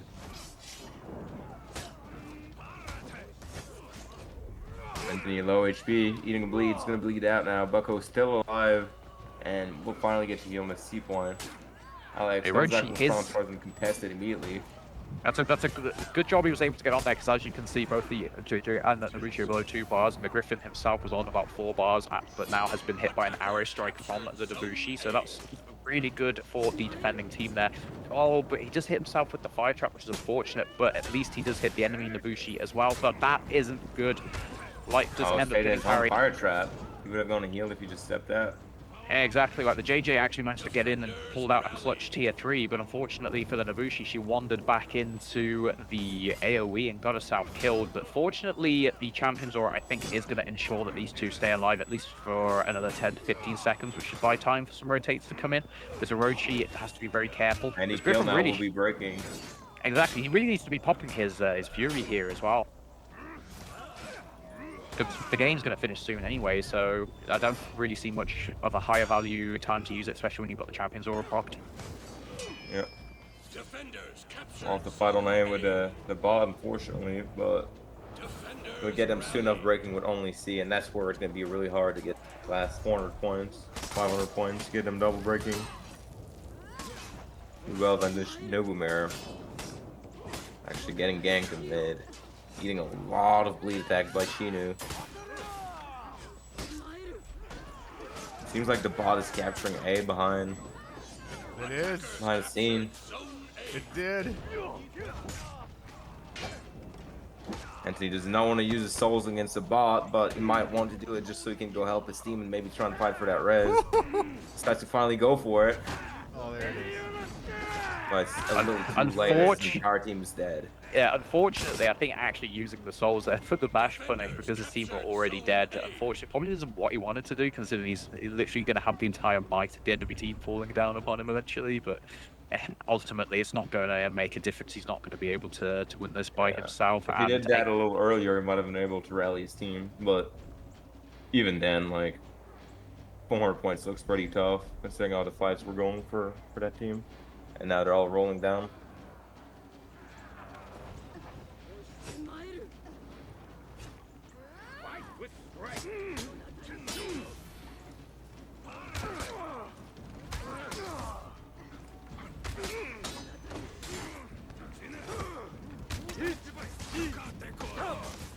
We're taking a lot of damage because he wants those souls.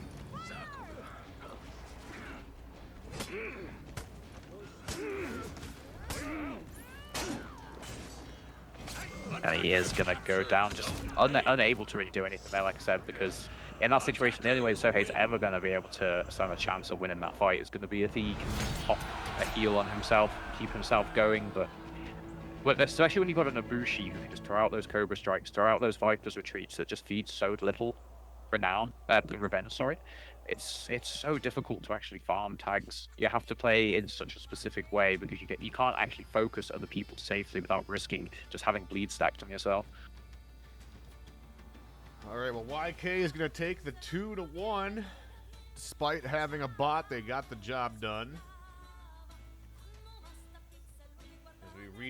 We're getting closer to the final rounds here. Seems to where like we're waiting on the last match of round 4 right now. 1-1. Okay. Let's see who it is.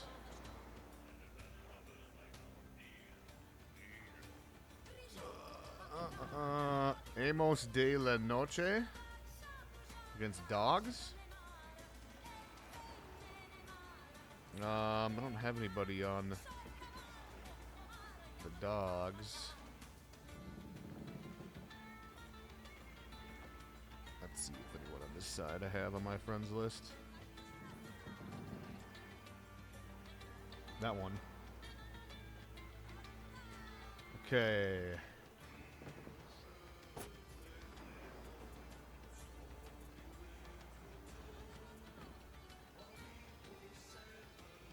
Alright, so this is Amos de la Noche against the Dogs.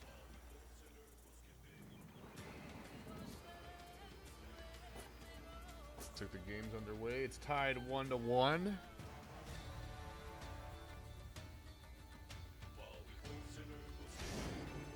And DC is actually crazy.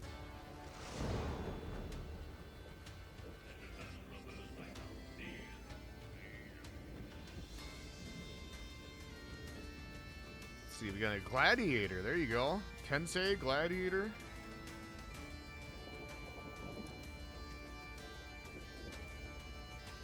"12 minutes left in the round. Let's see if they can finish this game before then."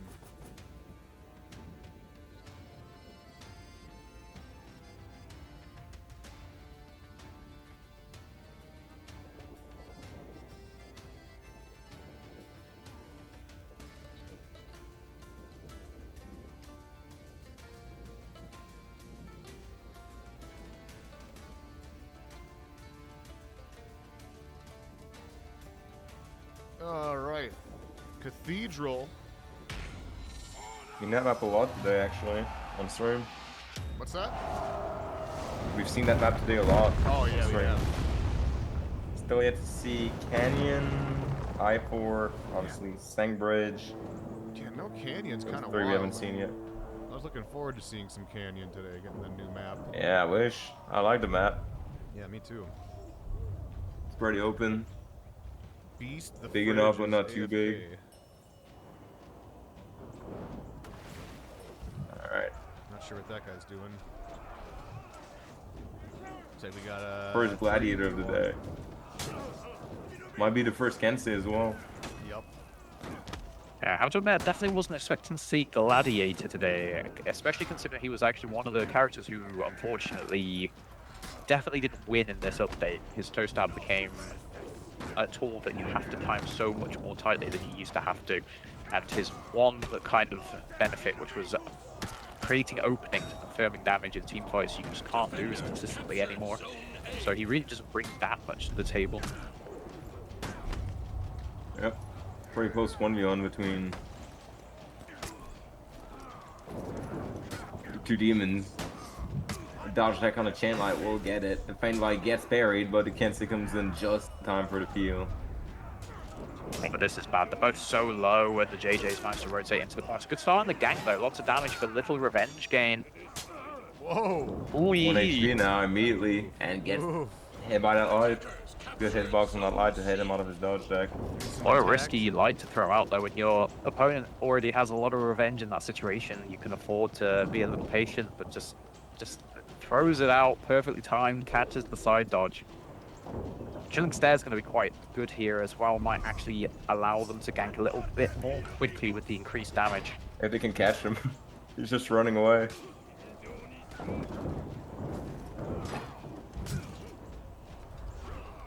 Here we go, doing his best, still alive. His GB throws him into the LB, will get a heavy. Actually, it gets blocked.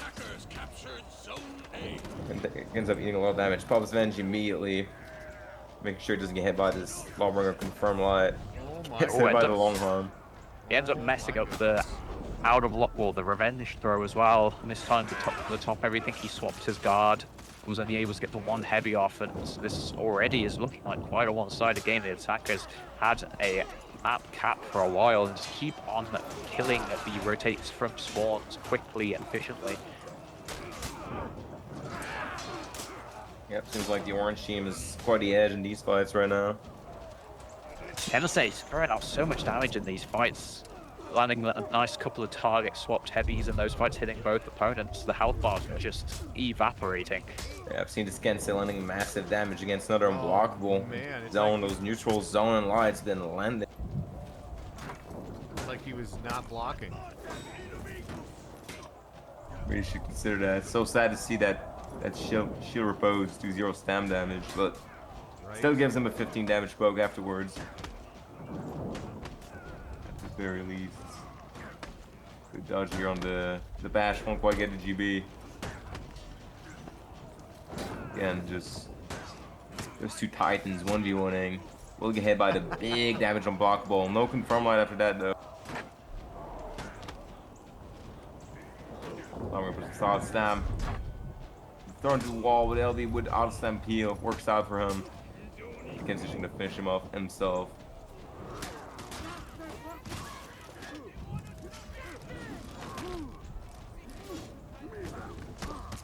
Oh boy. My mic is low. I haven't been talking very much.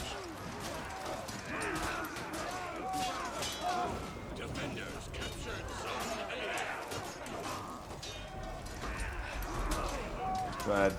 You know, we're doubting on the Glad, but they are winning this game quite heavily. Chain toe stab landing. The Light's also landing for a Jitch, and he's basically in their spawn, fighting in their minions, Yeah. trying to get that kill. Literally just in the doorway. Well, when you have this big of a point advantage, you also have both the mid lane as well as the side point. Keeping the enemy team off of a point and just continuing to get point generation can just help increase your lead even further. Very true. And even if JJ killed him, he didn't get an execution, so now he's... Oh, maybe that, I'm not sure, but either way, he has to go heal after taking that kill, which is... I guess a good thing for the orange team. Revenge feed, big... Oh, sideway whip into the GB. No, we'll get the throw. Side heavy. I feel like I've been big watching these parry. two 1v1 the entire game. Is this the first time the defenders have actually had a cap on the C point? I think it might be. I think it is. I think so. Yeah. I would say, is this the beginning of a potential turnaround? But it's such a like. What, can we have a quick look at the scoreboard? I'm curious what the Yeah. renown difference is. Oh my! Yes, there is a gigantic renown difference between the two teams. I feel like this is it's just way too little, too late. It's gonna be rough for sure, considering it's 1-1. The double wide off the GB is interesting. A new punish maybe. Add to the info hub. Oh God, he's going down. That's the max Yeah. punish right there. Yeah. And again, the LB and the Kensei just going at it. Again, the Warlord is just yanking him the entire game. Gets the GB. Won't quite get the Warlord again with the Venge. With the amount of Venge he's had, I'm surprised this team hasn't been able to win more fights. This guy in his neutral long arms are cracking me up. Second win fob here, gets a bit of HP. We'll put himself out down parried. JJ, however, will decide to just get a soft plane light for some damage. Nice boredom blade peel from the Warlord, but honestly, he shouldn't have thrown that out. The external just giving the Kensei revenge, and that honestly might end up losing them the fight. He's ready for that board and blade. Oh, never mind.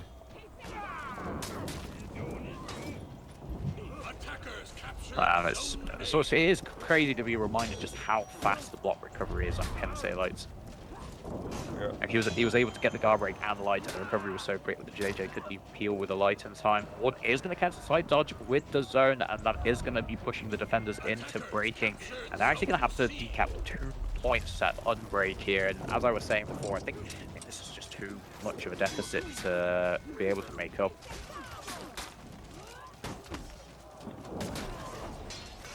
Even fighting for mid right now is being tough with his Warden on the lookout.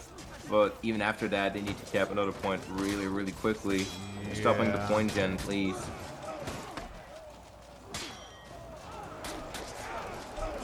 Warden Mirror here, going in favor of the blue team, but a couple good reads from Titron, just bring it back. Now out of stam, good read on the unblockable parry. I'm But honestly it's surprised heavy. I'm surprised he didn't pop his second win there. That's like a perfect opportunity to utilize it. Yeah, one down for the blue team. JJ will not rally them in time, ever. Now he's just gonna keep C, and they'll be in a 4v3. Second one down. Again, this LB and this Kensei just been Wait, yanking buddy this whole game. I just realized, I think Verbalocity is going to be rather happy when he sees what tier 2 that Gen Yun is running. Running the stamina one. Yes, he is. Verb's favorite feat in the game. It's pretty cool. Just saying the stance, giving stance to your teammates. It's too bad he doesn't have any more teammates. Won't be too useful now.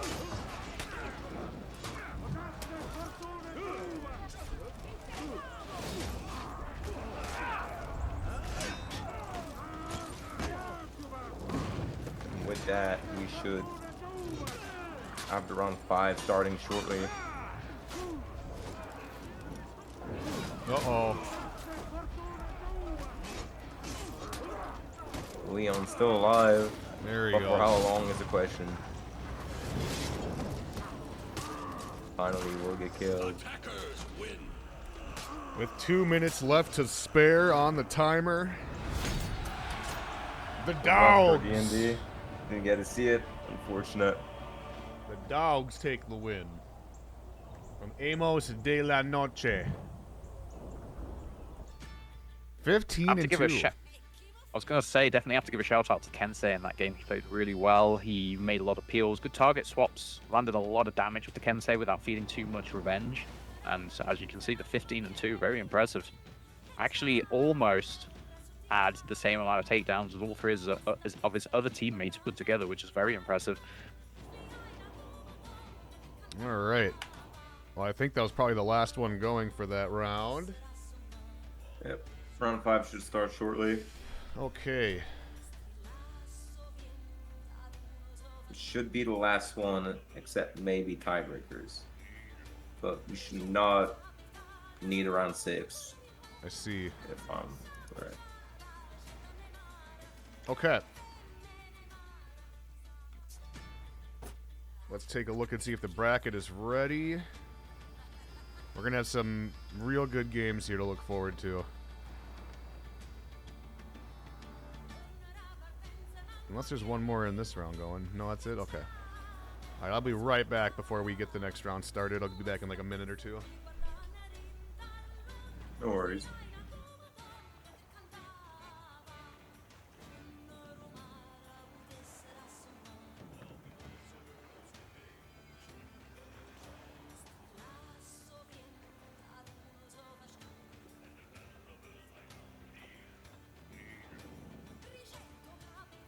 I have to admit, I was curious whether some teams might try experimenting with the Magi again, put him in teams with, say, Jang Jun, like BP, any characters that have access to unblockables to confirm the follow-up ganks, because with the debuff, I feel like as long as he has characters in a team, maybe like more than one as well, like put him in a team with at least 2 people that have unblockables to confirm off of his gank, he might still be one of the only characters that still has a really hard hitting gank in the game as soon as he gets the T2 debuff.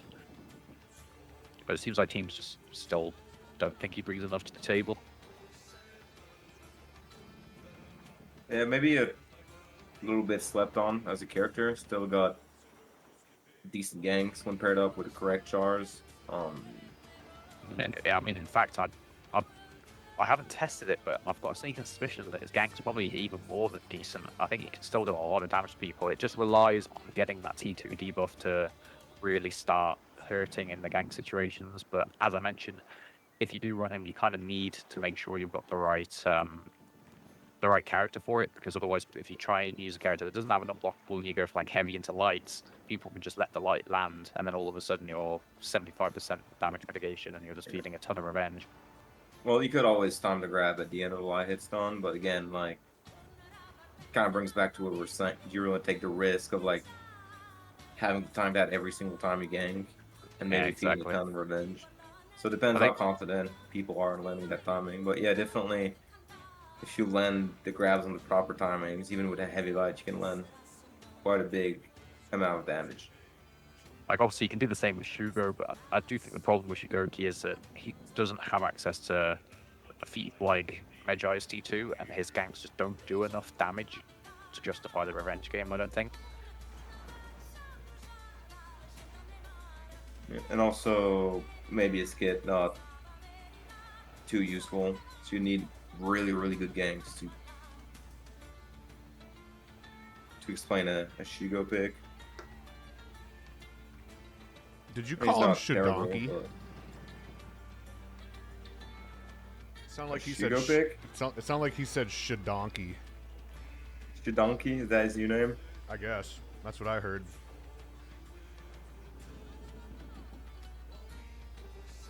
We're gonna have a little bit of delay here before last round starts. There's some admin's decision happening. Some discussions. Well, I guess we have a little bit of downtime. Is there any particular characters either of you wish you could see a bit more of? Maybe a character you think Today? after these ganks, yeah, I like wanna any see character you maybe Centurion. think. Oh, I want to see if Centurion Yeah, is going to That's be a tough one. goofy. yeah, like after those changes, dude, like his ganks are like a lot harder to pull off now, and Yeah. the fact that his level 3 jab, if he knocks him to the ground, it's just you're always going to be jumping up to the final stage of the hit stun. So Right. I wonder actually, if you gank with like a Yorm and you stagger, like let's say the Scent uses his Eagle Talons, and then you stagger the Scent out of Eagle Talons with the Yorm Slam, does that pick the person back up off the floor and then get rid of the hit stun rules if that happens? It so does, could you, yeah. It does. So you could- Yeah. So you could actually probably still gank with. There's probably still a gank that does decently well with those two characters, but at the end of the day, do you really want to be including both Yorm and Scent into a Well, comp you don't even four need a slider? Yorm for that. You can like hit the sand out of his sting, right? While you heavy. And if you hit him before you hit the enemy, you're gonna get the full damage out of it. Yeah. So that's something you can do with any heavy. But it's just getting to that point as well is harder now a little bit.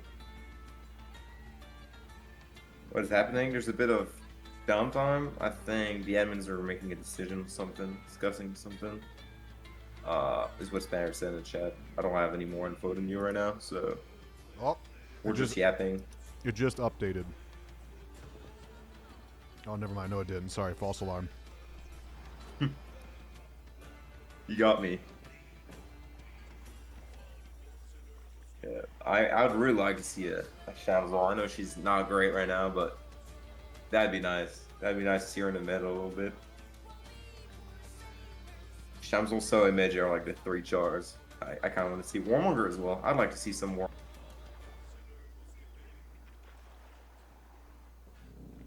I'd like to see more Shaman. LB even. Characters Hitokiri. you don't see a whole lot. I remember there was a specific time when Hitokiri was considered meta. Yeah, let's not talk about those dark times. I still remember when like literally nobody Hey was guys. a. Hello. Hello. Sorry, but is it disappointing? See, we've had the issues with YK having lots of having member repeatedly disconnect, and basically haven't got a sub available, so we're having to drop them from the tournament, unfortunately. But because they did win that previous game, that the result of that one will stand, even though they only won with the bot, but their result will stand with that one. It's just that they're going to be unfortunately will not be able to carry on playing. So Okay. yeah, it sucks. Unfortunately, they saying that their internet is back, but we can't really. I would like that. So that leaves us with only 2 undefeated team then. It does leave us One to and undefeated teams. Infinite Tempo. Yes, but to be fair, that is also what would have been expected given the number of teams in the tournament at the start of it. And the 5th round will be the end of the tournament, and we'll have the tiebreaker round afterwards, because we'll sort out the teams that have 1 loss each. But we won't need to play the 6th round because there's not really enough teams in the bracket to account for a 6th round essentially. Okay. All right. Thank you very much. Sounds and good. yeah, I'm sorry. So how does tiebreaker work again? All the teams that remain on 1 win after this round, on 1 loss after this round, which will be 1 of Infinite Tempo and 1 and Done, and then half of Capituri, Rat Machine, Blazer Dominion, the Dudes, Flash Parry, Dogs, or Neptune. So it'll probably be 5 teams on 1 loss total. We'll go into a single elimination bracket. All right. And the top 3 from that will go through. All right. Cool. Thank you. Sounds good. Catch you guys later. All right, so round 5 is going to be the final round, and then whoever has 1 loss after that will go into a single elimination bracket. Yeah, we'll finally get to see 1 and Done play. That's true. And get to spectate them today. That's right. All right, well, as soon as the bracket or the standings are ready here, okay, we're good to go. Let's take a look at some of these lineups. Who is still... Anybody undefeated still?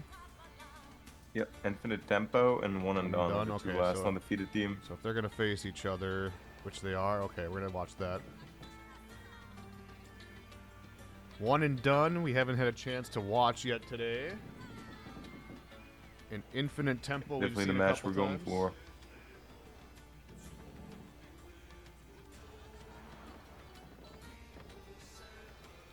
All right, as soon as we get the eyeball, we'll get down to business. Round 5.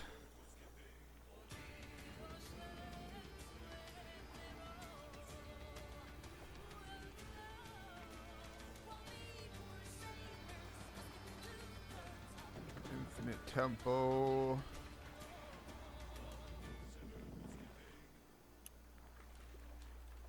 Okay.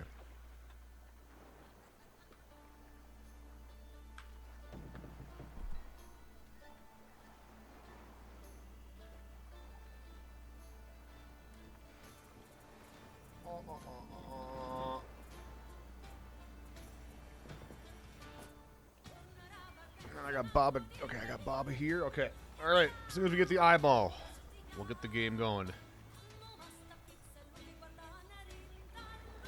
Both of these teams haven't lost yet, so I think, yeah, if whoever wins this will just get an automatic spot in the closed finals, and then the other ones will have to compete in a quick little single elimination bracket, which I think there's only, let's see, how many teams have one loss right now?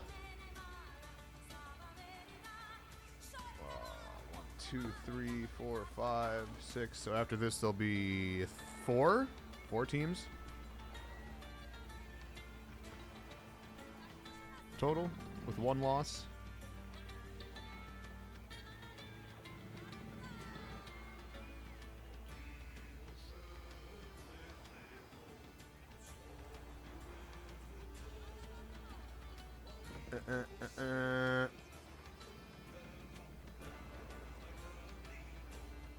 Trying to look at some other good matchups here that are happening. Khachapuri versus Rat Machine would be kind of good one to watch after we get this one. If there's still time after we finish this one.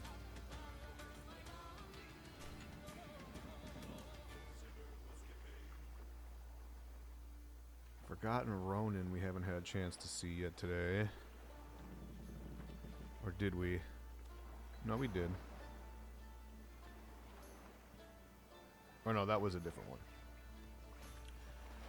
That was G-Tonic we saw earlier.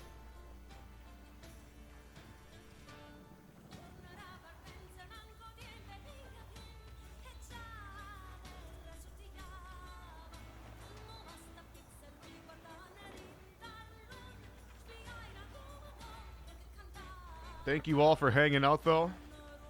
We're just about, we're getting close to the end here. We got one more round and then the quick little single elimination bracket of the 4 teams remaining.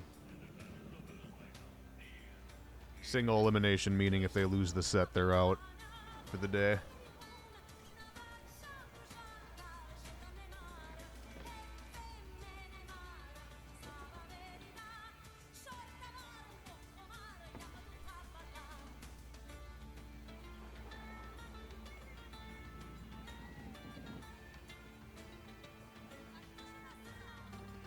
Yeah, these gang changes have been, we've seen it all day. It's been affecting a lot today. Like, the ganks have kind of been looking a little sloppy from all over the place, but that's just because there's been, you know, only 2 weeks of time to, you know, get used to the new hit stun rules and all that stuff. A lot of revenge feed, for Yeah, sure. a lot of revenge feeding going on today.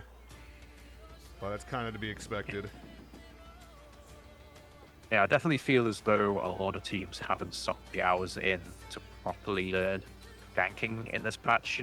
Because the Oh, one for thing sure, yeah. about the hitstun resetting matches is that the windows to confirm damage were so big that honestly you pretty much only needed to spend like 15 minutes to practice like a shinobi gang, for example, and then you didn't really need to practice it anymore because it was so easy. Whereas like years ago when really tight timing ganks were a lot more common, let's say back when both Kensei and Warlord were in the meta, it took a lot of gank practice to get the timing consistently for making sure the Kensei can land all 3 of his heavies with Warlord headbutt. And I feel as though I would be surprised if by the time we get to, let's say, closed qualies and grand finals, if there is already quite a noticeable improvement in like the average team's ganking ability. Right. But we'll have to wait and see. Yeah, when is that? It's it's still like a month away. I mean, it's plenty of time for people to practice. Definitely depends how much time they sink into it as well. Right. Is the Canon XE an event one? Yes, that one is banned. Right? cannon Yeah. one? That's a battle pass one. Yeah, I think it's Battle Pass. Yeah, that one's not allowed. Oh, I think we got an eye. We have an eye, we do. All right. All right, all right. We got Infinite Tempo going up against One and Done. Did I put a money sign? Whoops. Here we go. One and Done. Yeah, the Cannon XE is a Battle Pass one. You can't use that one. All right, what do we got? Baba on the Highlander. Going to Overwatch. All right.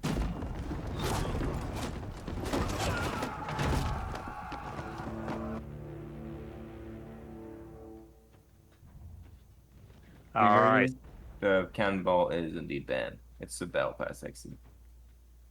Okay, so Alright. we actually see a different rotation. We actually haven't seen a team do on this map yet. They're going 2 and 2, which is always nice to see. Your Papsy immediately rotating out to go and aid in the mid lane. Didn't want to, I guess, risk his teammate potentially getting ganked just to try and push a gank on the C point. Yep, that's the start that I think Rat Machine used and actually ended up almost working in their favor. The early team fight. This time around, it is definitely in favor of Infinite Tempo. Baba doing a really good job in this fight because he lost a ton of HP really early on, which can obviously be quite brutal as a Highlander when you want to be trading with like your neutral and chain heavies. But he did a really good job pressuring, forcing the Aethera to go and rotate. Unfortunately, their other two teammates lost quite decisively on the C point, and they were able to rotate in and help their teammates take the fight. Yep. More Sipsum gonna rotate up. Meanwhile, Bengalation's getting pressured by Satori.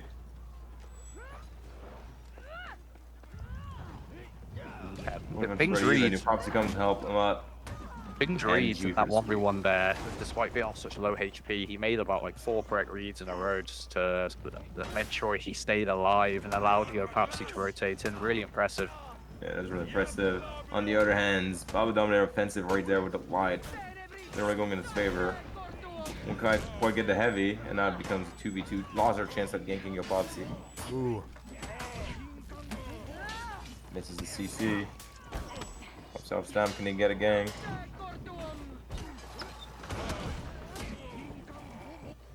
Gets the high promo trade, but honestly, maybe not worth it as he literally ate heavy into a light for the kill there. Guerrero on the bar as well. One bad read away from that dying.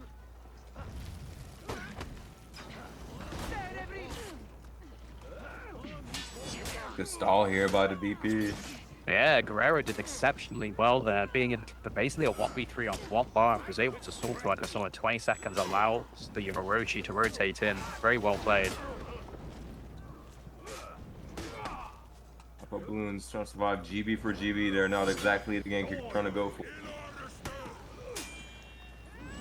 So something a big Celtic curse to the face. It's now 1 HP. Yeah, it's taking a dodge attack to the face and do GB, do heavy. And honestly, Baba Dominator getting a lot of kills here, getting close to T2. Yeah, basically since the beginning of the game, playing really well. He's been landing a ton of damage with this Highlander. We got a bit of a gank here, probably leave for a 1v1 now. But Bengalation's been doing really good in this situation. Mario Popsy just doing his best to stall his team's point here. Running some damage on both the BP and the Orochi. Will get bashed, and now that's just a 1v1 by the BP.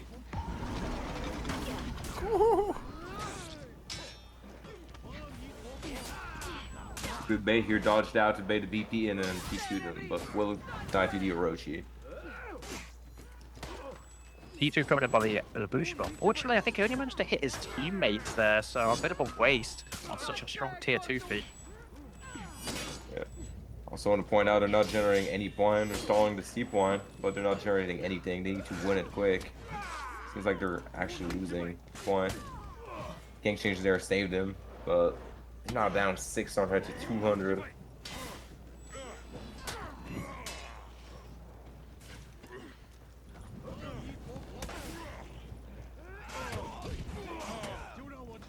Wow. That is a lot lot of of damage. damage. But perhaps he's going to disengage. Honestly, surprised that the Shaolin side's disengaged there rather than letting Caleb go, considering that the Shaolin's offense generally is a lot stronger. Probably going to be able to kill that guy faster more often than not, but Caleb is able to clean up pretty quickly. He becomes into challenge the Not good heals, but he's already lost half his HP just purely on the 1v1 mix-ups. And the long X, he got that completely long off, and now he's exit. back in the fight on full HP. Maybe 1 HP will die to the light, and now it's iPod Bloom's trying to rotate in, help his teammate out, but which will end up doing so much damage to the Akira. Satori, high Vengeful HP. Can try and maybe get the bounty under proc on the Orochi, doing his best. He has a kunai. 1 HP now. The dodge attack. He'll get kicked out of his recovery. Yeah, unfortunately for... And again, they rotate in, but for a while they're still stuck at 246 for the past minute. Haven't gained a single point, haven't killed a single minion.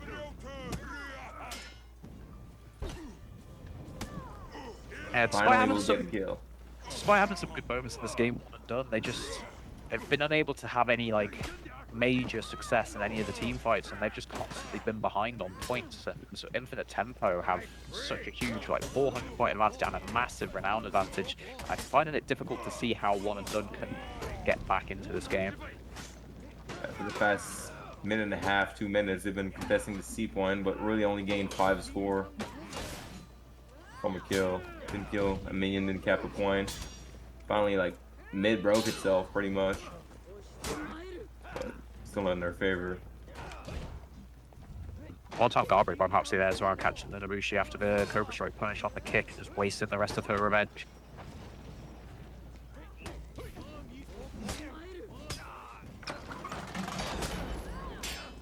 Oh! We're doing some good work, but on 1 HP, we'll just go down right here. Guerrero doing his best, Question. but he's 3/4 only. Question is the Orochi going to be able to break the mid lane quickly enough? And I think he is now. It's now 1100, and I do think that indeed is going to be the first game going to Infinite Tempo. Really strong performance by them. Just did not let one and done do anything in that game, pretty much. Just stopped them at 246 for half of that game. Like really good rotations in general. Like the Aethera being able to disengage. They won the fight handedly on C at the beginning, which then allowed them to rotate in to cover for the Aethera, feeling the way to go and capture the point. And basically since then, it's like I said, even though they did have some good moments, Barber made some good plays. There was a good stall by Guerrero upon the A point. Despite this, they didn't have any major victories. You know, they weren't able to like win a decisive team fight. They weren't able to establish control on the map at any point in the game, and they just literally Infinite Tempo literally just kind of ran away with the game, and they just weren't able to be stopped. So Infinite Tempo takes round number 1. We'll see if One and Done have an answer to them. Especially now that they're going to have to change up their character composition.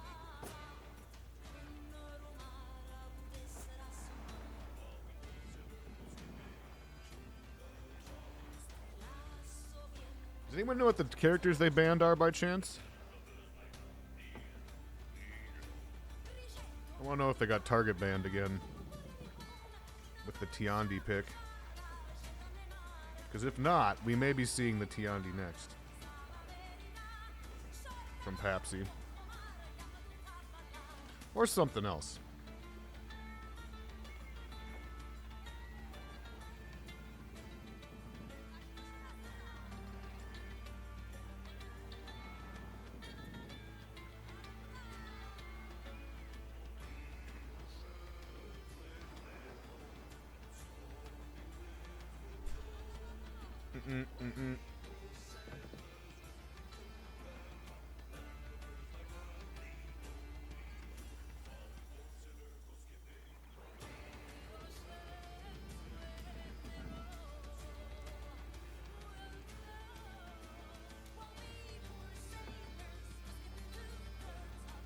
Waiting for the eyeball.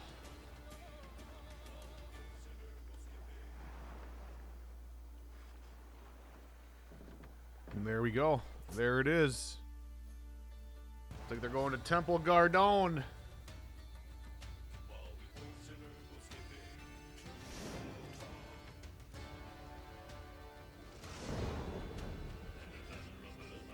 All right, let's see. Shinobi. Okay, that makes sense too. All right, here we go. Temple Garden. One and done. Need to get a win here if they're going to hold on and try and get that, try to lock in their spot to the closed qualifier. I have to admit, it is like I am a little sad that we haven't been able to see any Canyon today. Yeah, what the heck? I was No looking canyon. forward to it. There's still time, but Maybe teams haven't practiced it enough to feel confident running it. Maybe. yeah, maybe. It's kind of what I'm But again, thinking. that could be a reason you'd want to run it against a team that maybe is out rotating you on other maps. Maybe play something a little newer that they might not have had as much practice on. I have to admit, I do think one thing I see teams doing is if one team opts to go for a different type of rotation, right? So let's say one team does the traditional 3C, 1 mid, and then one team goes 2 and 2. I see a lot of To just teams. match up. Yeah, they like basically every single team will always try and match up to the other team's rotation. I think sometimes like teams need to actually be willing to push the advantage of their rotation rather than just trying to always match up with the more Yeah, I unusual can definitely rotation. agree with that. For me, it's like you went for that rotation because you believe that's where you're the strongest, right? So, why would you want to like fight with what you believe is your strongest rotation? You're basically playing to the enemy's hand. Like for example, it would be nice to see that, for example, in this game, if they do 2 and 2, and the team was 3 and 1, then the one guy who's alone in mid can just like back up, play it safe, concede the mid lane, and then the 3 on C can maybe be quick and try and make the most of, let's say, a quick gank situation. Really, and speaking of gank situation, a very nice gank there with the double Highlander heavy confirmed by the Griffin. I don't know if you remember when 3-2 started like becoming a thing a really long time ago. It was when Scent was at its peak and people started sending Scent and Siege just set up a gank, right? The whole idea from the rotation initially was we can 3v2 faster than you can 2v1. Was basically the whole idea. Well, now it's like the opposite. It's like we can 2v1 faster and can 4v2, so we're gonna do a 2-2. It's basically the message you're sending.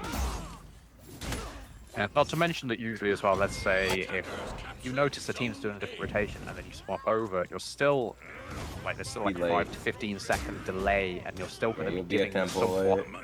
yeah, like you're still going to be given even if it's just a slight advantage to the enemy team, rather than again just trying to push the advantage of your initial rotation.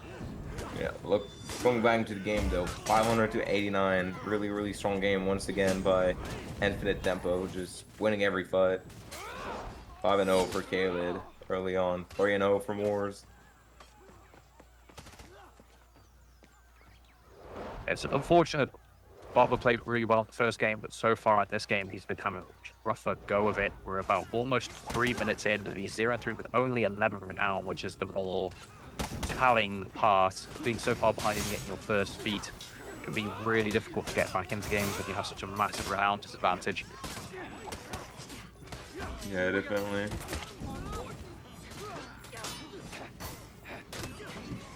And as those fights are going, it's not getting any better for Team One and Done. Good full block though on Kaled. Will get hit by the Kaled is one. They're going to go Chain down. heavies. Started this game off really strong, and the Debussy heavily underestimating the range of that double dodge forward heavy on the Shinobi gets picked off. Oh, but they do give revenge to Musha, and this is a scary character to give revenge to. Like, look at this damage output. that guy will take the kill, and more Simpson staying alive despite the revenge. Story capping C, gonna try and like stop the healing from Morse. Morse as his T2 available might pop it or the gank is easier, or will decide to rotate out, make the long rotation all the way to A. That would be a really good push by the blue team here. Catch 2 of the low HP orange team trying to heal. Yeah, pushing into like 2-2s here on A and C is probably going to be a really good thing for the blue team to do. It gives them an opportunity to actually get a lot of kills around about the same kind of time as there are multiple people low HP. But it seems as though they sent no 20 by the looks of it, because it still isn't contested. I think that was a bit of a rotational mistake. Yeah. I think that over-prioritized the mid lane instead of charging those heals. Let him heal the full, even though he was 1 HP, having to rotate across the entirety of the map. That's like a 20-ish seconds rotation. Definitely had time to go there from spawn. Yo, Bobsy finding himself in a tough 1v1 versus Musha will go down. Ganking mid, laying some damage, healing himself right back. Lining the forward dodge heavy, getting the read on the parry. Gets hit by quite a bit of damage, but now he is at 99 revenge. It's going to be tough for the enemy team to ignore him. Baba just has to jerk active, wants to be using that hyper armor to get some trades in with the insane damage output that the Aramusha has. Unable to really land too much, unfortunately. Orochi getting pressures in the enemy minions as well, like, got to be careful there because they will hit confirm on the Orochi. Yeah, since he used to have a reflex guard. I see so many people kind of forget about that so often, just underestimate how much damage minions can put out.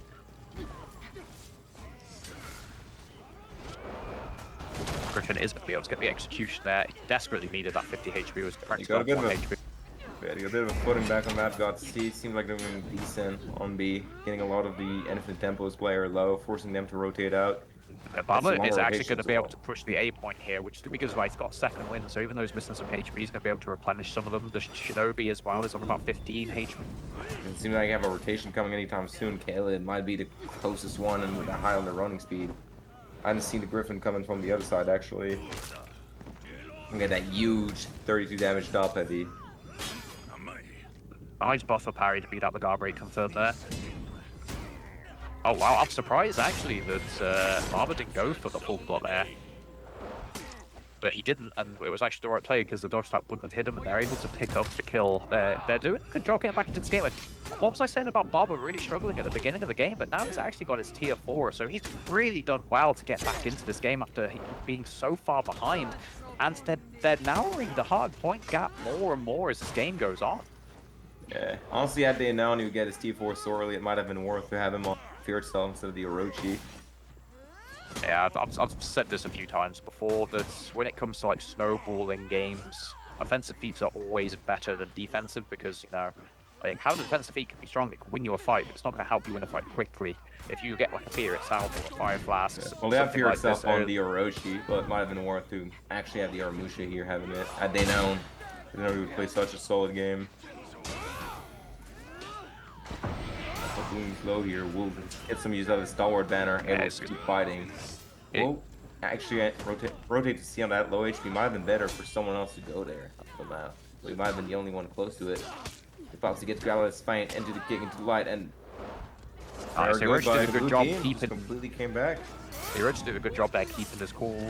He had the health disadvantage, but actually made 2 good defensive back-to-back reads. Was able to get the bounty proc, and they really are turning this game around. It was so one-sided in the beginning, but it really has been a game of 2 halves. This started off with the attackers just looking like they were so much stronger.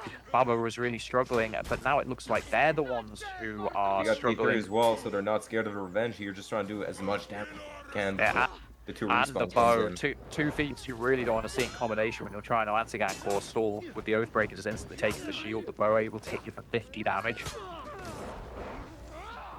And also the Bushi doing well to get that much damage in the 1v1 as well, particularly against Shinobi, who, even though he has received nerfs gank-wise, is still very annoying to fight in a 1v1. Foxy in a 1v2, but will just get bled one time and has to keep fighting the Bushi because he doesn't want to get bled. Will get the kill. I don't know why the Orochi started running away from it. Yeah, me as well. He actually allowed the Bushi to get punished there. Although, to be fair, the Bushi shouldn't have gone for the parry. He shouldn't have just eaten the attack there. He should have gone for the parry, because even if he gets guard broken, the revenge was about to run out, and the Orochi would have been able to peel for him. So he actually made a mistake just eating the heavy and allowing the Shinobi to get the bounty proc there. Had the Orochi stay close, though, he could have eaten the first Sickle Rain, and then GB and the revenge would have been gone. So, again, the Orochi running away was maybe what made him panic there for a little bit. Blue team going to breaking, but they're not that far. If they can break mid, they'll get them into breaking right away, and that's going to be a double breaking situation. They can just get a little bit more minions to push towards the lane. That was a really high value T4 from the Griffin as well. He was able to hit 2 people with his bomb, and he was also able to get a pretty much the max value of the healing off on 2 people. So like he probably generated something close like a 200 HP swing with that peak there, which is really, really impressive. One player down. What's looking bad here though is I don't think this Orochi has enough HP to pop the fear itself. He might end up just not getting any value off of it. And there it is. Grab here. Should be good enough to finish the kill. Yep. That was a really good comeback, but unfortunately, he could not. It just wasn't He enough. pull it off. Yeah, that Orochi really needed to pop his fear. Like I know he was low HP and he was worried about getting punished, but Oof. he should have known that, you know, that it was breaking, they weren't going to unbreak, and he was not going to be able to get a chance to use that feed again, so he really needed to pop it. Yes, they were down on HP and it wasn't looking good, but the only way you're going to be able to come back in that fight with such a HP disadvantage is if you can land maybe like a big bow with a fear debuff, maybe an arrow strike if it comes off, you know, just some damage in general. I think he just was too scared and too afraid of dying by popping it, and unfortunately we saved it for next game. Yep. Don't see the bomb too often, indeed, but in this case, they prioritize having Shamsora and the bomb over Shamsora and one of the Highlander offensive feats being Flask or the other one, Spear Storm. Well, the good thing about the bomb is obviously it deals direct damage, so you can generate a potentially higher health swing if you're able to hit people, especially if you're running like Fury for the obvious, you know, like damage boost to it. But the one thing a lot of people don't realize is that it actually is slightly harder to pressure people and kill them through the healing of Dragonite to bomb, because it actually heals more per second than Champion's Aura does. Champion's Aura has a lot more total healing, but all of the healing done by the bomb I think is in 10 seconds, and I think it works out at something like 5 HP a second or 5.5 HP a second, whereas Champ's Aura is like 3 or 3.5 per second. So it's actually quite a lot more healing per second, so it is actually slightly harder to pressure people and kill them through the bomb healing compared to Champ's Aura. So that's definitely one benefit that some people kind of overlook. Yep, definitely. Well, there we have it. Infinite will move on to the closed qualifiers as they went the whole day without losing a single set. Yep, so that team is for sure qualifying, and we're gonna have to see for a 3-other qualifier from the tiebreaker. Yep, we're just finishing Maybe up we this can round. jump to the rat. Yep. Machine match. Yep, maybe. that's what I was thinking too. Let's go see what's going on with the rat machine against how do you say this one again?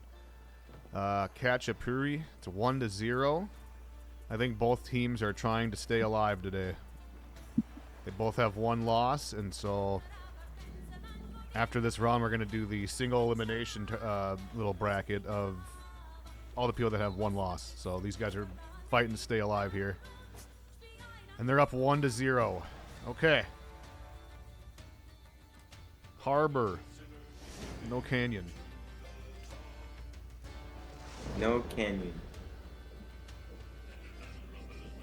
Eventually. We'll get it one day. Yeah, we'll hopefully get Canyon someday. Maybe next weekend. It's more time for people to try it out. I mean, there's still time today, but There's a world. Let's see what the opening rotation is. alright. Looks like we're going 2-2 from orange team and 2-2 from the blue team. Alright, fight at mid. Or you're just gonna get a home point. Always been a fan of rotating if you're on the defender side, pushing someone to see if you have someone like a Bridgil, you know, like one of the quicker characters just to contest. But if you don't have a character that is like 100% move speed, plunge attack, unfortunately it whiffed as well. I still remember when Nemesis were the first ones to really start abusing those plunge attacks in the mid lane, which actually fought off our main rivals at the time. I think we landed something stupid like 3 plunge attacks in the first like 2 minutes. Or first minute even, I think, in one of the Dominion series games. Yeah, it really shapes the way you're gonna play the fight. Like you're trying to hide under the bridge, you know, all cramped up, and then you just have JJ or something. having a field day. And then how the meta changed into basically a 1v1 happening up above, Yeah. and then the winner would With be the two one to get Zerkers or plunged. something. Right. I remember that. Definitely seen 2 Zerkers, 1v1 on top at some point. Nice peel by the JJ, gets nice side heavy and a little bit of revenge generation. Nothing too crazy. Nice dodge attack, crushing counter there from the Simba. So shield is coming out as well. Lots of revenge. I have to wonder if maybe he should have saved the shield. Seeing how high revenge he was, trying to get the extended revenge shield. Should have been Hero right here trying to rotate out, but Bubba won't let him. Gets revenge from the parry. Uh-oh. But he gives them revenge right back. Jones got away. Good reads by Hero there. Good read again. Another good read. Good dodge as well, but the heavy catches him. I thought that was close. I genuinely thought the zone was going to dead angle on him. But it seemed like he was on perfect angle for it, but the heavy was able to connect just before the zone did. The Barber played it well outside of accidentally giving the revenge to the Warlord there. Did allow the Warlord to stall out probably for like an extra 10 or 15 seconds, but overall played that very well. The team fight seems to be going, well, the renown, I guess, seems to be going in favor of the blue team here, having one player 5-0 and one player 4-0. Oh, the BP loses so much HP here. He pulled out a really good T1 to get some free revenge Trying to generation. heal with that D2, but just cannot get any heal in time. I got pressured way too hard. Oh, questionable bulwark from the Arrow Motion puts himself out of stamina. He was actually a bit lucky to maybe not get thrown on the ground there. This gank here, GB confirmed, will connect. Looks bad, get full luck immediately. Uh-oh. But they give him Venge again, like that's like the third Venge of the match already. We've been watching this for 3 minutes only. Ubella will get the kill here. Definitely been pretty much the story of the day so far, as I think Right. almost every team we've seen, their ganking definitely has left a lot to the imagination. You can tell people haven't put a lot of time into learning ganks since the new instant changes to instant reset have come in.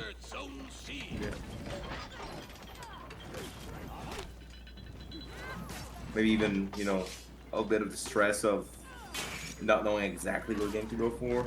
They end up like not paying as much attention to attacks, feeding one too many attacks. Yaramusha misses his full block or parry, wherever it went for, that external dodge attack ends up dying to it. And not even 7th kicking, but due to Humika's just heavy straight into that wall. Smacks the wall. Full block, one connect. Honestly surprised the BG there didn't just go for the bash off of the parry. Like, yes, it was high revenge, but the bash wasn't going to give him full revenge, and he would have been able to finish him off with a single light. Now the Nice. gank here, just gonna do a normal GB, confirm for the next, ring the bell, won't even attempt the timing with it. Gonna maybe missing it out. There's the So jug. I said the BP is going to get a little bit of time to heal with the T2 here, because he did have Kicked tags. down immediately, 1 HP. But he's doing a good job, and Hero's actually getting punished quite hard for trying to punish him. Same thing with J-Tac's pretty low, and Oh, really good read on the ring the bow, actually. He got the flip, and it allowed his teammate to confirm the kill. Unfortunately, he got killed after it, but Jones Crab now with the stall. They do have mid, so they're generating a lot of points from these stalls here. Just lost it though. Arbor mid is pretty small, so you will lose it pretty fast if you don't have someone contesting it. They would zone here before the enemy runs out of his lock-on distance. One little going down, however.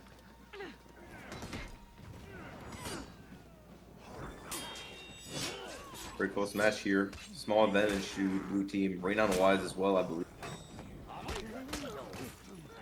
Yeah, blue Pretty team. close. They got a little bit more. Nothing too big, but they're all 2 of them are about to get T3s or even T4s. yeah, the BP getting the Oathbreaker could be pretty good, considering how much revenge game we've already seen. Allowing one fast gank could be really strong.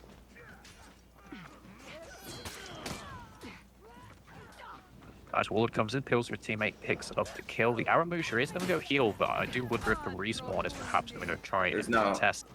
Yes, Yeah, he good is. in awareness fact. by Hero. Watching out for his teammate, completely connecting Lubava and holding his teammate to heal. That'll make Yeah, it that- harder to win the fight in mid, having your dispute Warlord rotate Yeah, out. really, Really good vision and rotations from Hero there, because that could have ended up quite badly if they allowed him to go contest the heal on the A point. Clemente, the story of his game, just singing full block, healing on 1 HP. Honestly, that's every time we look at him, that's what he's doing.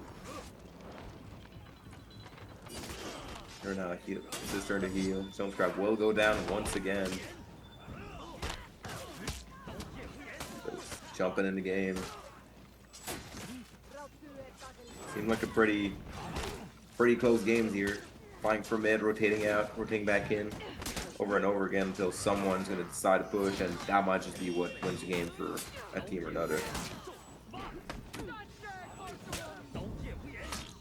Oh, low HP, 2 reads. Yep. Brings him back on HP. Another good read by him. Yeah, the Barber making just so many good reads there. Basically turned that 1-for-1, what looked like a lost cause, into honestly pretty much winning it. I think he actually did, looking at the bar at the top. Fortunately, the rest of his team haven't really been able to capitalize on it, and if they're to lose the C point, that could end up being the game. Good rotation by Anthony, but he is now 1 HP, fighting for his life, getting ganked. Just he's gonna Jones grab gets him, and Alex rotates in, but again gonna get ganked himself. Gank doesn't quite land. Went for a bash read on as a confirm. We'll get kunai'd, and it's just gonna be a big team fight on C. But again, with Rat Machine having control of B pretty much. Look at that damage output with deadly Hero's active. gonna The have his animation flash heavies pretty are soon. disgusting.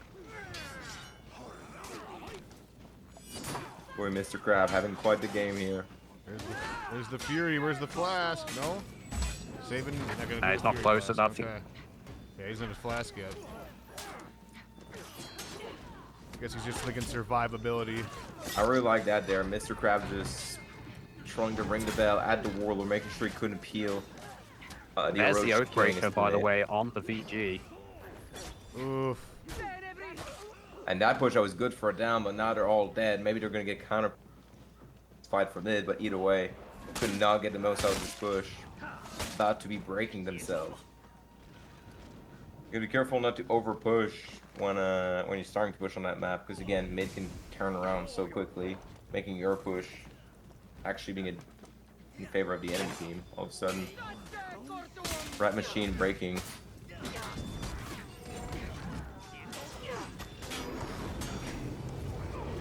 Clemente again, just 1 HP, trying to heal in full block. I feel like that's all we've been seeing from him today. There's one of them. Down, but and they won't be able to rally with mid anymore. It is too No. late. It would have to cap both mid and C. Dude, Homika's really low, fighting for his life. Richie on Jones 1 trap. HP. You get the revive, but another one Oh. falls down there, and 3v2 but they can clear that up quick enough and can get another revive. Well, that could be a big Sinister Shield, actually, basically forcing the Warlord to try and go for the revive. Sinister Shield actually eats the dodge forward heavy, and the zone actually keeps him alive. Oh, he could have won for that revive. He would have gone it off. Oh, you got Oh, it for anyway. BP. He has BP the was a bit flash too now. slow. There's the flask. There's the flash. He It is stole gonna fast connect. now. I mean, if they want to get a kill fast, now he's going to be breaking. That's not terrible it's gonna fast. cleanse Actually, it, gonna get a though. bit of health. Yeah, this is a dangerous position for Crimea, and his teammates are still quite a long way away. Well, they're not breaking anymore, though. Yeah, I wonder how mid's doing. I feel like it might be going in favor of the blue team here, so orange team needs to find a way to go clear it back for their advantage. The Phalanx gets The interrupted. JJ gets sniped before Phalanx could go off. That could Uh-oh. actually be massive, but no. Oh, BP, no. he hits the wall. He doesn't actually end up getting ledged, and how the VG is the last one alive. Gets hit Wow. for the ring, the ball. Oh my goodness, that is so lucky for the Warlord there. Kachapuri with the win ties it up 1-1. They're not going down without a fight. And again, whatever team loses this next game will not qualify, while the other one will still have a chance to qualify through tiebreaker. Yep. The tiebreaker's single elimination, though, so if you lose, you're out. So ideally, you don't want to. When Claude got Pujo when I was popping Phalanx. I need Phalanx. Such a good clip.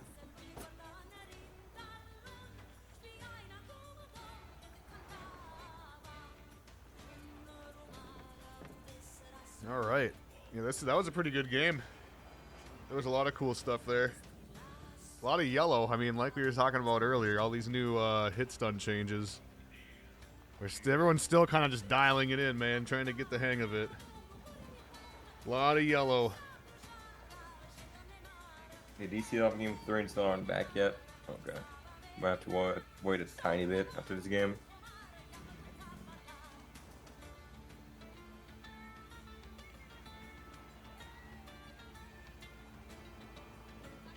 Is there any other games going on right now?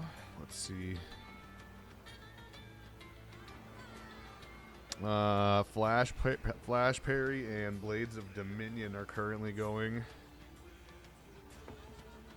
It's tied 1-1. Yeah, and I think they're both 3-1 as well, so this other game is also for a spot in the tiebreaker bracket. Is it? Yeah, you're right. He's on Flash Parry again.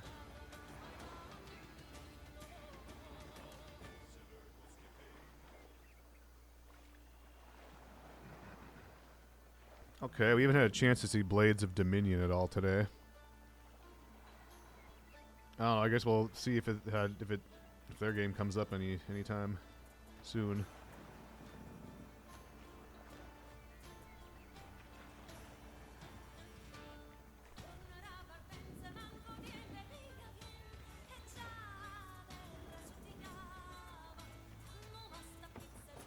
Still waiting on an eyeball. Okay, whatever eyeball shows up first, we'll watch.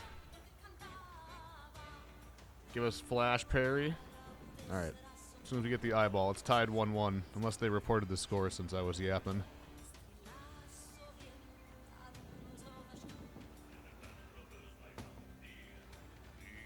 Nope. All right.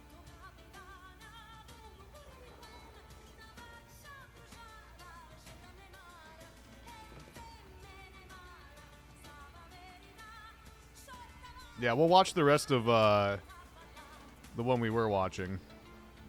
But if they were having, I don't know if they were having issues with a DC or something.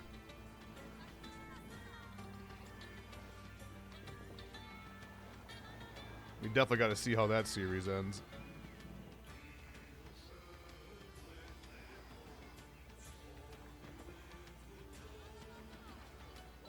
Where's Clutch? Clutch doesn't exist.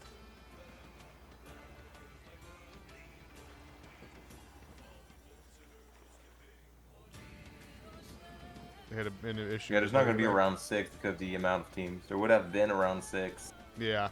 if no one If gave there was up. more than 32 teams, then we would have had 6 rounds, right? But Yeah. because Yeah, there were I think it was people 33 who, initially, but there was like people two backing out. teams in the very first round that ended up not finishing immediately. So yeah. Yep, so congratulations, you guys are in. You guys don't need to do the tiebreaker or I don't anything. know. You guys went undefeated. Good shit.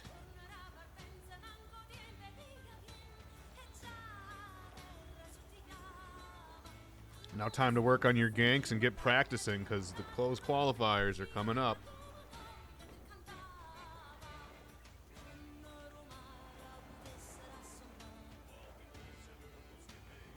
And can somebody learn, can a team learn Canyon? We want to see some Canyon.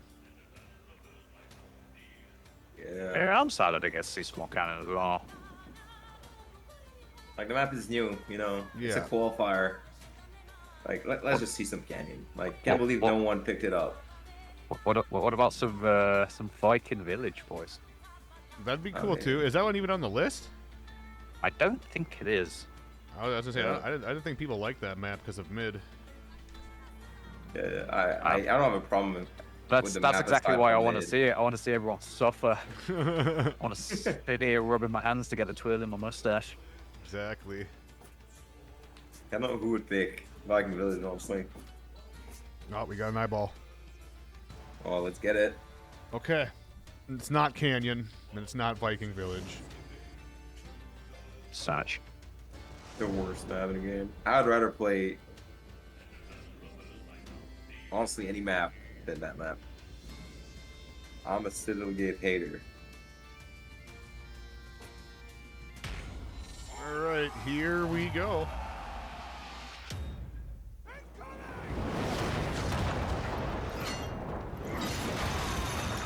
Probably the last match. Yeah, this will probably be the last main match bracket.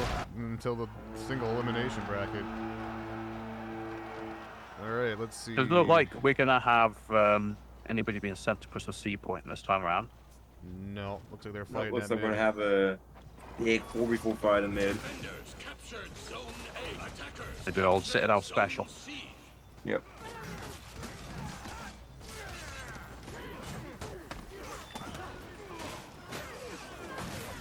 I mean, we're already taking a lot of damage here, down to 75 HP.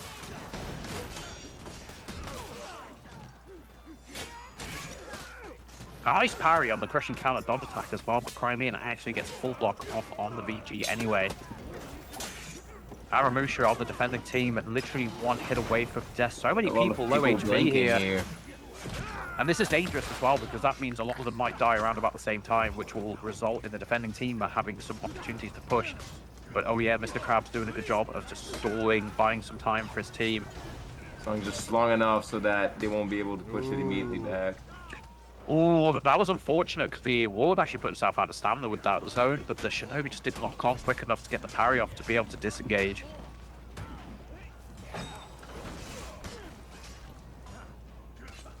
But it's been a pretty strong start for defenders so far.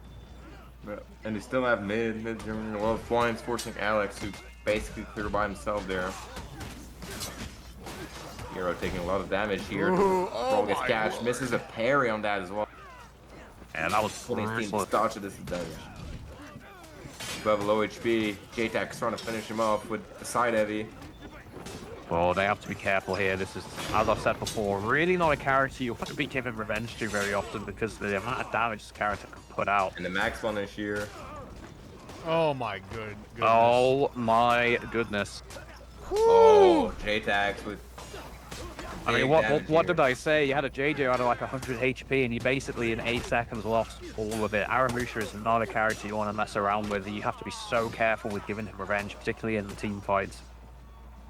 That's a lot of damage. Yeah, it looks like the Crab skirmish game, of not mid crab lane game, but is rat ended. machine. Clearing out another fight here. Definitely already quite a comfortable renowned advantage for the defenders here. Yeah. Like 3 members of the attacking team kind of struggling to get any renown generation so far. That's a lot of revenge on Hero as well. They only did about 50 HP and they've given it almost 75% revenge gain. Not the most efficient like Well, values love it there. to this Shalin again. This Shalin has had Hero's number. Oh man. Locking onto him and magic trick, no more HP for him.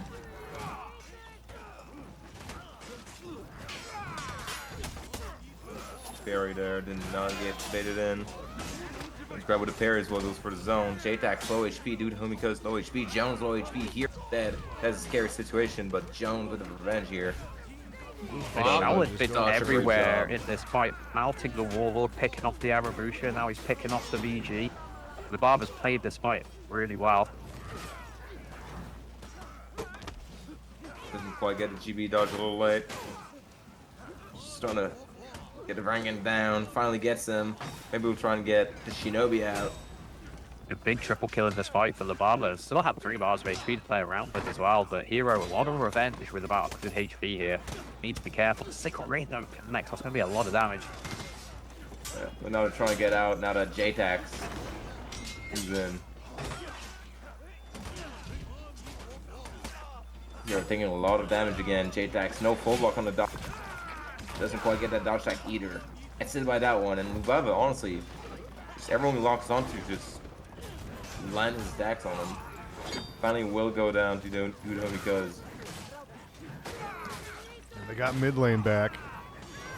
yeah, really close game. Yeah, Good they game, got a so significant 12 renown renown is honestly not a good sign for his team. Yeah, especially now. Yeah, with the Shinobi. Shinobi is struggling massively here. the Vanguard, like, will end up dying right as his teammate comes back, making it so much harder for his team to win the fight. Jones grab, however, is low. Will get almost pushed into fire, survives, but decides to roll into Shaolin. That's usually not Yeah. a good match plan.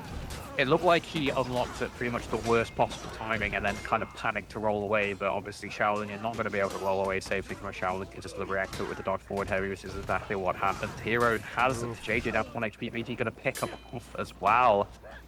Shinobi also 1 HP all the way on the A point, trying to kite the Aramusha around by the looks of it, but unsuccessfully. Because doesn't get hit by the T2, will get hit by the follow-up, actually. Did that have even confirmed? I think he's just trying to dodge and ate it. I think Removed his own guard. normally it is, but he did it so slow that I don't think that was confirmed. Yeah, I don't think that top over was confirmed. That, as Rippy said, I think he tried to dodge and just dropped his guard, ate it. Dex with the fireball here can deal a decent amount of damage. You have to be careful in the minions though with the hit stun rules, because if they get hit by a minion and then you shoot them with the bow gets reduced by 25%, and then the fire portion of the bow ends up being reduced by 75%. So you have to be careful you don't man, waste a lot of the value on it in the minions. I've never even thought about that. Is that still a thing? I thought it might have fixed it. I know they did a patch, but I didn't read it up. I'm not doing my own work, honestly. Yeah, I've never even thought of that.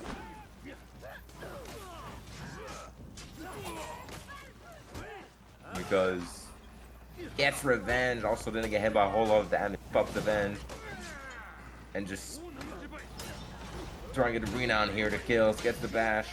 Zone would have killed there, but we'll get another one anyway. Yeah, good pressure on the VG there. And JJ's Jones is still on 1 HP. I'm surprised that the JJ might be a came push back here. into the fight there. He had the opportunity to disengage and he would have been able to get to the C point, but he came back in to try and help his teammate and just went down. I think he really should have just took that opportunity to disengage. Unfortunate whiff there. He Uh-oh. overestimated his range bash. Jones gets him on 1 HP. Will get a gang. Gets hit by the kick. And after that, he should probably just stop. Goes for a light confirm. Didn't give him revenge. Well, they're gonna get Fortunately mid. for them. This game There's a is push happening. This game is so close. If either of these happening on air teams, right Come now. down to feats. yeah, if either of these teams lose just one major fight, I think that could be it. I don't think either of these teams can recover. They're breaking. Yeah. They can just if they That win this, machine it's gets over. the other team to breaking. First, 1 down, 2 low. Only Varangan has HP. That's it. That's Seems it. unlikely to be able to clear mid. And Varangan, And while still only- alive, cannot Only the clear this VG remaining, entire and mid there's lane no himself. way this VG is going to be able to break mid in time. That is going to be the W for the defending team, but what a back and forth Rat game that was. machine. Yeah, mid clear at the end really won them the game. Rat Machine coming through and getting the W. They're going to stay alive. And they're going to go on to compete in the single elimination bracket starting very soon. The tiebreaker. Yeah, that was just a big... I think I came down to feats there at the end. Like, the Shinobi without any feats is... That's a big nerf to your team. Yeah, but Shinobi had a really rough game. Just could not get anything going. Right. Yeah, that's unfortunate, but that's the end of their tournaments here. Yep. So close, yet so far. They're going to have to They'll come have to back play next week and try again. And the Rat Machine will now have to go through the tiebreaker. Yeah, they do, don't they? Yeah, we'll need a tiebreaker. I think we'll have like 4 teams, and we Yep. can only have 3. There'll be 4 teams total. Okay. Actually, there will be 5, I think, in the tiebreaker. So we'll need. I think it's Eliminate 3 2 teams. plus... Let's see. Yeah, there's 3 teams going through plus the undefeated one. Yeah. But we'll have, I think, 5 teams that are 4-1. We'll have a 5 teams tiebreaker. 5 teams are 4-1. Okay. Grabs thing together at the bottom of the scoreboard. Not shocking. Looks like Flash Parry and Blades of Dominion are still going. I mean, I guess we'll go see if we can spectate that. While we're waiting, since we're going to be waiting for them either way. Should I mean, it's a tie game. They're on Beachhead. Should we watch it from the beginning? Or should we just go to the most recent We position? can, because either way, if we go to tiebreaker, they're going to have to stop the game, so it shouldn't be too... Okay. It'd be fine, regardless. Well, we can watch the whole thing. Don't matter to me. Blades of Dominion. Yeah, this is also one for a spot in the tiebreaker bracket. Okay, let's just watch from the beginning. Whoever wins is going to stay 4, and they'll be going on to the tiebreaker bracket.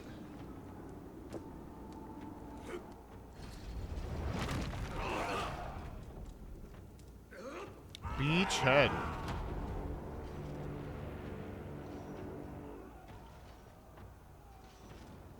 All right, let's see what we're doing here. Attackers captured Zone C. Watch any of these teams today, actually? I think we've watched that blue team. I don't think Yeah, I've we've seen watched- anything from the orange team. Yeah, we've watched Flash Perry. They were in that first game against the Rats. Oh, yeah, you're right. Very first game we watched today. So that was their only game they lost. Or that only stuff they lost.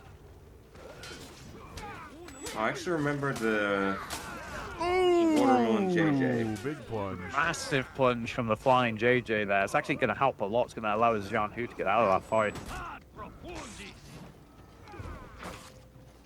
Yorochi push in, getting fled immediately into a GB. Not doing too good into that push. Will get help, but there's a rotation from both sides, actually. Another flip by the BP. BB's just lining everything. He's throwing another flip.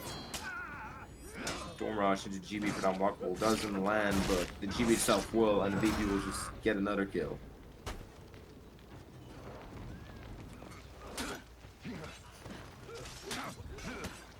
And you're pressuring the other BP. You gotta be careful not to get flipped. Can be a lot of damage for your 10 damage bash. Whoa. Flip on the zone instead, and all these BPs are flipping everything. We'll go out of stand here. Not too sure about the positioning from the attacking team here. They seem to be pushing too far up past their own minion line, which is allowing the minions to land a lot of damage on them here. Yeah, maybe a little greedy for the kills there. Or even just didn't realize they were that far in, perhaps.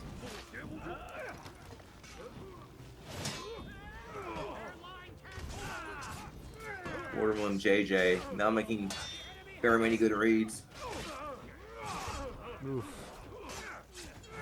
Oh yeah, that's Fortunately, that JJ, I think, made the wrong defensive read every time. And the problem is, when you're playing against JJ, if you make bad reads, you will lose your HP so quickly. You have to be very careful with going for those hard reads. Yeah, it can be like 2 reads back to back, and all of a sudden you go from a winning 1v1 to a losing one. The light does not quite connect. The bash then gets the kill. Give revenge, but they get a good GB there. Pushes them into the wall. Decided to go for the chain heavy and get guard break punished instead of fainting into the neutral heavy to punish the guard break attempt. Good read for the dodge attacks, keeping himself alive despite being so low. they pushed him off the point to cap it. That's funny. Very close game so far.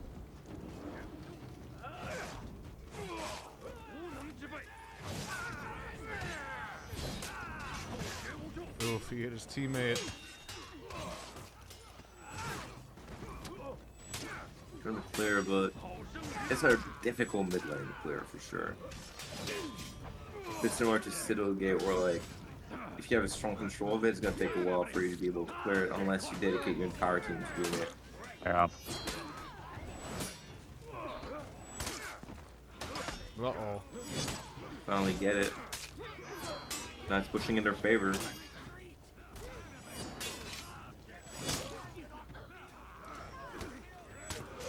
There's the other bash, confirms that. Yeah, There it Nice, is. good timing on the bash follow-up there. Very cool, very cool. Defenders are finally getting a bit of a foothold now. They had a bit of a rush start. Obviously, the attacking team that's still favored both in terms of points and renown, but this certainly isn't a lost cause by any stretch of the imagination. They can maybe get the mid lane, maybe hold it, maybe win a team fight.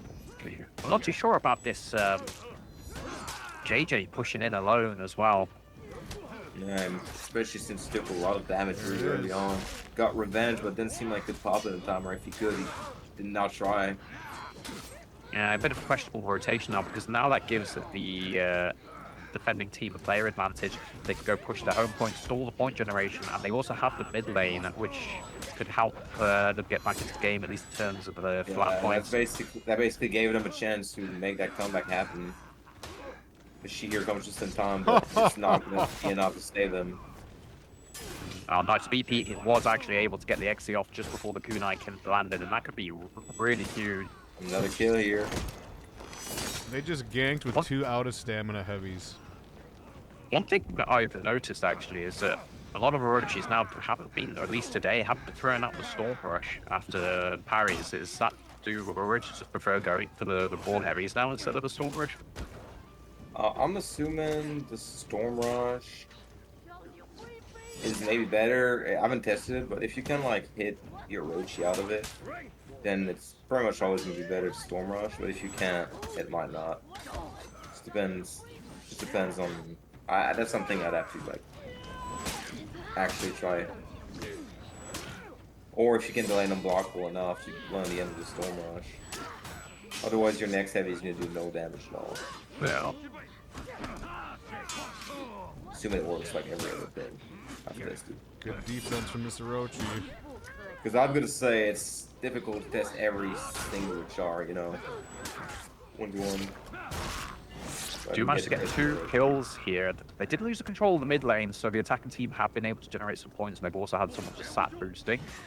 But they do seem to be getting the better of the fights right now, so I do wonder if maybe they're starting to claw their way back, at least renown-wise. But they have to be careful, because like I mentioned, the later in the game it goes, the more difficult it is to claw point disadvantages back. It's getting to the point now where if they really lose any more points, they're going to find it really difficult to actually win the game. Yep. Again, this JJ really far, just I guess trying to prevent mid from being captured. And they're breaking. Yeah, the orange team just pulled off ahead really fast after that. Yeah. Seemed like the blue team had something going, but then the orange team just said no. The mid seems like it's out of clear, just gotta push a little further for the blue minions. I was going to say, this BP seems to be focusing too much on 1v1 of the Orochi. He needs to go and start clearing those minions much earlier, but I think they are going to get A anyway, so he's not going to have to get the mid lane here, which is really good. Yeah, BJ mid lane's a bit weird, it's a little weird how long you keep mid despite minions being pushed back. Finally be able to rally from mid. Finally break that line.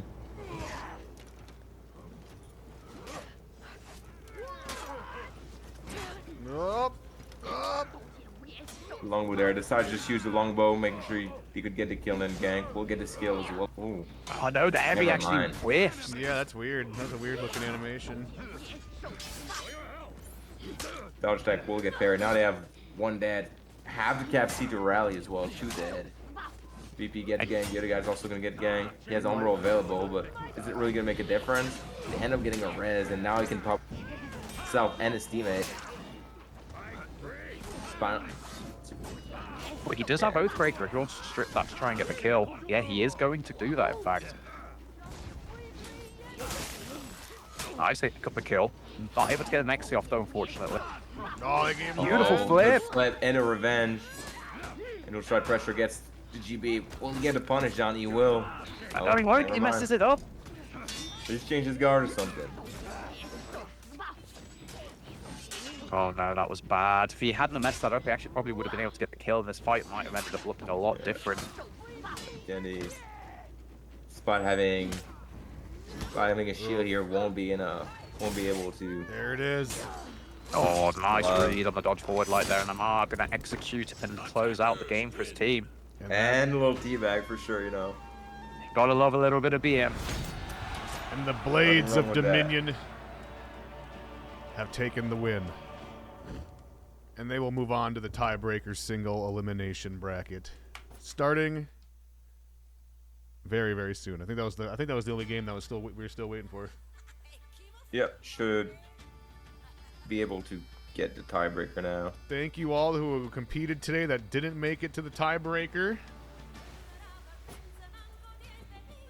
If you guys didn't make it in, there's 2 more tournaments, one next Saturday and one on Sunday. There's 2 more chances to try and get into the closed qualifier and get a shot at earning the big shmoney prize. So let's see. According to the bracket,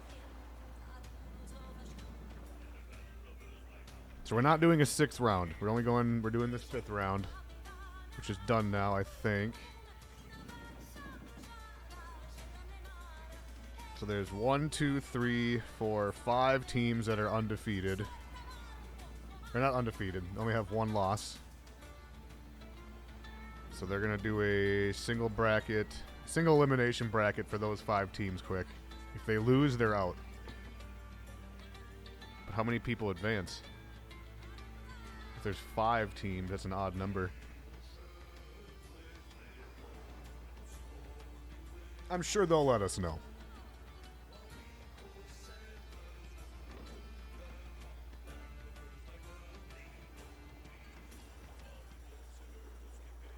There's the link.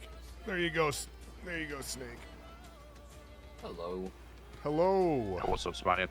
Hey, how's it going, guys? Thought I'd drop in case there was any queries about the current bracket Yep. tiebreaker thing. So there's 5 Now. teams. Yeah, we have 5 teams. So one and done. The Dudes, Rat Machine, Dogs, and Blades of Dominions. Blades of Dominions, not Blade of Dominion. Wow. Okay. The Blades of Dominions, plural. Sorry, I've just noticed that, and it's breaking my brain a little bit. So it's a single elimination, but there is a 3rd place playoff because we are picking the top 3 teams to go through to join the 4th one, or the 1st one really, which is Infinite Tempo. So the way the bracket's been seeded, currently we've got a match going on between Dogs and Blade of Dominions, and whichever one of those loses, they will be out on full stop, and the other one that wins will go on to fight One and Done. And then simultaneously we've got the Dudes going against Rat Machine, and then the loser of that will go through to the 3rd place playoffs. And we don't actually necessarily need to even show the I'm not sure that players will play the as it were the final of this little single elimination bracket, because it doesn't actually matter which team wins this bracket, so they probably won't play it unless they want to, in which case amazing, but it's on which one. Yeah, I don't know if you can show the bracket on stream, and we won't have timers for this one either, so you can just turn it off if you want to. I could probably try to do that. But you also don't have to if you don't want to. So which won't be relevant.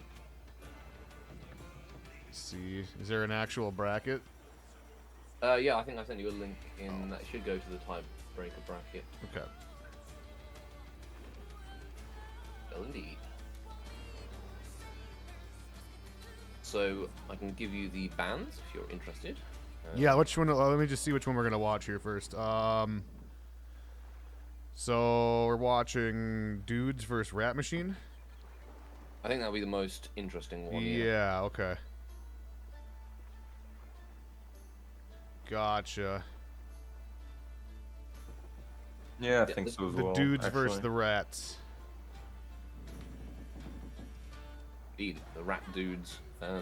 So we see the way we see this bracket, by the way, is to make sure that no teams that have already played each other play each other in the starting Okay. bit of the bracket. Which is why I think, actually, I'm not sure which one. I think Rat Machine play against One and Done potentially. If Flash Pirate got through, we would have also changed that around as well. But and then also One and Done, because One and Done only lost to the top-rated team. They are ranked first. Seeded first in this one. Okay. Okay. Enjoy the remainder of the show. We'll have essentially I mean, there'll be maybe as much as 3 matches, but probably depending on the time, we'll only end up watching 2 of them.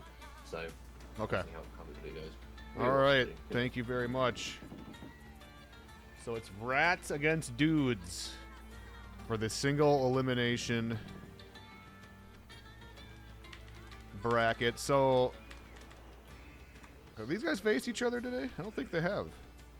No, I think the bracket was made so that So they you don't had have people fighting each other again. Right. Okay. All this, I guess, I don't know if it could happen that they have to, but I don't think they fought each other today, which could be a really good match.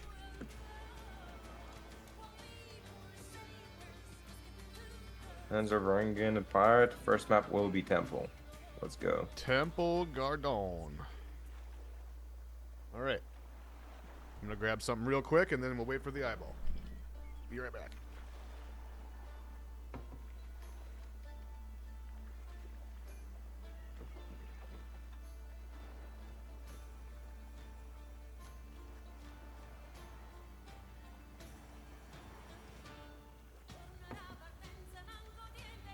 See, those bands are definitely more of what I would be expecting. I feel like we've actually seen a few band choices today that seemed a little strange. Yeah, I could see that. I think it can also. I mean, these bands are really standards, but previous matches today, like, I think it comes down maybe to characters people don't like facing or feel less confident against, or like. We can play Pyre, we can play Varangian, but we don't have someone that can play, let's say, I don't even know. I don't have an example, but said character, so we might as well ban it because we don't like fighting it. Could be Trust Pirate will be better than the enemy's Pirate.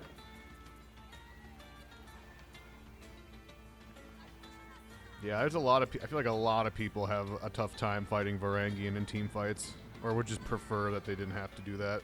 Varangian is just such a strong Charles. Yeah. Varangian Pirate, Orochi, really the top 3 right now. Unless I'm forgetting someone. Sean really good too. Mm-hmm. Some of the good Chars, but those 3 are so strong in every fight situation. Nobushi. Yeah, Nobu's up there as well. Yeah. Yeah, particularly because her gank really hasn't been affected that much with the changes. It's just made her, like, she was really strong beforehand, but comparatively she's stronger compared to some of the old characters that ended up getting hit. Yeah. Plus, just the feat she has as well, combined with the fact that she can just get passive damage boosts on them with Way of the Shark, like locking onto someone who's bleeding, and then just everyone that gets hit by it is all of a sudden being hit for 54 damage instead of 45 each, or a bow to hit for 60 instead of 50, and all you need to do is just have a bleed going. All right, here we go. Temple Garden, the dudes versus the rats. A battle as old as time. Is it now? Yep. We're making it canon for Honor Lore now. All right. Dudes and rats. The battle of Temple Garden. In the elimination bracket. Seeing the PK again, actually, I did mean to ask earlier, I assume Blitz was playing some PK yesterday in the first qualifier? I think he did. Yeah, I think I saw that. I haven't watched a whole lot of it, but I'm pretty sure I saw some PK there.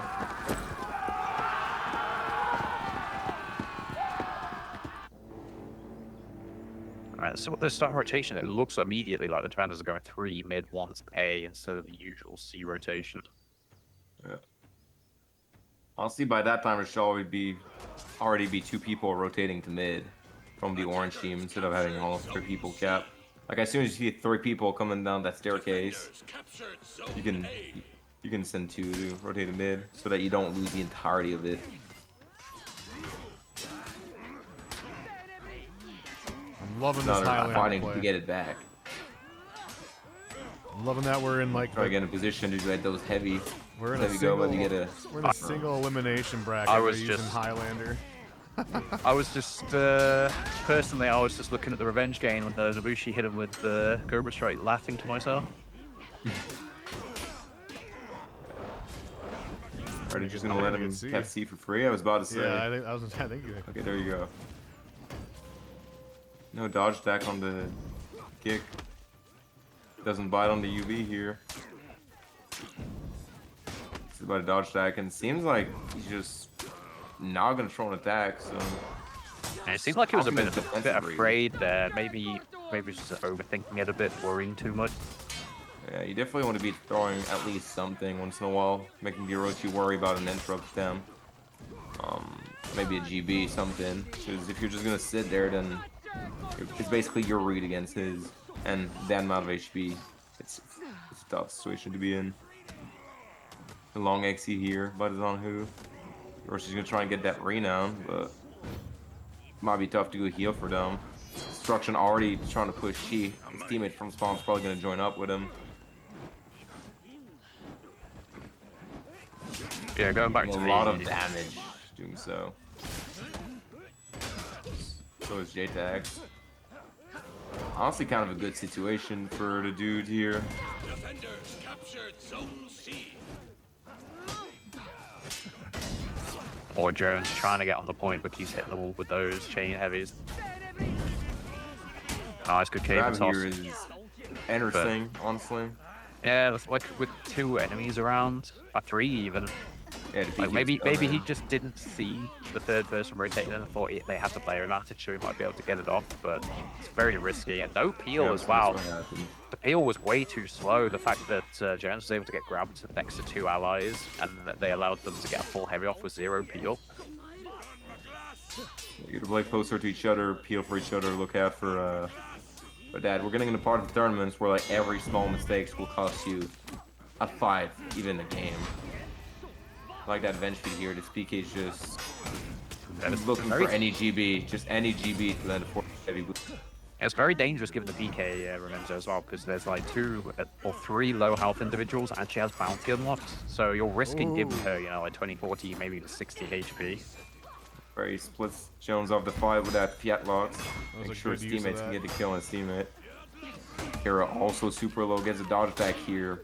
Jones gonna take quite a bit of damage from that bleed, and Hero just 1 HP will go down, another parry. Nice. Basically 1 raid away from.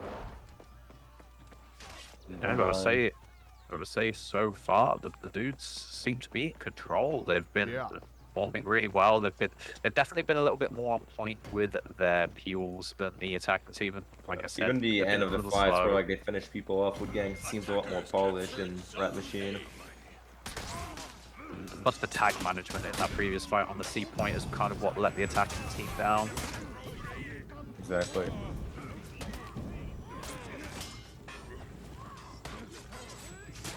The dodge here will get a GB into the punish, but 2 people from Rat Machine are already 1 dead and the other one basically fighting for his life even with that shield. Don't know if No he got control that of mid, no control of C, and just down 300 points and probably renown. Jones not even at T2 yet. Hero's still alive, but finally will go down, and now Jones will just get daily killed. Nice, good bait on the good read on the flip and the deflect there. Gets the guard break punch, gets the lead applied. By the time Jones dies, his whole team's gonna be respawning in a 3v4.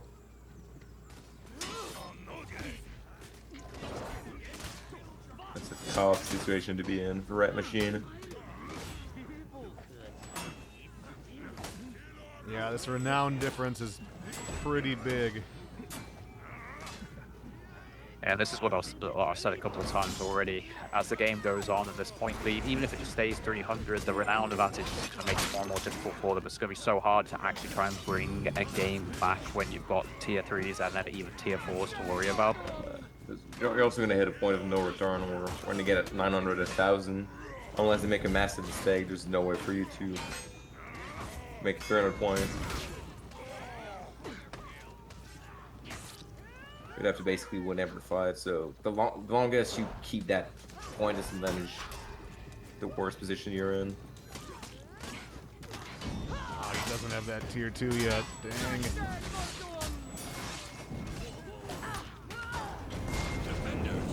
Good save there. There's actually Jones' teammate, I think, that saved from the punish. Ended up getting a kill anyway.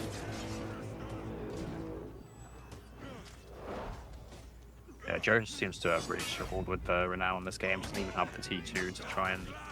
I'd say this is a situation where Doom Banner would be much better, because to get value out of that T2, the earlier you unlock it, the better, because it's a passive. But when it comes to like an active T, if you unlock it and can only use it once, you're going to get a lot more value out of it than the passive. Yeah, definitely. It's kind of like the argument with Jenny's feed as well, unless the passive almost always going to be better, unless you only get one pop out of it. Then you're better off having like more booster. A little bit of miscommunication there. BK going for a guard break, confirmed that the Darusha wasn't interested in.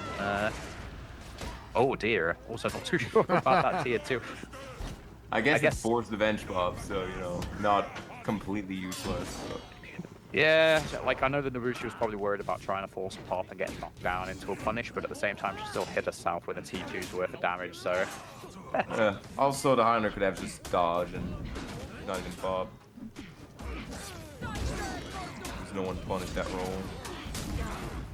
Well, that was a pretty strong first game for the dudes. Yeah, the Dragging will have... dudes were duding. Yeah, the Rats will have to figure something out if they want to qualify today. Yep. Rat Machine's gonna need an answer to that.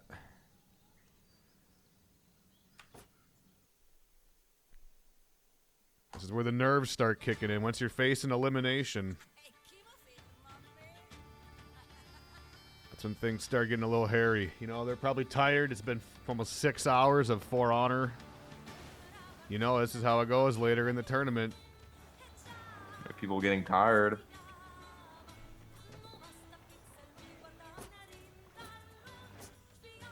All right, they're going back to Citadel Gate for game 2.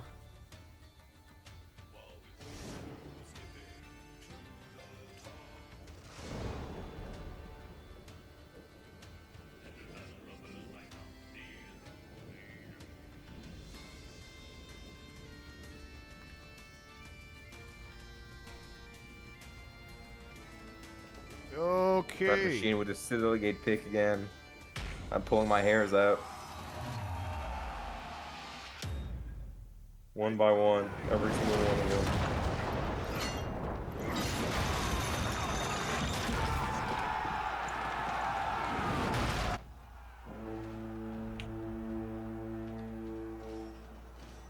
See standard 3 mid, 1-2 home point. Standard Citadel Gate opening. Big skirmish gonna happen here at mid lane.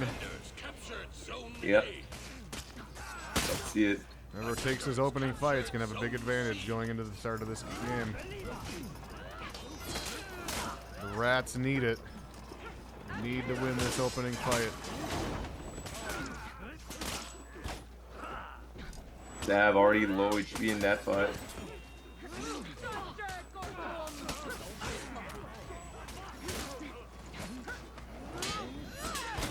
So his balls gutter. No, he's gonna So go I guess down. We'll take 2 down. Yeah, we do get first blood, 2 taken down. The Orochi as well. Also on about 24 HP. Avoids the bash. Oh, but Jones, that's not good. That could completely swing the complexion of this fight. Yeah, nice. The last one alive for his Yeah, team. and he's going to get the 50 HP as well. That was really poor by Jones. Was not being careful. He should have known that he had a tag, because the first, like, he actually did interact with him, gave him some revenge, so he should have known there was a tag applied to him, even if he couldn't actually see the flashing, because it is quite difficult to see when someone's a critical HP. But then he just, I don't know whether he just wasn't paying attention, he just ended up giving revenge. Just what should have been a decisive win in the team fight has turned into being a bit of a stalemate. Yeah, it could have been big for them, but now they're down. It allows their home point as well. Jones fighting back for it, but the bar and a half from the previous fight. He was playing so good in that fight also, like until he gave revenge, basically full HP. League back into the fight.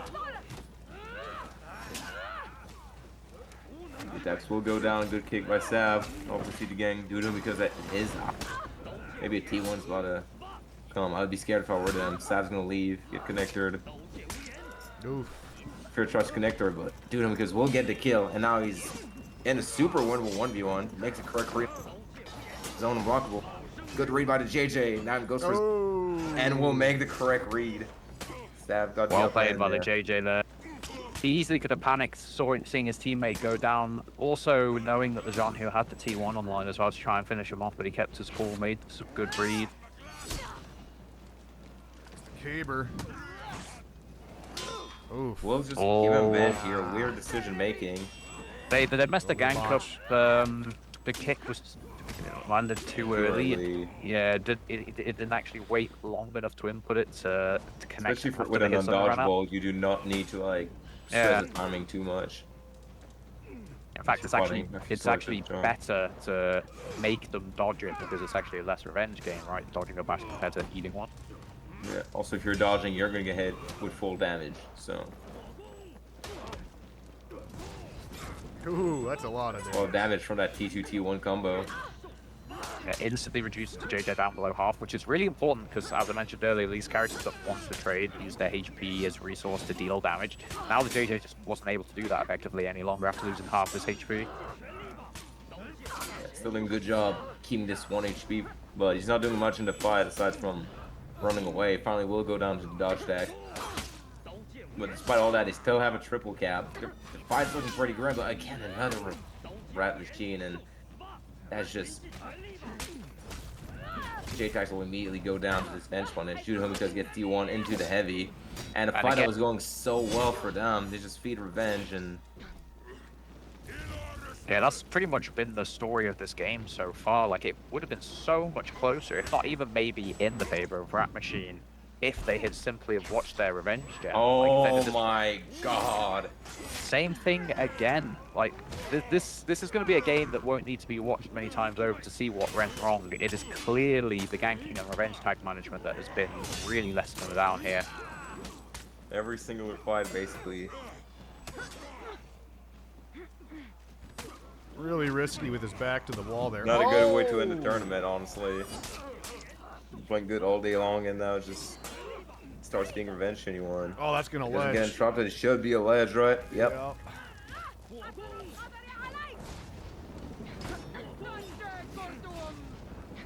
Jones back in, trying to make up for the revenge he just fed. Good parry by him. But again, struggling to get his feet. Still only at T1. Grab on dodgeball there. Could have probably killed him with more patience, but he's got to kill anyway. Jones will grab the kill quick before the Fira can interrupt. It's bowed from off screen. He should have seen him coming, and he also eats the kunai in the back of the head. And against the Oh. CC parry, that just not a good game for him. Makes good Actually, revenge makes people the get correct good. read on the guard break with the bullet slash as well, but then the erosion just peels and kills him anyway. It's just, there has not been Jones's game, has it? Dodge attack, no parry from the Zanhu.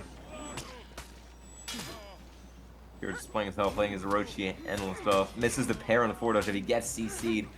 And just kind of gets slide fly. Will get venge himself and... There's the gun. Alright, he got a pop. I was scared he would get hit out of it. Here, we'll get a max punish. Oof. Nice, big damage. Yeah, the Rat Machine at least saved her home point.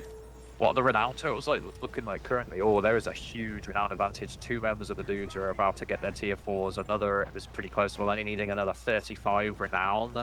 That is going to be so difficult to come back from. Yeah, I think this one's kinda getting away from they him. need to win. They need to win the next team fight before they get access to those tier 4s if they're capable of doing so. Otherwise, stuff They is pretty much need to win every single fight starting now. Like they're not allowed to lose any fight.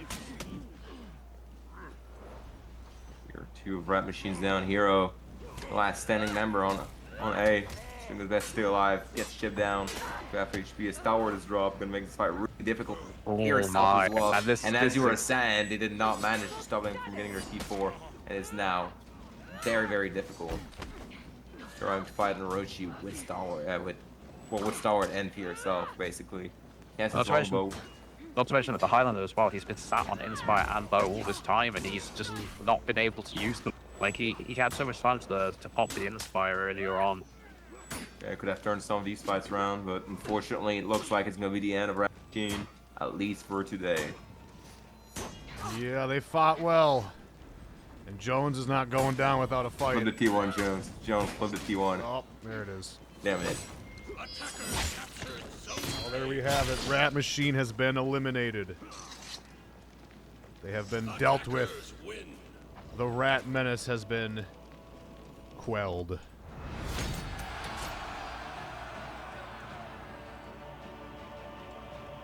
I learned today that it's really hard to qualify if you're terrible at the video game.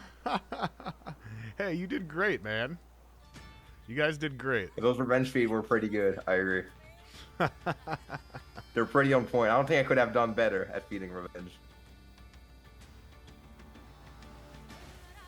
Okay. So that's that.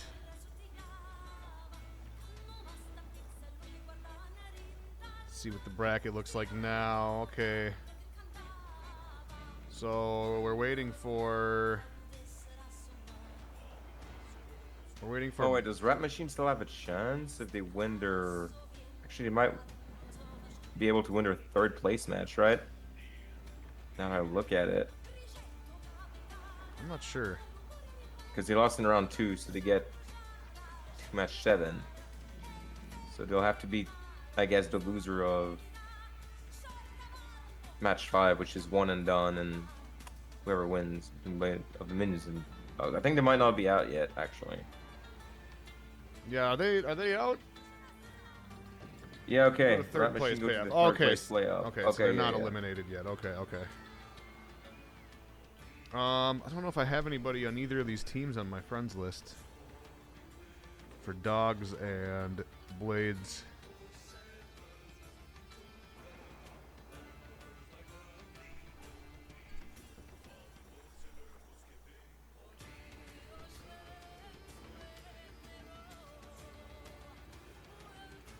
Because then we just got to watch the winner of that go against One and Done.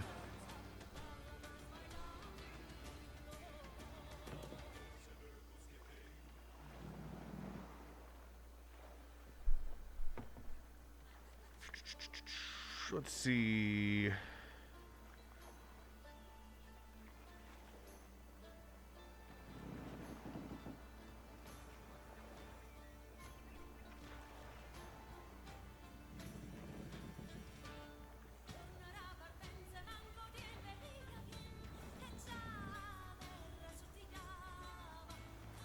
Yeah, I don't have any of them on my friends list, unfortunately. I don't have friend requests from any of them. As far as I know, unless their Ubisoft names are different than their Battlefy names.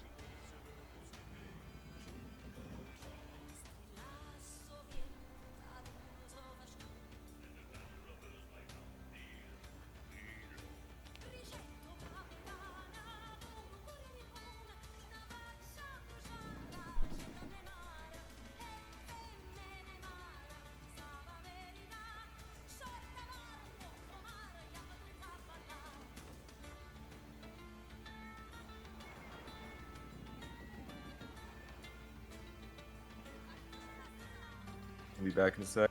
Yep, for sure. Yeah, I don't have anybody from DOGs or Blades of Dominions. Blades of Dominions.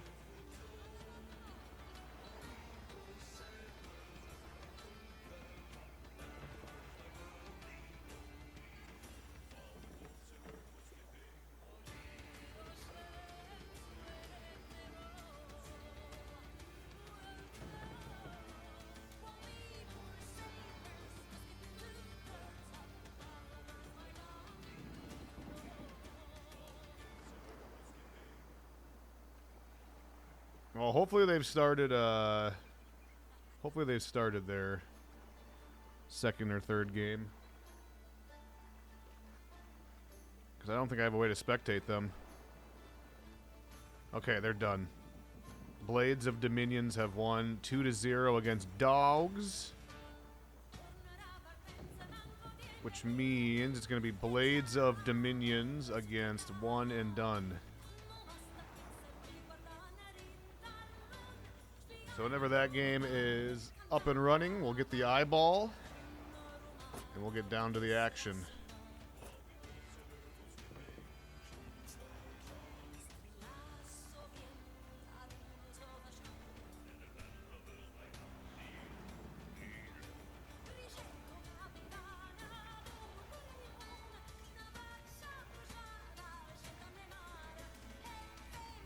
I like this. There's a lot of banter in the chat.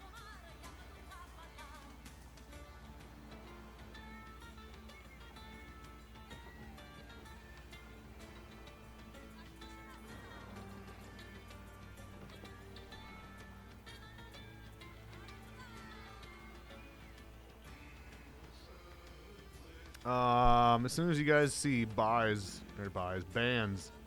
let me know. Poor Toad, dude. He's always getting picked on and underrated.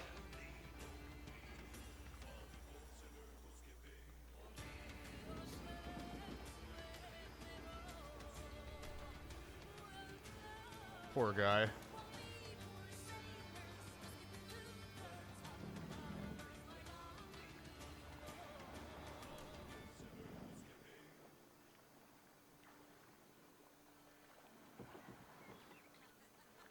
Damn, shots fired.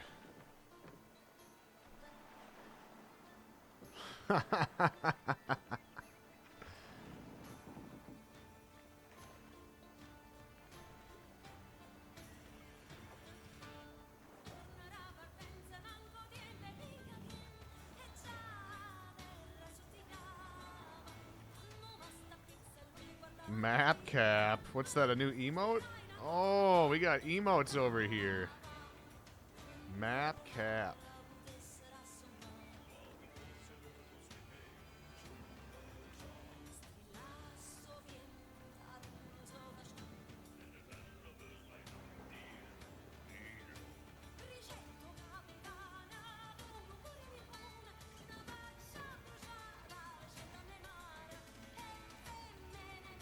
I have an eyeball, but I don't think that's their game.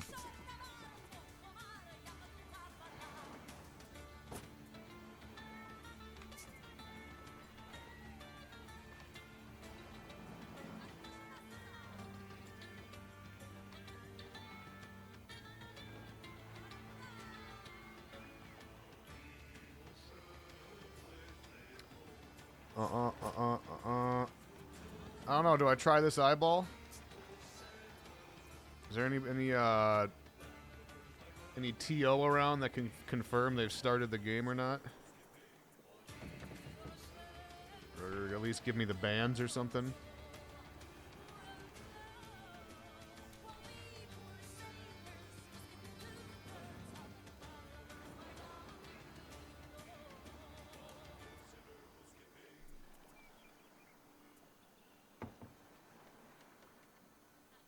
You had a special mouse you use when playing with Clutch?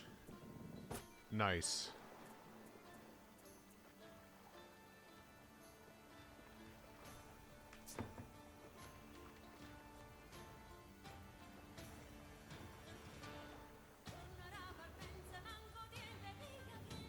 The East and West divide.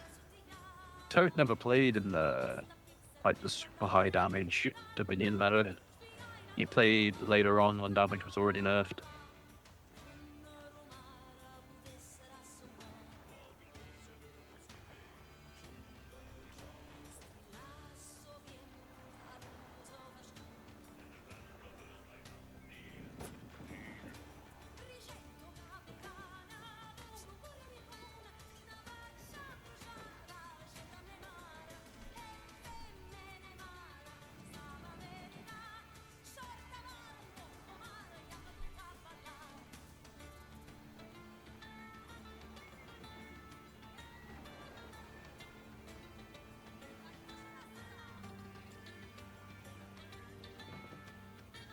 This menu music is going to be stuck in my head all night.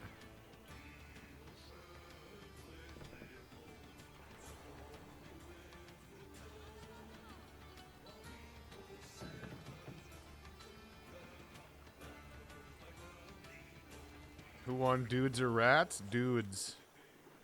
Rats have to go into. They have to do one more match to stay alive.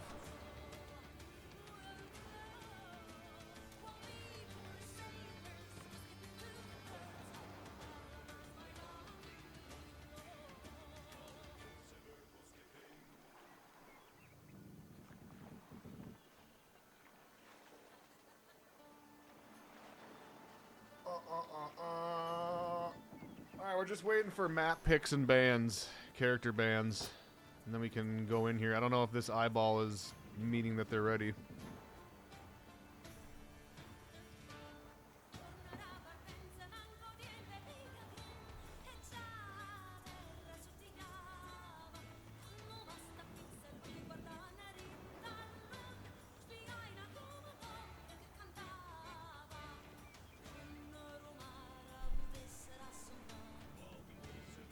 Hey there. Hello. Yo. Sorry, I was just heard you were asking Matt's picks and bans, so I don't know if you which one we're looking for, but One and done we're in just Blades of dealing with another Dominions. admin issue, but Dogs and Blades of Dominions has concluded, Yep. and Blades of Dominions have gone through to one and done, so they're just setting up now. I don't think Okay. they'll put their bans in. That's what I was wondering.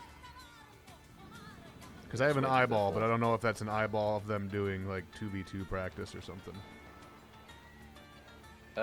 Give it a shot because Yeah. they said they were. I mean, maybe they organised in match chat rather than in the Battlefield chat for some reason. Maybe. I mean, it's been up for a minute though. But I'll give it a second here. I'd give it a check and see if it's them. So they just may have done their map picks and bans in like their Oh, group wait. chat in. Oh, the so log or there, something. so there's an eyeball, but I can't actually click spectate. Great. Okay, I think they. Okay. It's a matchmaking game. Yeah, I'm sure that eyeball was. Yeah, it's not supposed to be there. Yeah, now it's gone. Okay. Yeah, all right, fair enough. Yep. Okay, they haven't actually started yet. We've got one ban as Nobu. All right. From- Nabushi. The Bushi has been banned from Blades of Dominions. Okay.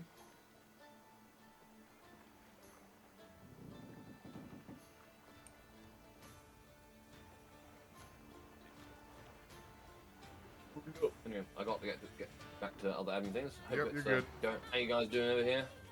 Doing excellente. Flawless. I haven't actually played any of Battlefield 6 yet. I am interested in it. I've just been burned too many times by Battlefield releases. PTSD. Understandable. I mean, I feel like you can get PTSD from like realistic battlefields in general. I gotta figure out how to get my PC to run it. I tried to run it last go night back and it to told me doing admin secure stuff. boot. See you guys later. Later, Spaniard. Adios. Oh, apparently, one and done are waiting for their teammate or something. I see.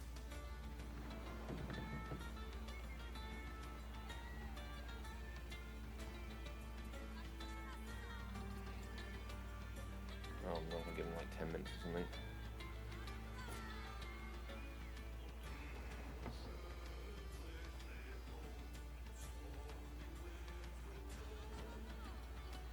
Would have been the character bans They're like this banning tourney? Varangian. Yeah. Oh, they are? Okay, so it's Nobu and Varangian. Nobu and Varangian are bans, Okay. yeah. Yeah, today it's been a lot of. Map. Oh, yeah, what map is it? Don't know, I think.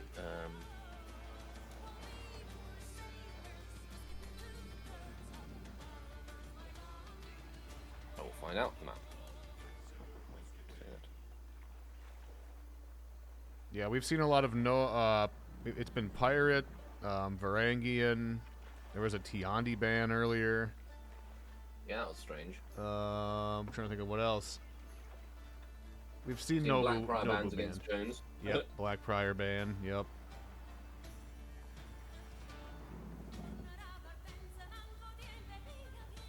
Nothing that crazy though. We haven't seen like a PK ban or anything. We had Blitz playing, so okay. So they were going to play on Temple. Temple Garden. Okay. Alright, I will leave your casting booth now. How's Rippy doing? Didn't hear from him when I said, how are we doing? I think he said be right back, didn't he? Yeah, he did. Sorry, my bad. Yeah, I'm there. I'm just doing some stuff on the side. All good. It's all good. Because I'm working kind of early morning, so after that I'll probably go to bed pretty quickly. So I'm trying to get stuff done in between matches. Very sensible, very sensible. Well, hopefully the tournament will be on going much longer. We should have this one and then the third place playoff. Which, if I were to be a gambling man, I would say probably Blades of Dominions, but you know, I'm Yeah, not so, a but I gambler. mean, even if it takes a while, like I'll be there for the rest of it. Hell yeah, Rippy is a machine. Wouldn't be the first time, you know, I We're step doing all on my right. sleep a little bit. Doing alright for that time though. We're like 6 hours in. Yesterday went 7 hours, I think, total, with tiebreak and stuff. But this is, you know, only so short we can make tournaments when we have this many players. You know, although we don't have as many today as we could have had.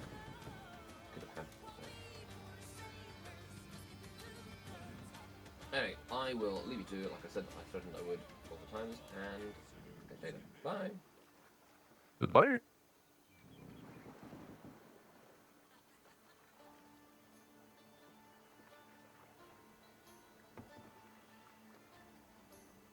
I'm actually curious who's actually been banned more today between Pirate and Nabushi. I feel like Nabushi's been banned more often.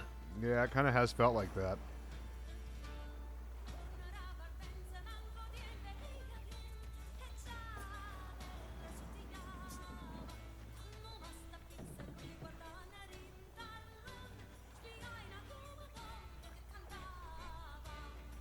Yeah, I tried to launch Battlefield last night, and it said something about stable boot, and I was like, oh, I probably got to go into my BIOS for that. And I really didn't feel like messing around with it the day before the tournament, so I'll probably try and figure it out later tonight. Looks fun. I've been watching people play it on Twitch. The aircraft sounds really cool. It looks good. I'm really happy that they actually directly mentioned Bad Company 2 being like an inspiration for the design for Yeah. Battlefield 6, because I still think Bad Company 2 is my personal favorite Battlefield. Huh. Yeah, Bad Company 2 is awesome. When I think of Battlefield, that's like what my brain goes to.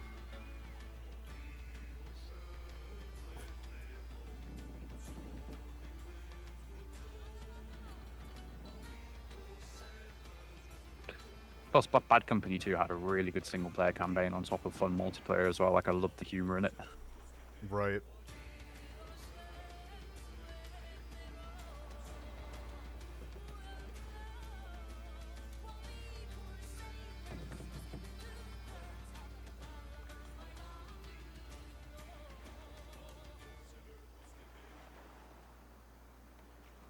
Alright, we're still waiting for the eyeball.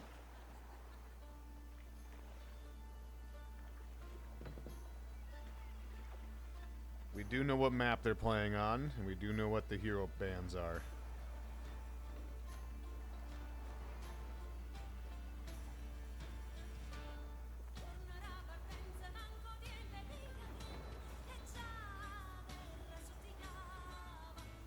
Got until 1 a.m. Monday or something? Wait, like this Monday?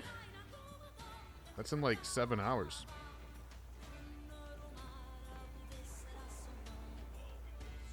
Oh, we got an eyeball.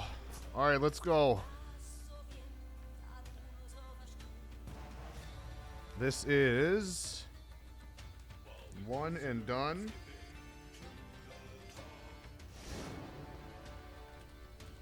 Blades of Dominions.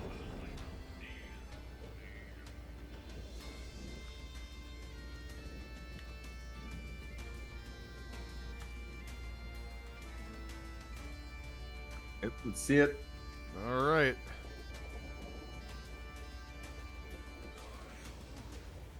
These guys are competing for a spot in the closed qualifier, but they got to stay alive.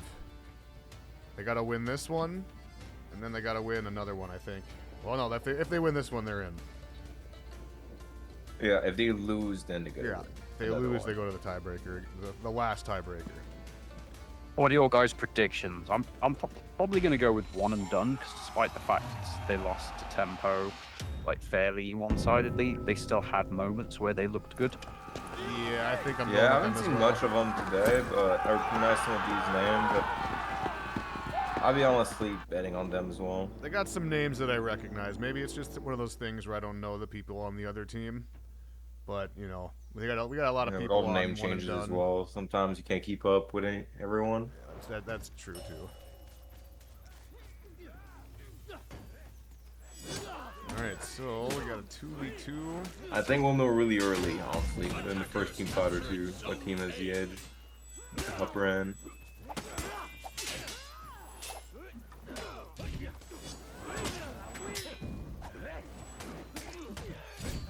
Shinobi already down to about 35 HP. Yeah, actually ends up going down first blood for one and done. Amar only has about 2 bars of HP here. Nice, goes into the bash. Oh, but the Orochi actually hits the Ocelot out with the side heavy. What's Pumper doing? I guess maybe they just don't want to wait. But even still, this is giving him, what, a safe 8 seconds where he's not going to die. Yeah, Yeah, well, basically there goes. just stalling their own time by getting that revenge. Ooh, and they got A You get point. C, did you get A? Yeah, Not this, looking like I'm getting D.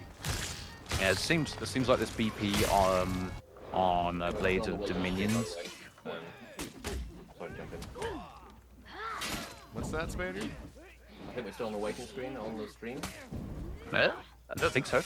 It's good on my side. Yeah, it's good on my side as well.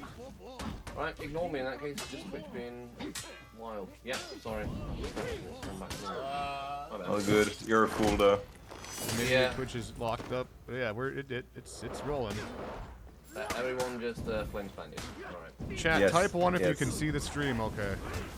Upvote. I can see it now as well. Now. Upvote. Okay. Alright. We are Very getting quite the strong beatdown start here. from the blue team. Yeah, they haven't actually landed a None of them single died. takedown yet. In fact, I'm pretty sure like the top 2 players of one and done actually have almost as much renown as the entire attacking team put together at the moment.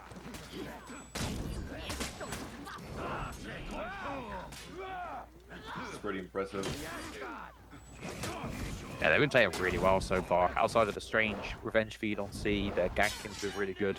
The team fight's been really good. They've been absolutely melting people. Even then, like, the gank maybe wasn't the most well timed, but it was timed well enough that it landed against this player, pretty much. Like, the light was maybe a little early as a confirm, but it was late enough that the guy didn't see it coming. I'm going completely in favor of Amplitude. And the game will lose.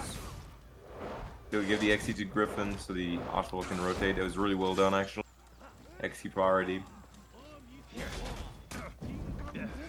Such a good T2 on the show. They just can't escape safety from it.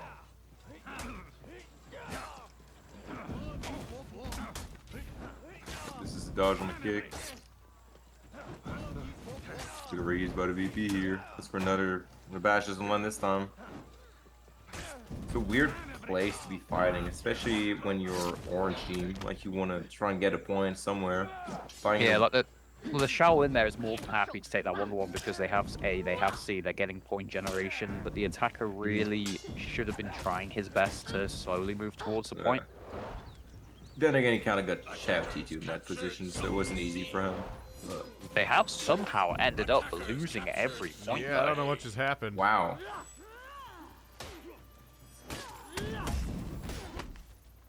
We'll have to keep it for an extended period of time to make the comeback, but that's a good first step for sure.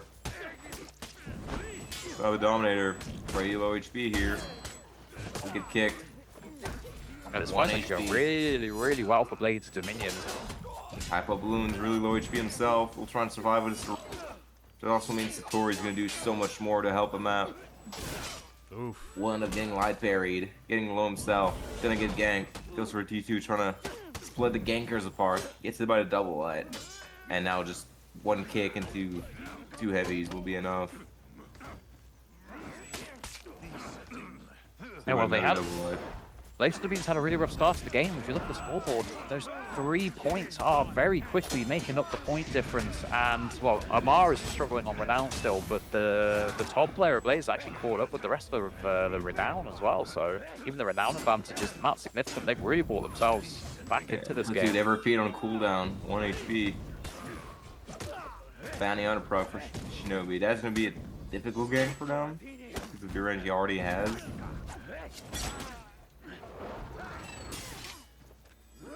Oh, that's going to be dangerous. Probably bleeding pretty early. Well, they got C. It would be one of these matches where they push in just to die over and over again, but manage to get that C point back. Good parry here. And no confirm. Worked out. Ali just doing his best, staying alive. There it is. No. Yeah. That was so, like, he's on I his- don't know whether it's because, I'm not sure if it was because of the Jean who was just panicking because he was so low HP, but there was just no need to feed that much revenge there. It was actually looking fairly decent for them until he did that. GB there for the heavy. Now they're just gonna have the Griffin probably take this 1v1. Might not be the best 1v1 in the game, but with that much HP advantage, it doesn't matter. And about any character could take that 1v1 there. I don't know, I think Griffin, since the Bash changes came into the He's game. decent, man. Yeah. I'm more so when he's not like Shaolin or, you know, a Fiora kind of like character, but he's for sure decent. Yeah, how many characters are on their levels? True.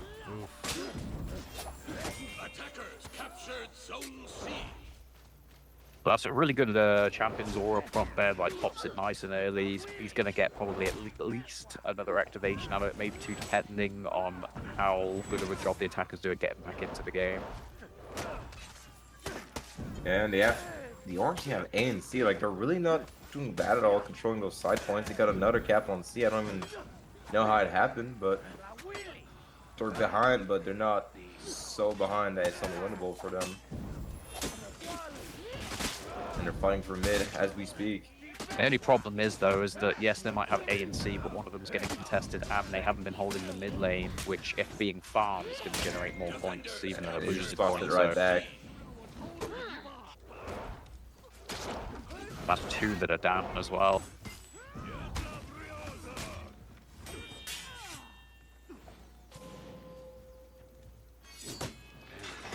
Uh-oh. The random bear trap. Applied the Ooh, pressure. he's a Double bash. bash.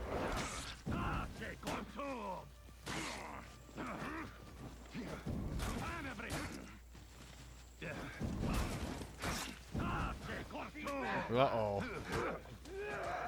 Uh-oh. Oh. You gonna bash him off? No, won't attempt it. I'm actually surprised he didn't attempt it. Oh, he edge walks away. I would have attempted it. And then the T4. Wait, Oh. Okay, that is a confusing game. Well, I'm kind of confused at what I'm about to say. Yeah, I don't know what that yeah, I'm was. confused myself. Oh. That is. I I don't even know. Bear I don't even know how trap. to describe this. Oh He dear, is that's on really the bad. edge of that bear trap. Yeah, he's going to be out for good as well, because they're going to need to get that C point back for him to get back in, and he's got executed. It's strange, like, points-wise, they actually kind of kept up. Like, it looked like it was going to be massively one-sided, but they actually started to come back a little bit at one point, but it feels like, in terms of the actual team fight, it's been extremely one-sided. I think if you look at the takedowns, the 2 teams, you'll see that represented there. Yeah, they've had a few, even in the team fight, they had a few good moments where like Oh. they were fighting back, but it was only for a moment.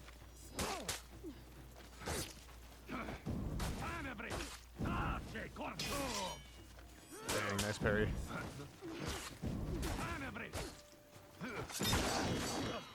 There we have it. Match 1 goes to 1 and done. 1 and done with the quick win. Yeah, they kind of took that one and ran with it for a lot of it. But there, yeah, you were right. There was a point where they were kind of making a comeback somewhat. Gotta give a big shout out to Barber though. 19-1, almost dropping a Yeah. 20 bomb in that game. Wow. But to be fair, he has been playing really well, apart from the start of that second game that we watched earlier. But he still was able to bring it back after having a really slow start.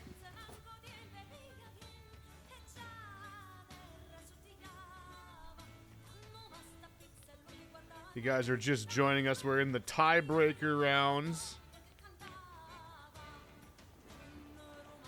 So far, Infinite Tempo is qualified undefeated. The Dudes are the second qualified team. And the winner of this match we're watching right now will be the third qualified. And the loser will go fight Rat Machine for the last qualifying as well. So Yep. we have this set and another set remaining. And that will be the tournament.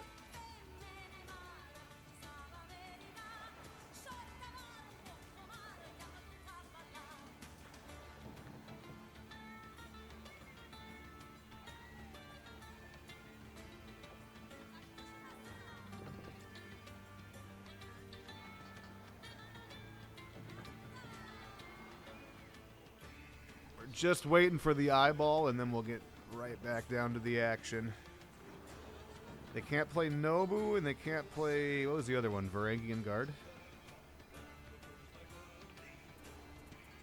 They're gonna have to switch their... They're gonna have to switch their character composition. There we go. There's the eye.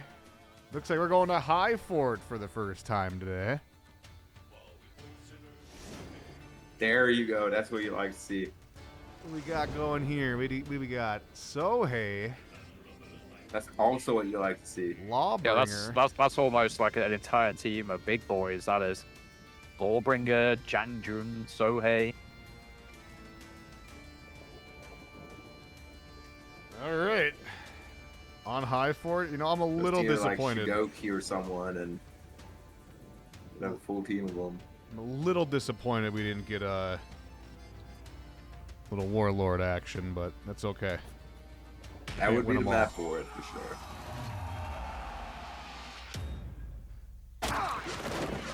All right, here we go.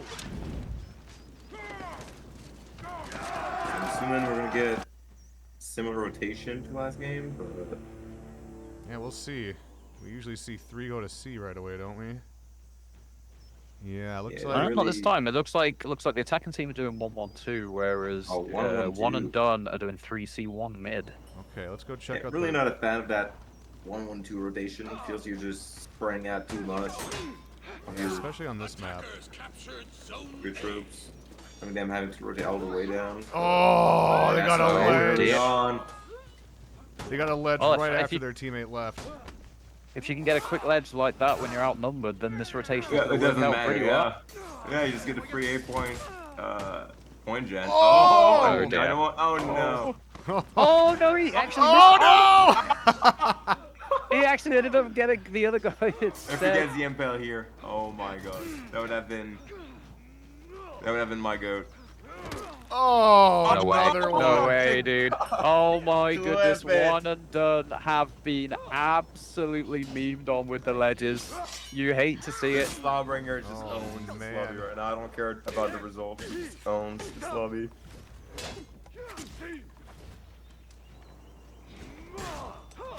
We love High Fort.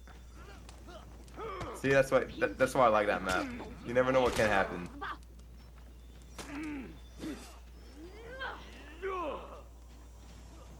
And with those ledges, they're still contesting C, although at a difficult stall by the Sohei, and they're generating point from A and B. Trying That to was will a- die, but stalls so long that LB is back in.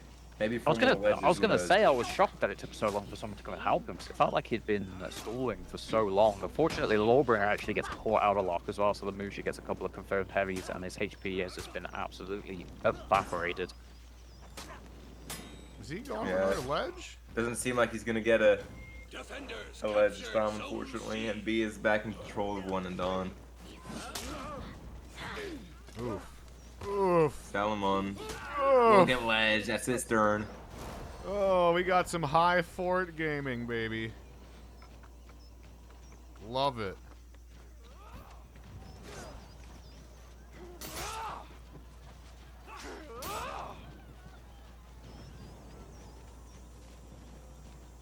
We've seen a little bit of Sohei today, yes. And yesterday.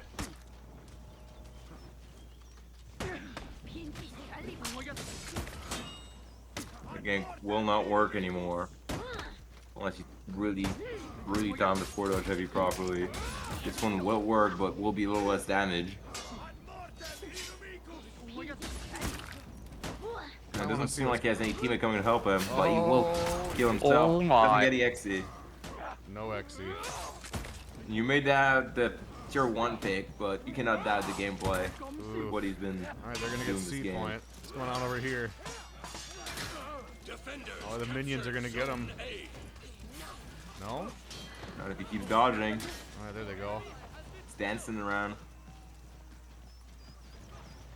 That's a pretty bad revive to I go don't know for. why he was going for that. That was a strange one. Yeah, I mean, I don't have either side point. The guy's not going to be able to heal. He's going to be stuck on half HP. You're essentially probably just going to be giving another lot of kill and assist renown to the enemy team. Oh. Trying to bait that heavy, I guess, didn't work for him, but back to his plan, just ledging everyone. Bunch of GBs next to a ledge and using his throw distance. Mr. Mush is not a fool, he will not dodge, decides to roll out and just stall out this jog.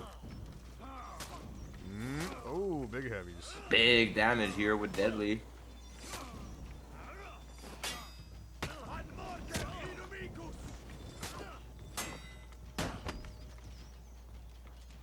Uh-oh. Baits the parry. Neck and neck. Good parry, that might be it. One more attack. Ooh, there it you is. go. Pirate got the kill too. What's going on over in C Going, point? the entire map's going in favor of one and done. The gank here. Good GB for UB, and That's that's gonna be tough. From here on out. pretty Yeah. much an ace as well as the Sohei only just respawned. So they've got a map cap, they've got an ace. This is rough. Like, what's the renown looking like currently for the two teams? Oof. Oh my goodness, that is rough. And it's the pirate that's going to get her T4 as well, which is a horrible feat to have to play against so Might early as on well in the be game. undodgeable. Oof. Oof. And Nop up revenge. And they'll be back on in at 1v1.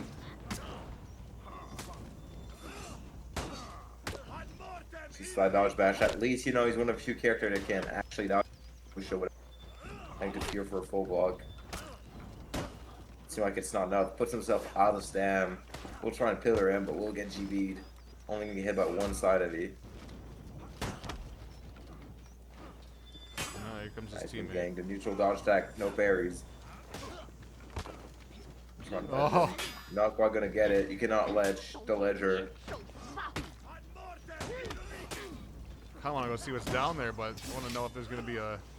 Alright, now they're dead. Oh, they got Oh. revenge! I don't know, I'm not sure why he went for ring the bow, but the side heavy would have been enough damage to kill. Yeah, that's interesting. Oh, the JJ's there. He does have a stalwart banner should he wish to use it. Oof. He's not going to have enough HP to actually use it now. He's just going to get taken down. Oh, there he goes. There he goes. Finally getting a side point back, but it's Is it enough? the least preferred one. And it's so late in the game as well. So they haven't given up. They're pushing C as well, just trying to get back the entire map. Able to with a good read, 2 in a row, and that's just half HP right there. Let's see the gank now. Again, this one doesn't work, so they have to go for Okay. some improvise. Yeah, that was a little goofy looking. A lot of damage reduction with the new changes. Yeah, it did work out, and then Oh, the GB's Rift guard break tech. What a play.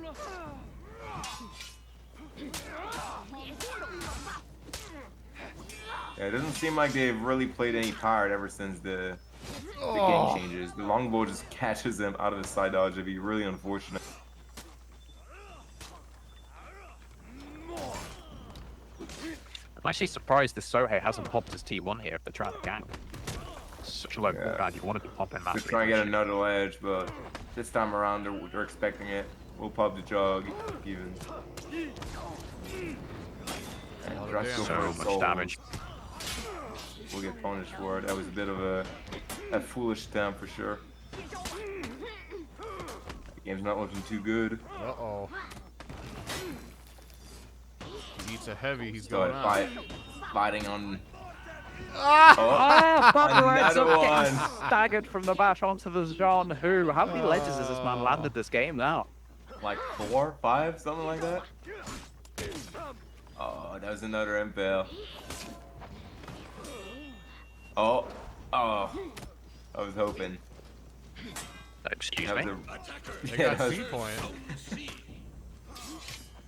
拼尽全力吧，刀剑无眼，受死吧，走！ I'm a big fan of this LB.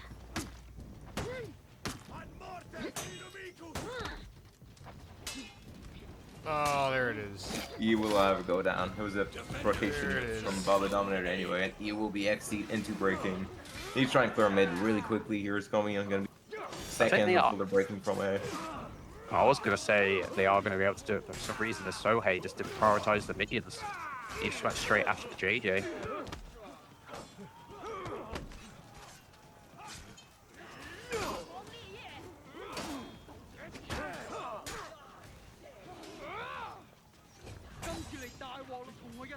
He's gonna rotate out and put one X-seed and breaking only from A.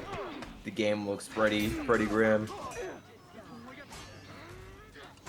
Yeah, they're grabbing C point. There's not a lot they can do now. There it is. Oh, what a parry. Oh, he's still alive.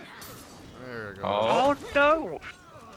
That was well, maybe he went for like just anti-dodge into a light to catch a dodge for some reason, or maybe he just pressed the wrong button by accident because it looked as though he lighted into the dodge attack. Try to CC it.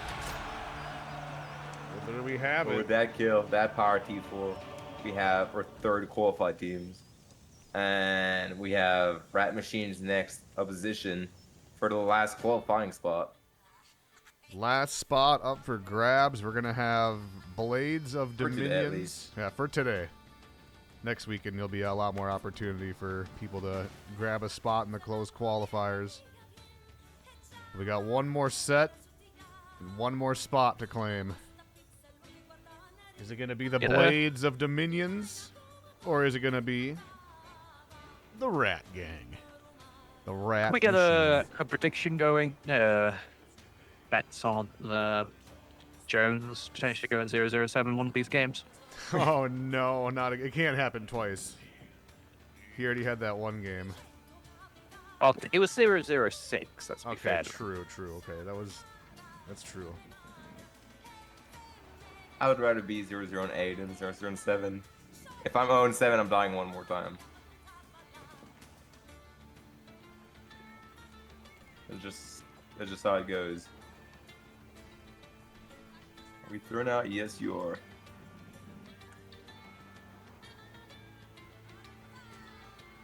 Anything good this qual?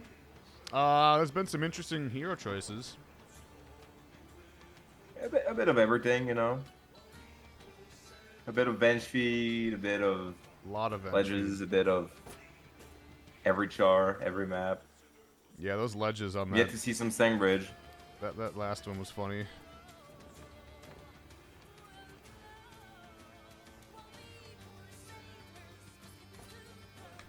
So as soon as we see the eyeball, we'll get to this last set. Thank you all for being here today and toughing it out. 6.5, almost 7 hours of For Honor action so far today. Appreciate you all coming out and supporting competitive For Honor. There is 2 more open qualifiers on Saturday and Sunday of next week. Or this upcoming week, I should say. And there's still plenty of room for signups.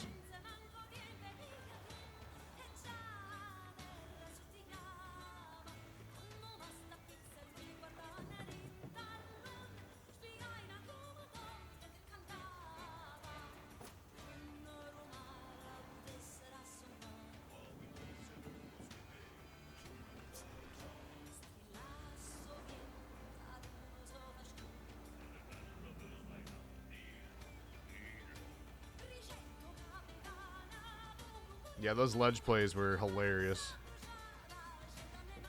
That was probably my favorite. For that alone, that was probably my favorite match of the day. The high fort match. Now, if only we can get Canyon.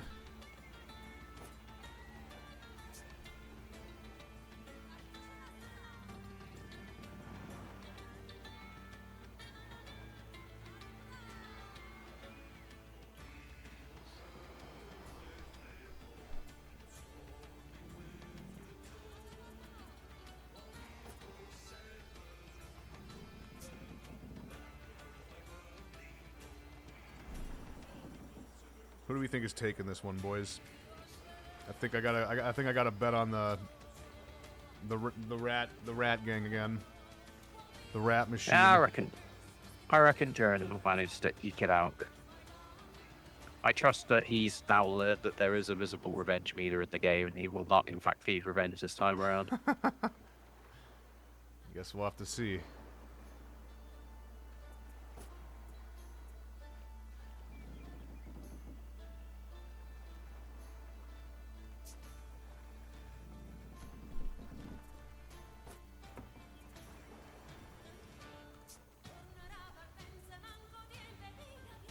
Has anybody got any funny clips from today? I haven't seen any posted in the chat.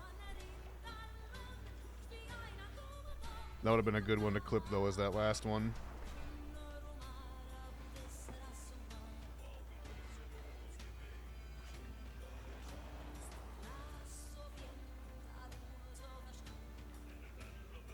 Pirate and Nobu. Okay. Okay.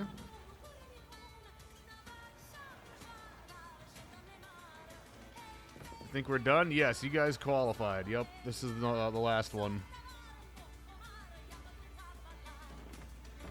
There's one more spot open, and these two teams are going to duke it out for it.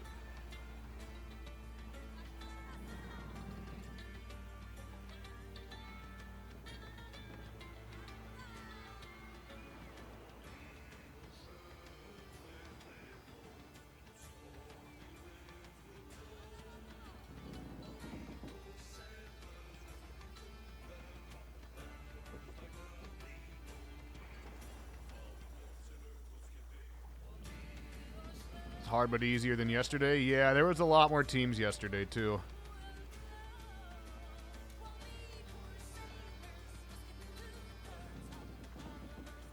We'll see how it is next Saturday too. I feel like Saturdays usually have a lot more teams coming out than the Sundays do, but they're all good regardless.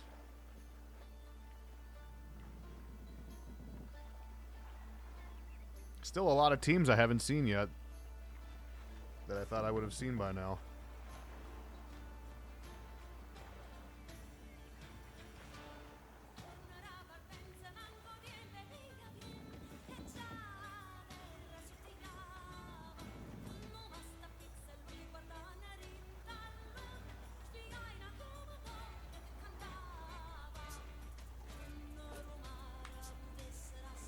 All right, as soon as we get the eyeball.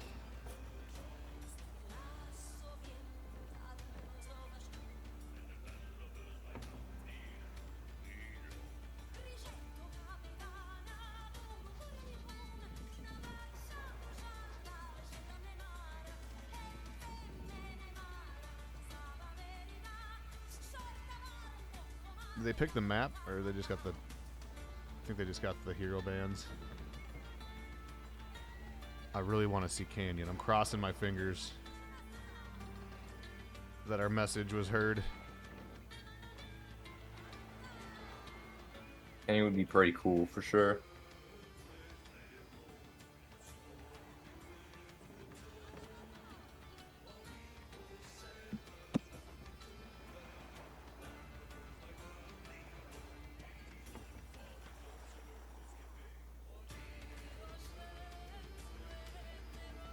Or Viking Village. I'll take that one too.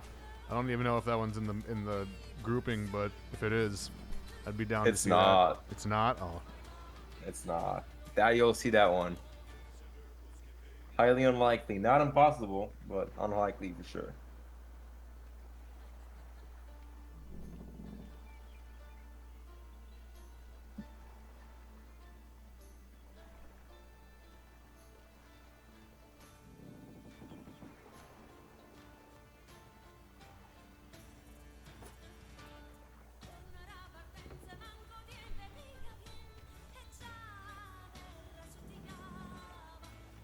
Dude.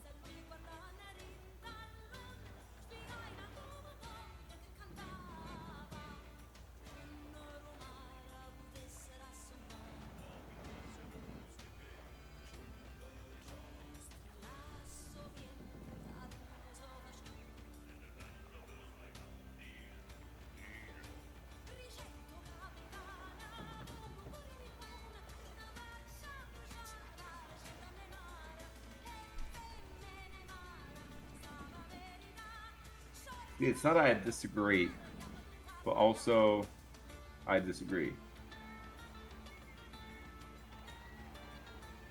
You gotta have an ego, you know. You got to. I mean, we did watch that game yesterday. Yeah, that game didn't exist.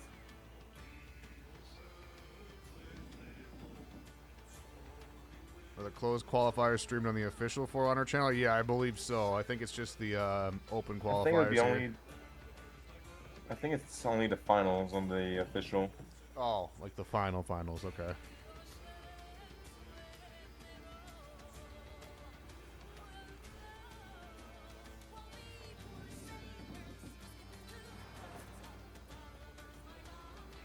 Just the finals are on the official channel. Gotcha.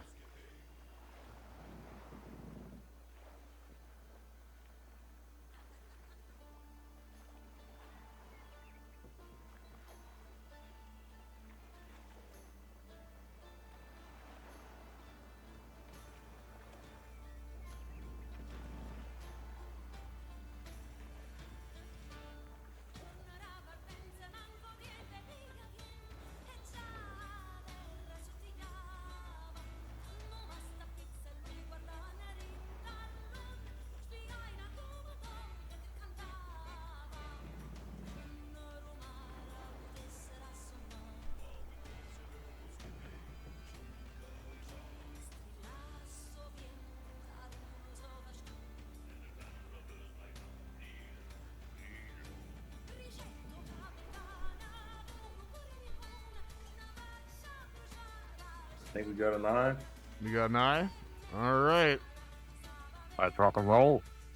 Here we go. Sanctuary Oh, we got Bridge. some Sang Bridge. There you go. Finally. All right, I'll take some There we go. Sanctuary Bridge. For sure. All right. Now we only need Canyon, and life is good. Got the Highlander pick again. Okay. Now I think about it, Canyon might be the only map we haven't had on. Might be.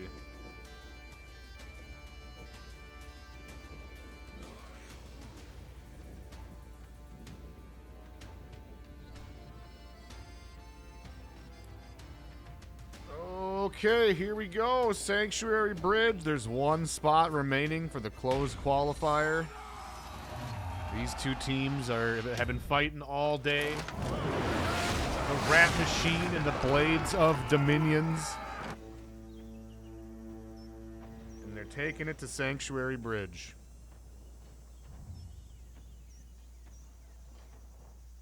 Let's see this opening rotation. Like there's a back cap off the gate.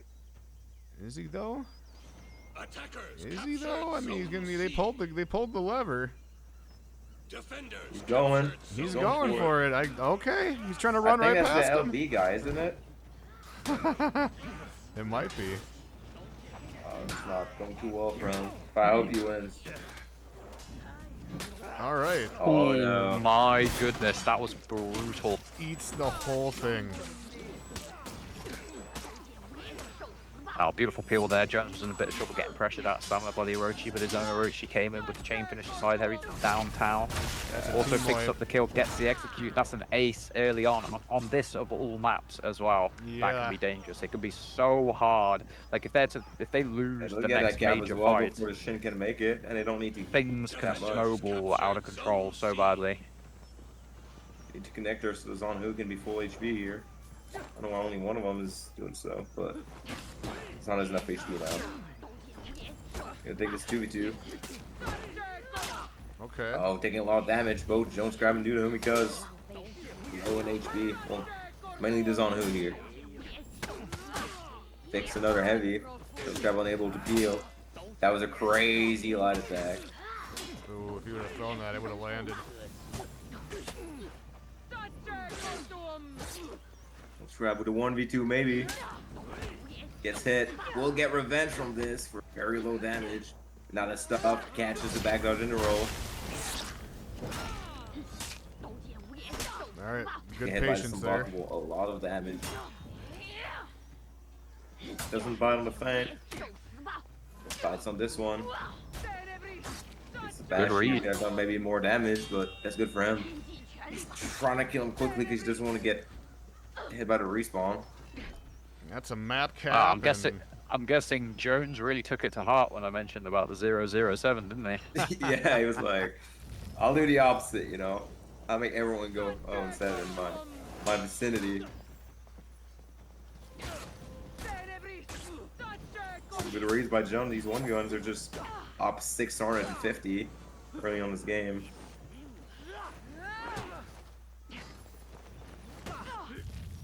There should be a kill here. Just been one more GB. Couldn't quite get it. We'll get a 4 heavy. Try and go for the quick X. He couldn't quite get it. Gang, while the rest of the team is fighting 2 1v1s the rest of the map. J-Tax winning his. Hero also seems like he's winning his quite heavily. He gets a kill here. Actually, it was Jones that got the kill. Oh.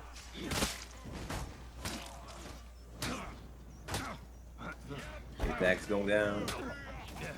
Hero just has this BP's number, just making all the reason on a dodge attack. He's gonna try and get away. Good bait by the BP, but now low in stamina.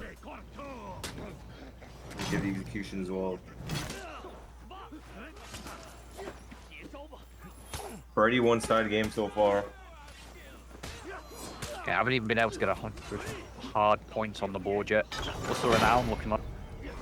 Oh, Oh my zero. goodness, renown. there's a 0003. Almost 4 no. minutes into the game. That is rough. That means he That's hasn't even killed a unfortunate. minion. At this point, you gotta go kill one, you know, just for the Hasn't even killed. Well, I a think he is single going to get some renown on the contest here. Right? best thing. Alright, there you go. Finally getting his first renown point.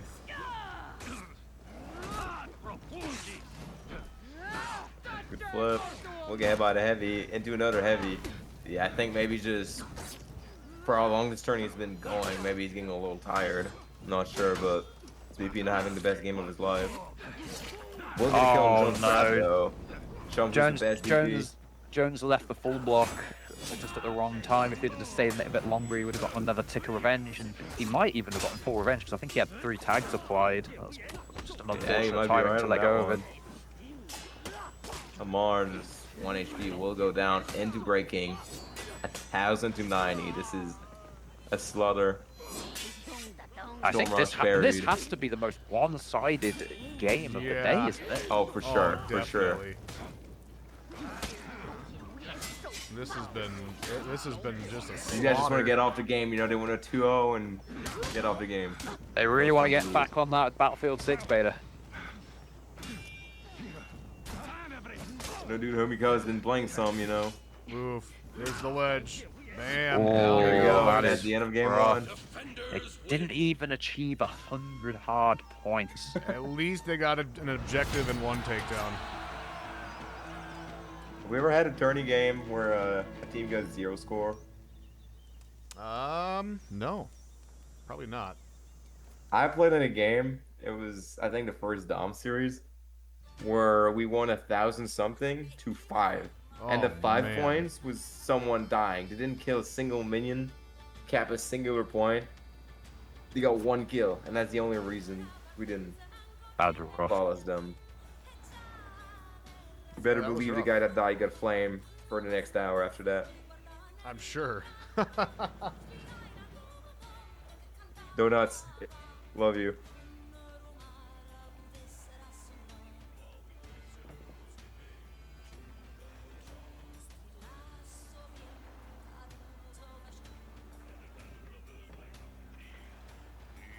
All right, just waiting for the spectation eyeball, then we'll be getting on to match 2.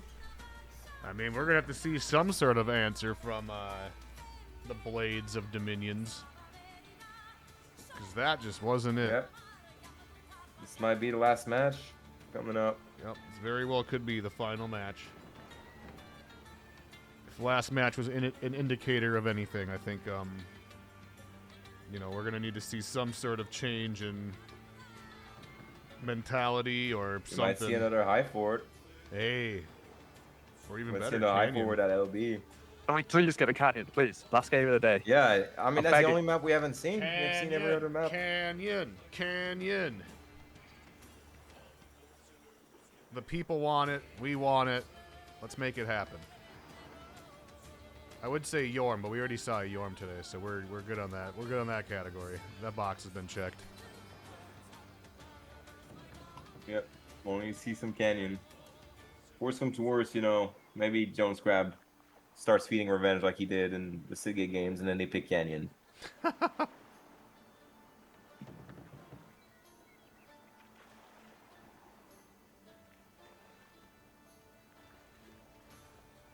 There it is. Here There we you go. Let's get it. Oh, And Sidgate. Citadel Damn. Gate. All right. No Canyon. Maybe if they lose, maybe then we get a Canyon. Just maybe. Possible. See some Sohei. I think they were running a Warlord previously. We see 2 Soheis actually. And a Glad. Okay. Gladiator is an interesting pick. The Catapult Glad. This guy knows what's up. Catapult Glad. Hope he plans on using it at mid. Okay. Here we go. Very well could be the last match of the day. Thank you all for being here.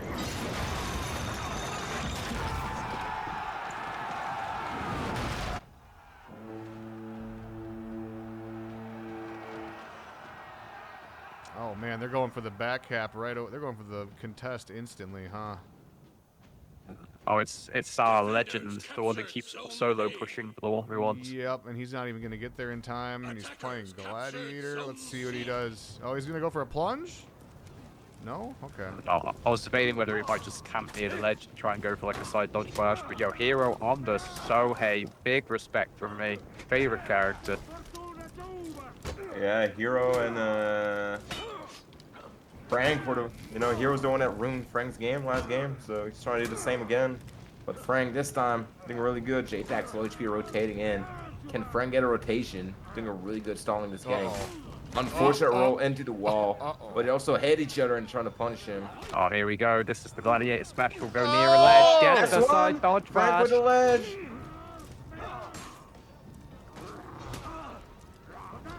You called that. Master of ledges. Oh no, brother. Oh That's a tough no, decision that to was be in. not the play. Frank, you got this. Make the read. Oh, Hero, what are you doing? Hero? Oh no. What is this duel? Oh, there's his teammate. Oh, they. Finally they didn't even rotation, get it. and Frank stands undefeated. Let's see what gang they go for.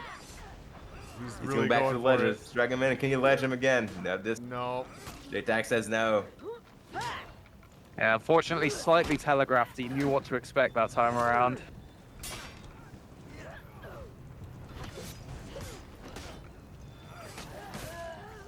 Alright. They are going to pick up the kill, but definitely a much better start this time around to Blade to Minions. They do have a almost 200 flat point advantage early on. Yeah, Frank made it happen. A star player.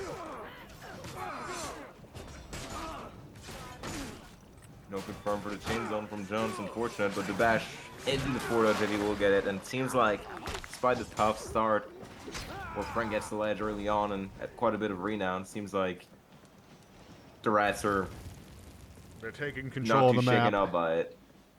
Yep. Attackers captured Zone A. Went ahead and got the map cap back.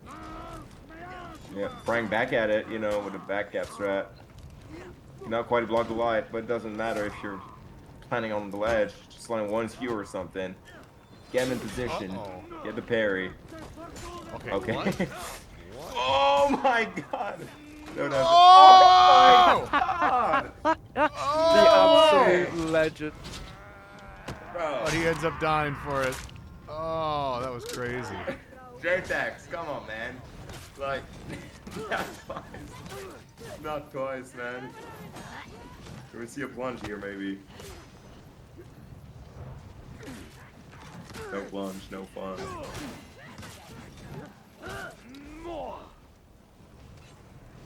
Surprised I didn't really want to go for an execution then to keep out the game for a little bit. It's Yeah. gonna allow to respawn and get on that. Lore-wise, a the lot game faster. is actually pretty close. And I bet this Gladiator has a shit ton of renown. Zone A. Renown's pretty close too. He does not. He does not. J-Tax having nightmare, fighting his glad. Oh, maybe saw the Sohe coming, but again, the roll is just not the right idea, Yeah. especially in front of Naramusha. That's a We'll free be so damage. lucky this time, but I'm sure we'll see him again on that C point.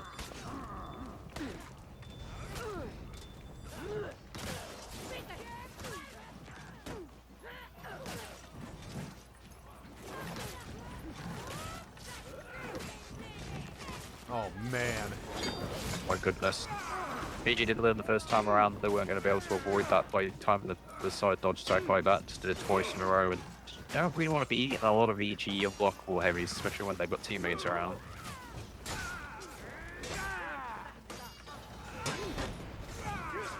The dodge pick here to avoid the unblock. We'll do home because low HP, but we'll get a full block and just an immediate kill on that full block. Well, I've noticed it doesn't feel like either team have been assisting their Soheis too much with the soul acquisition.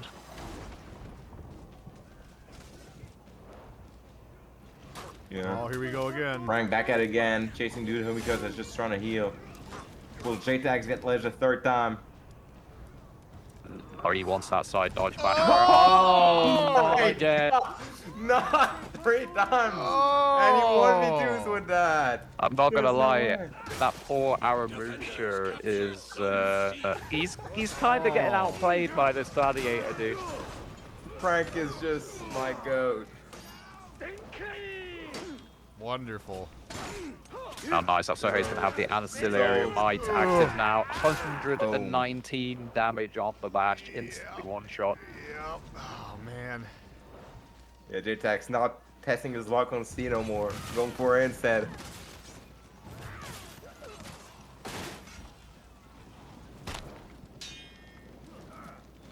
Grab hitting a wall.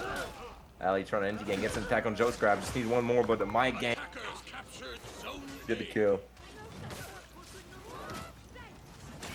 Oof. What a parry.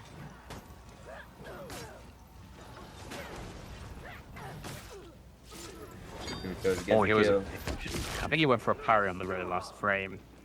Ended up going Yeah, through his seemed like he block, parried getting the really kill. late. One more Ouch. here will be enough. And it's starting to look bad. For, To be fair, Blades of though, Dominion. I think the only reason they've done so well is actually because of the gladiator. Funnily enough, Yeah, for sure. and he's the only one positive on his team. He's got the same amount of takedowns as every single other player on his team put together. Yeah, I wonder why he spotted it. I wonder which player spot it is. I'm not trying to point fingers here, you know, but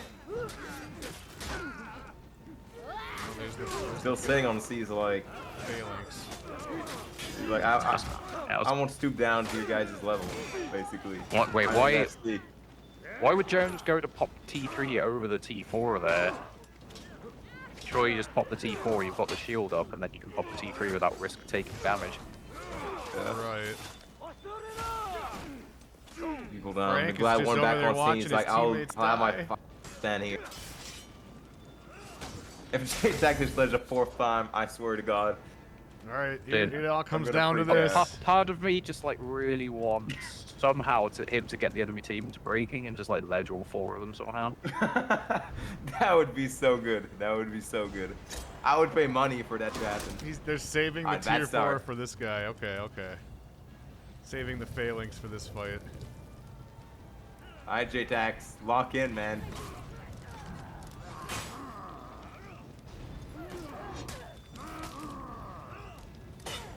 Oh no. Alright, Oh, that's gonna be it for him. no. Unfortunately, that had to have been one of the most anticlimactic anti-ganks I've ever seen. Yeah, yeah. He did make up. He did get the plays at the beginning, though. Oh, that's funny. All right. Good game. Good game. The Rat Machine gets the win. Let me correct that for you, Jones. That was the worst Tony performance of your life so far. So far. Well, there we have it. There's our last spot claimed by the Rat Machine. Very good. That was That was a very entertaining match too. I like that team, Blades of Dominions. I'm very love Frank. entertained. He's my favorite player of this tournament. It is quite fun to see these like lesser known teams with the wild think he has picks, like the probably, like- Gladiator, the Charm, Probably the has like earlier. 8 ledges today that we've seen on stream. Yep. Like he was also the Lawbringer that ledge everyone. Yeah, that was wonderful. All right, y'all. Well, I think that's it for today. As a reminder, Saturday and Sunday next week, we're going to be having 2 more tournaments, open qualifiers. There's still plenty of room to sign up. I'm sure there's a link somewhere in the Discords and stuff like that. But I hope you guys all had a wonderful time. The announcement put up shortly. Yep, I'm sure there'll be some sort of post in the Discords. But thank you guys again for everyone being here, supporting competitive For Honor. Thank you to everyone that competed. Special thank you to the officials behind the scenes, Spaniard, Nutella, everybody else that's been involved with this tournament. Thank you guys, Clutch and Rippy, for helping me today. Yes, sir. It was fun. It was My fun. pleasure. And thank you, Chad, again for being here. You guys are awesome. And thank you, Ubisoft, for putting this together. All right, everybody. I think that's it. Unless there's any housekeeping things from Spaniard or something. Just thanks already for casting, and you guys did an amazing job. Thanks Natalia for helping on the admin. Thanks Verve as well, joined us for a little bit. And well done, overplayed. Thanks for playing. And yeah, congrats to people who qualified. We have round qualifiers 3 and 4 are next weekend, Saturday and Sunday, same time, same place. Come along down. And that's it. It's going to be a good time. Come check it out Yeah, next definitely. weekend. Yeah, we have. Oh, I can tell you who's casting it if you'd like to know Oh, yeah. that.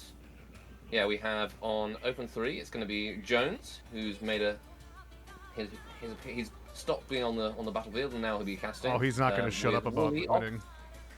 Yeah, he's Wooly Ops, and yeah, he's tired of being ledged, so he's gonna join the casting desk where he's in less danger of being attacked by. There might not be gladiators. as much revenge in there, that's for You sure. won't be as much French. No, I don't know if can you gank someone in the testing booth? There's 3 of us, 3 of you here. You can get 3 tags. Anyway, the casting will be done by Jones, Wooly Ops, and Psyched, which will be very exciting. Wooly has been supporting the community, doing lots of community tournaments, so it's really cool having him on. And Psyched has been part of that as well. And then Open 4 is going to have Norgoz, Jones again on Chair 2 this time, and Silix. So yeah, it was fun. All right. I will leave you to it. Thanks everybody for staying all the way through. And big thanks to you guys. Have a good night, chat. Take it easy. Goodbye. Yep. Good Bye-bye. night.